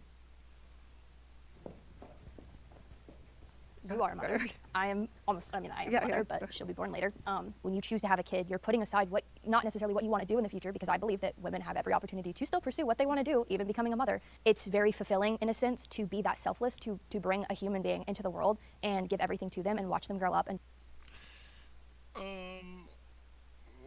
my opinion on this is this. I'm pro-life within the dichotomy of pro-choice. You should be able to have a choice to do whatever you want. Mothers do have a very important role, regardless of what I said earlier. That is not hypocrisy in practice. It is a viewpoint that I have. The previous statements that I made where, why should I be expected to do all this shit, equitable division of labor, that was not me minimizing a woman's contribution. It was me going, what the fuck, to what society says men should be. Being a parent is very hard. Very hard. I imagine that's why that ex-girlfriend of mine did sit down on the couch and be and relax for an hour or two during the day. She did what I wished I could do, and I didn't really resent her for it either. But then again, she didn't demand that I come home and help her do that task of taking care of her kid and all that, and she knew she could. Would it happen immediately as soon as I walked in the door? Most likely not. More along the lines of give me a half an hour or an hour. Yeah, you can get some help. But yeah. And continuing motherhood is the only way to perpetuate the human race as we speak. Yeah, it's pretty damned important. become their own person and to feel that love unconditionally that something materialistic. And I would say most valuable. It's more valuable than having a job. It's more valuable because it just is. More valuable than having a job. More valuable than owning a house. More valuable than... I would say that... Here's what I would say. You would have to be on a level of Mother Teresa or something to give a more valuable contribution to humanity than being a mother. Will never give you. Yeah. I honestly don't remember my life before my son. Mm-hmm. And it really makes me sad today that more women, 10 years, more women in the United States will be opting out of marriage, out of children. That just is insane to me. It's innately in us to nurture unrealistic standards. It's a perfect shitstorm. And to love and to care and to create life. We literally give birth. It's an ability, a gift, and it's also too much is given, much is required. It's a massive responsibility to raise a child, knowing that, as someone said earlier, your children are going to be the future of our planet. Wow, okay. I want to hear more from the disagreeers.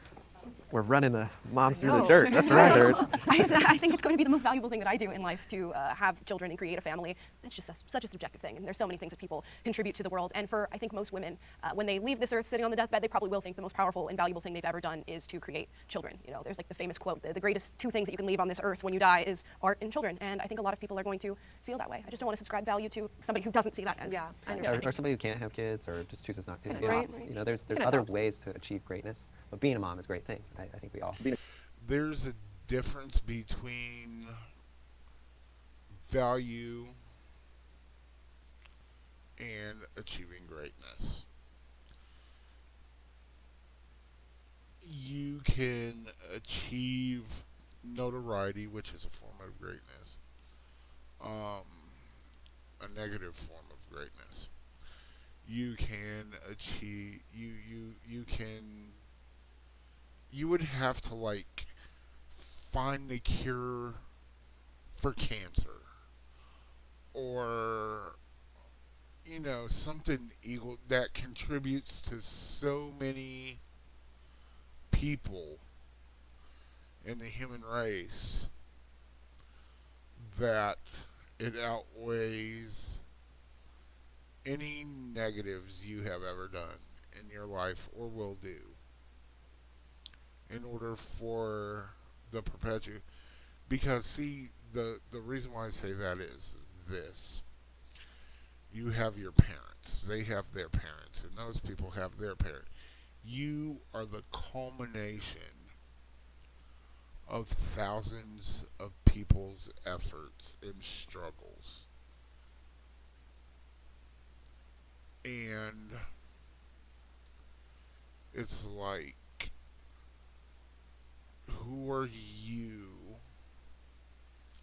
to minimize yourself and them and what they did? Now, being honest about it, a lot of those people were accidents, but once the accident turned, it became a welcome thing.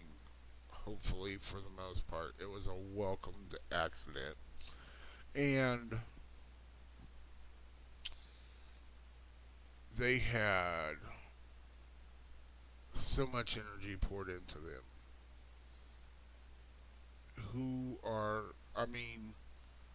And you might be the seed for greatness that will cure cancer, that will make sure humanity persists on for millions and millions of years. And I mean, that's just, there's something intrinsically valuable in that, beyond the scope of anything, the majority of things that you could accomplish with your life. A good mom. Does anyone, being a good mom, yes. Yeah, a good mom. There's a lot of people who are moms. I raised a good mom. I was raised by a single mom. On top of that, I was also adopted. So my birth mother had to make an incredibly difficult choice to decide not to pursue raising this child. And then my mother, who is a single mom, raised me and raised my siblings. The thing is she was also like a teacher and a professor and a principal and an administrator. Honestly, what feminism really should be about and is about is making it so that women, if they choose to be a mother and just do that for their entire life, they get as much respect and value and everything that they should be afforded as someone who decides to be a billionaire CEO as a woman. The feminist movement is teaching. A billionaire CEO doesn't stand on a good mother puts so much. Yeah, there's that. Like I said, that company would have to be intrinsic in like finding a cure for cancer, getting humanity to colonize safely within this stuff like that. Women that it's the worst thing you could possibly do because you're gonna lose your money and you're gonna. And I think sometimes some people live in echo chambers, and that might be a problem. But like also here's the other thing: are women not having children because it's economically difficult? Because in America it's really hard to have kids, really expensive. Yeah, duh. That's the reason why they're not having them. Nobody is saying that it's not hard. Nobody is saying that nobody's doubting that part. What's up for debate is how valuable it is, and motherhood is a very valuable thing. We don't have healthcare. We don't. You're fine, but not everyone. I know, but I'm saying that what the act of having a kid takes two people. Yes, but me and my girlfriend, we could probably afford a kid, but right now it's probably not good because. And you're making that decision. But here's the other thing: not everybody has that decision to make, and it's actually economically really hard to have a kid in this country. Somebody's gonna have to stop working. Somebody's gonna have to make less money. There's not healthcare. When I had my son, I had no means. I had been trafficked. Obviously, I made the decision to see it as life and to have the child, and I had the child. And I was homeless in Newport Beach 8 years ago. When my son was just still nursing, 10 months old, worked around the clock, and didn't stop until he was almost 5 years old. So until I got my degree. Well, how do you handle childcare? And the county pays for it. That's why I'm trying to say we do have resources. I was a full-time student, that's and because Newport Beach. That's not everywhere. California And dissect every county and see which counties offer. California is one of the more exceptional. So I do think there's resources if you look for them, and I don't think that just saying, "Oh, it's expensive to have a kid." Woe is me, I can't have a kid.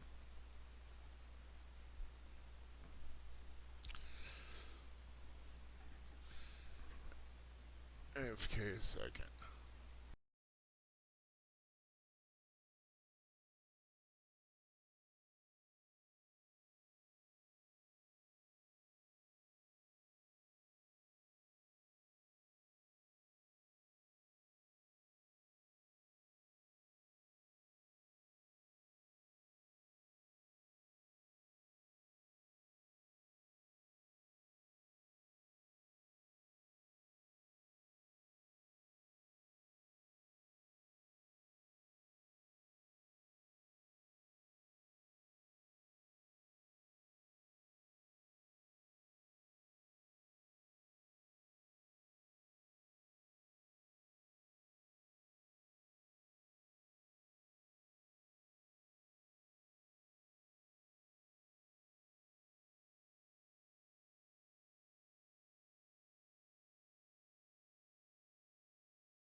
because I'm too poor. No, we live in a country where, like I said earlier, we have the opportunities to pursue I'm back.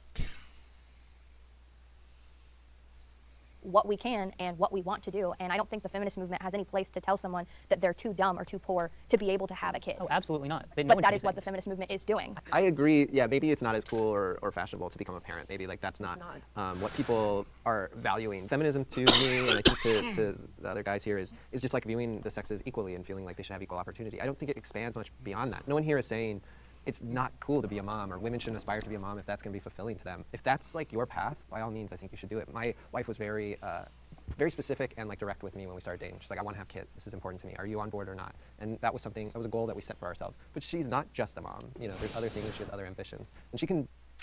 No one's arguing that. This is a thing. Quit. They're muddying the waters around the topic. It's the question, the prompt. Being a mother is the most valuable thing a woman can do.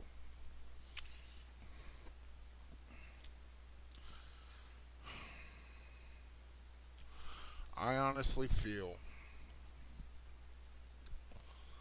that when you take fatherhood and motherhood, both of those are the most valuable things that a person can do. I mean, if they do it right, if they do it well, if they do their best. And I'm not talking about I did my best. That's bullshit. I'm talking about if they actually do their best, if they sacrifice for their kids in every way, and they make sure they're taken care of, and it's just you've got to be beyond that, like cure for cancer, cure for, you've got to do something that contributes greatly to humanity in order to get past that. Do both of those things, and I think we all feel that that's possible. So when I hear you say, like feminism is saying that like moms can't do this or don't be a mom, I'm not sharing that experience of Well, that, that's of that good. information. We don't shame motherhood. Like our side, we promote it a lot of the times, but whenever you hear the opposite thing, it's usually from the feminists. Men need to be masculine to keep their families safe. Of course he's going to step. Yeah. Look at him. I think there's a reason why people love Andrew Tate. And whatever you think about him in regards to what he's being accused of, which he has not been proven, but that's neither here nor there, men gravitated toward that. Why? Because he spoke to men in a sense of being a man, being a protector, and you have to be in charge of all your faculties and think more critically. Yes, he did. He spoke of that, but he only did it to pass everything else through, and that's the issue. There are, just like there's different forms of being a protector. Andrew Tate doesn't embody that.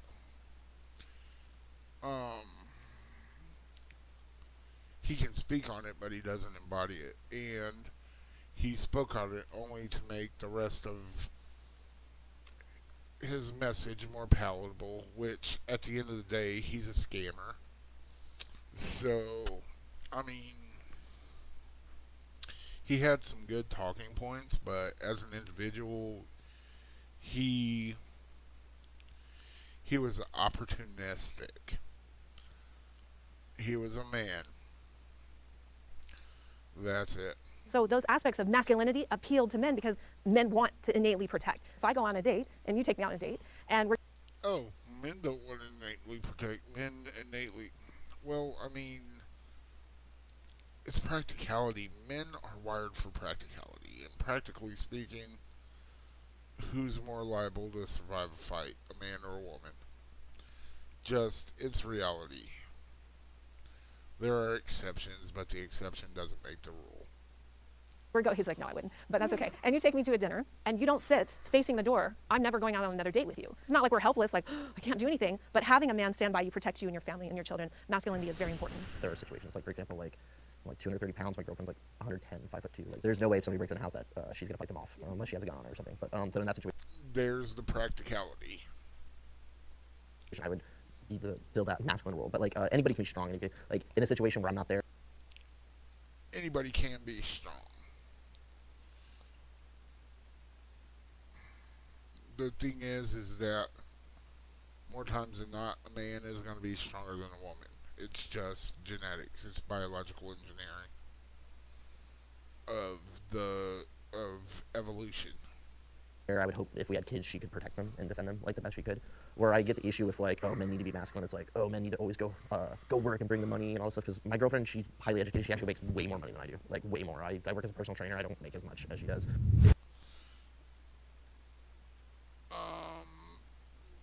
That's pretty based. I mean, he's winning on points because, like, if that's what she does, that's what she does.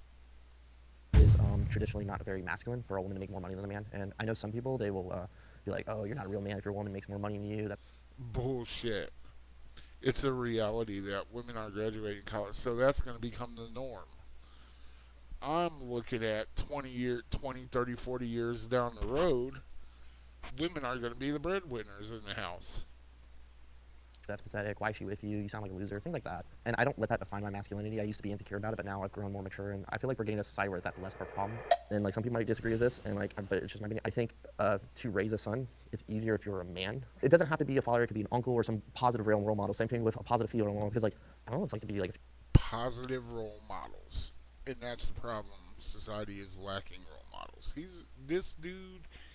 He's on a base take on this point.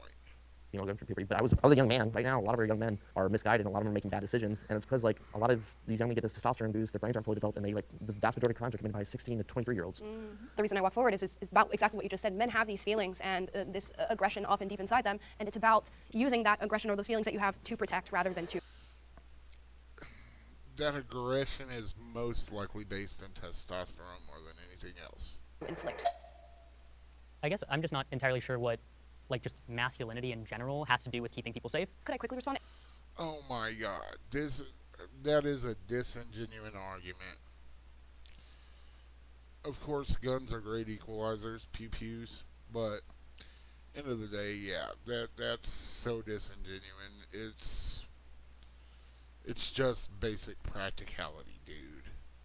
And that I just think it's that men have that natural propensity towards it. If I think of roles in society that are protectors, we could say police officers. Anybody's going to take on that role of physical aggression in order to stop a bad situation from happening. Men There it is. tend to take those roles, and if you There it is. Men take those roles. just look at the demographics of those Not saying that they're doing the best job, but I don't know. roles in particular, men choose to take that on, and they persevere and drive for it. Let's say I get married to a guy and he wants to be a stay-at-home dad. That's fine. I enjoy working. So I actually wouldn't be totally opposed to me grabbing the gun if an intruder came in and being the one to kill somebody if my husband's normally like the one protecting the kids, I guess. And there she is. She grabs the gun. I'd say I'd grab the gun. First line of defense, I'd say we both get a gun. I don't think it necessarily matters who's protecting the family, just somebody must. I like what you said about intuition, though. Like, my wife has a lot of intuition. I think she's better than me at like helping us avoid unsafe situations. Intuition is not a measurable trait. It is, I feel it's like your subconscious, even if you can't consciously recognize danger signals and all that, your subconscious weaves together likelihoods and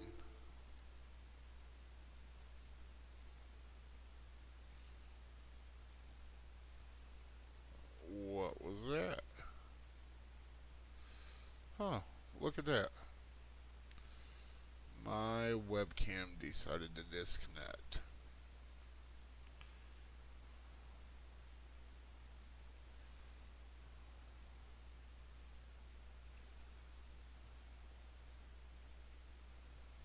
Did it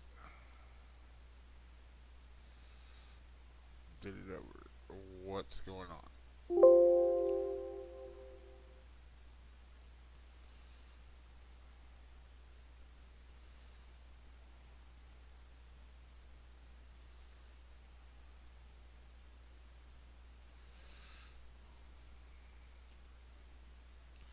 Wait a second. Oh well, it doesn't matter.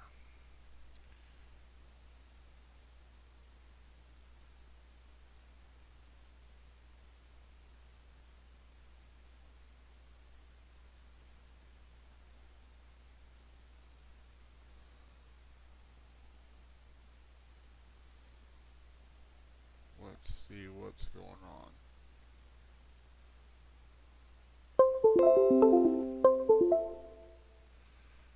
Okay.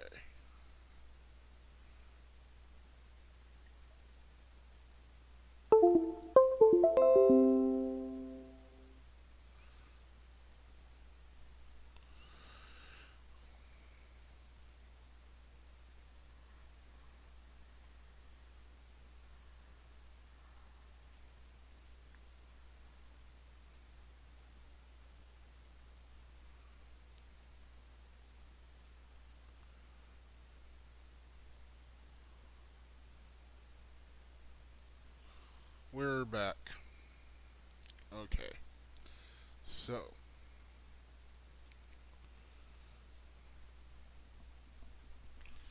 Yep.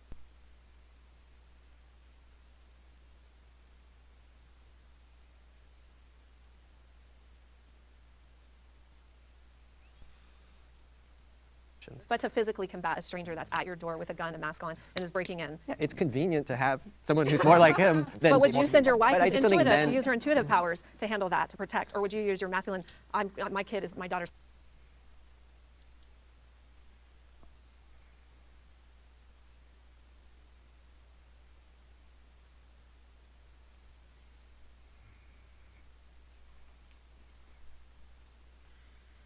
I've got to go to bed in half an hour. Protected, I'm going down If there. we get attacked, I'm going to do everything I can to protect my That's- family. That's not men having to be masculine. I just think that's people protecting those they love. I think when women are put in situations where they have to protect. Okay, so they're not saying that it's men only.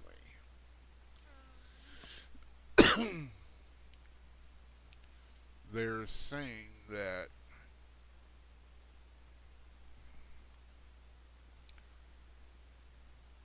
okay, so you've got to be able to be reasonable and respond correctly to outside threats. Their families, they can exert tremendous force. Obviously, Sure. they're more vulnerable because they're not typically like as strong on average. Pumps are full of testosterone, right? But Why? I just don't. I don't think like this is something men have to do. I think you got. Yeah, it is. Hopefully everybody would be trying to protect their family, but yeah, men need to be on the front line because there's the likelihood that they are more likely to survive. Gotta be careful about putting pressure on men to embody some sort of like macho, tough, violent. Well, I don't think it's macho. I've had men in my life who like embody that tough role, and it like creates uncomfortable environments. It sometimes invites aggression, danger to the situation. It's a certain role playing that I think men actually it's beneficial to grow out of. Why do you think it's a role though? What if that's just who they are? It's innately in them. Well, then I think they should go to therapy and. Testosterone therapy isn't going to solve it. All therapy, a good therapist will help you be able to regulate your responses and how you harness it. Work on it But or why like do play you a think sport and get out that aggression. So I understand. Aggression isn't bad. I always hear from other male feminists like, oh, that guy's trying to be a macho guy. Why? Okay, so here's the thing. I think sometimes it's not genuine. He's playing a character. Actually, I'm usually the one to de-escalate situations because of how I look and how I'm presented. So I de-escalate. And actually, I always tell people I don't, and I always encourage young men, avoid the fight. Yeah. If you can avoid it.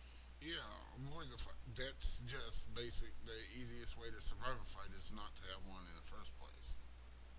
Stay away. But if you have to, obviously do what you have to do, like survive. And I would say to women or anything, but don't start and actually try to deter, get away, because violence should be always the last resort. Violence only brings more violence. The differences between men and women should be celebrated. Yes. I'm talking about poles of energy. We have polarity in everything in the universe. From the battery, you can't put two negatives into a battery and it work. You can't put two positives. Has to go flop. So there's poles day and night.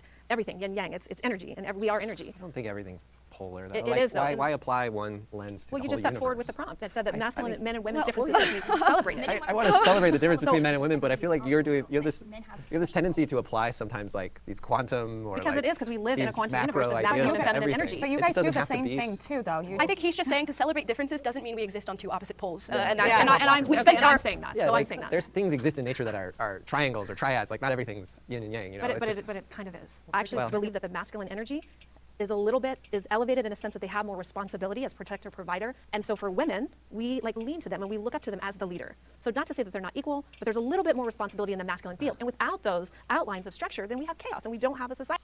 See, she's so elementary. This is so reductive because ultimately,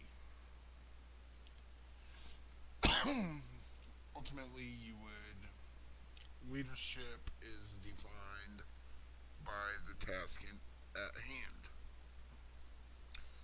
So, I know how to cook and take care of everything in a house. My family made sure I knew how to do that. It was part of how they raised me. So, at the end of the day, that's what I do in my life. But, something, say, complementary roles, not, yeah, she's reductive. We have no more children because women aren't having children anymore. I don't think I feel Like, even at work, practically speaking, the person who's most skilled in a section will lead that particular thing. Should be the same at home. your chaos as much as you. You threw in a little nugget. I have to take it. You do see women as not. I you know, don't. on I the don't same see them as the same level as men. I just You're would. right. I would encourage you, like from a loving place, to just maybe challenge that. Like, I how challenge might all the your experience I change think if you saw women. yourself? I think Hold on, women are Keith. 4 quarters. A guy is $1. I think they're equal. They're just not the same. Yeah, I think that the, And that's a good way. That's a good way to put it. the prompt and what I really took to is that it's so important for you guys to celebrate your femininity and celebrate what it means to be a woman for you, and we will joyfully celebrate that with you, right? And likewise to us. However we want to express our masculinity, that should be celebrated, right? And, and whichever way you have to do it, and like I said, I don't think it's as rigid as like we want society, like some people want us to think it is, but it should be celebrated because there are innate differences. Okay, so it's not as rigid as what some people proclaim it to be. He's right on that. There's room for variance, but at the end of the day, that's the exception rather than the rule, and that's where people get lost. Like, you can be, there's a whole experience being a man, and there's a whole ass experience being a woman, and there's some overlap there. The commonalities are really pretty much but the differences are so vastly different that that's what defines them. That are like just biological, and there's gonna be those differences, and there shouldn't be anything frowned upon. Like, women being like more softer or emotional, it shouldn't be something frowned upon. But if a man chooses to be that, that shouldn't be like that's feminine, that's not masculine. That's Okay, so emotion is not quantitative, and I feel that men, the art of expressing emotion with expressive stoicism, has been lost to the world, and I don't even think I heard this concept before. Expressive stoicism.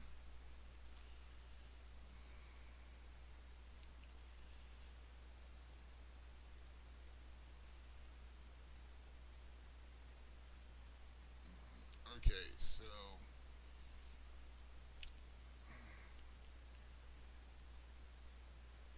expressive stoicism is expressing your emotion and then solving it and moving past it, not letting your emotions rule your life. That's the best way I can describe it in layman's terms. we should celebrate those qualities in people. Can the disagree step forward? Men are more enslaved than ever before. this is a tough one, huh? I agree with most of what everyone said. It's just a should. I agree that differences between men and women can be celebrated, and I celebrate it. I think most people do to some extent. I think they should, because when you stop, so you get into this quagmire of whatever. Do as you please. Yeah. I feel like it's important to celebrate it because I know for me, part of with gender dysphoria, I really enjoyed, emulating and having masculine traits and being a man. So being able to celebrate that and say, all right, fantastic, I can celebrate that this is a different thing than what my sex assigned at birth would tend to go for. But celebrating both sides of those things and the dichotomy that may be different is really essential to allowing anyone to really just express themselves the way they want to. Thank you guys. You guys are all amazing. Thank you. Very good sports. Yeah, People should be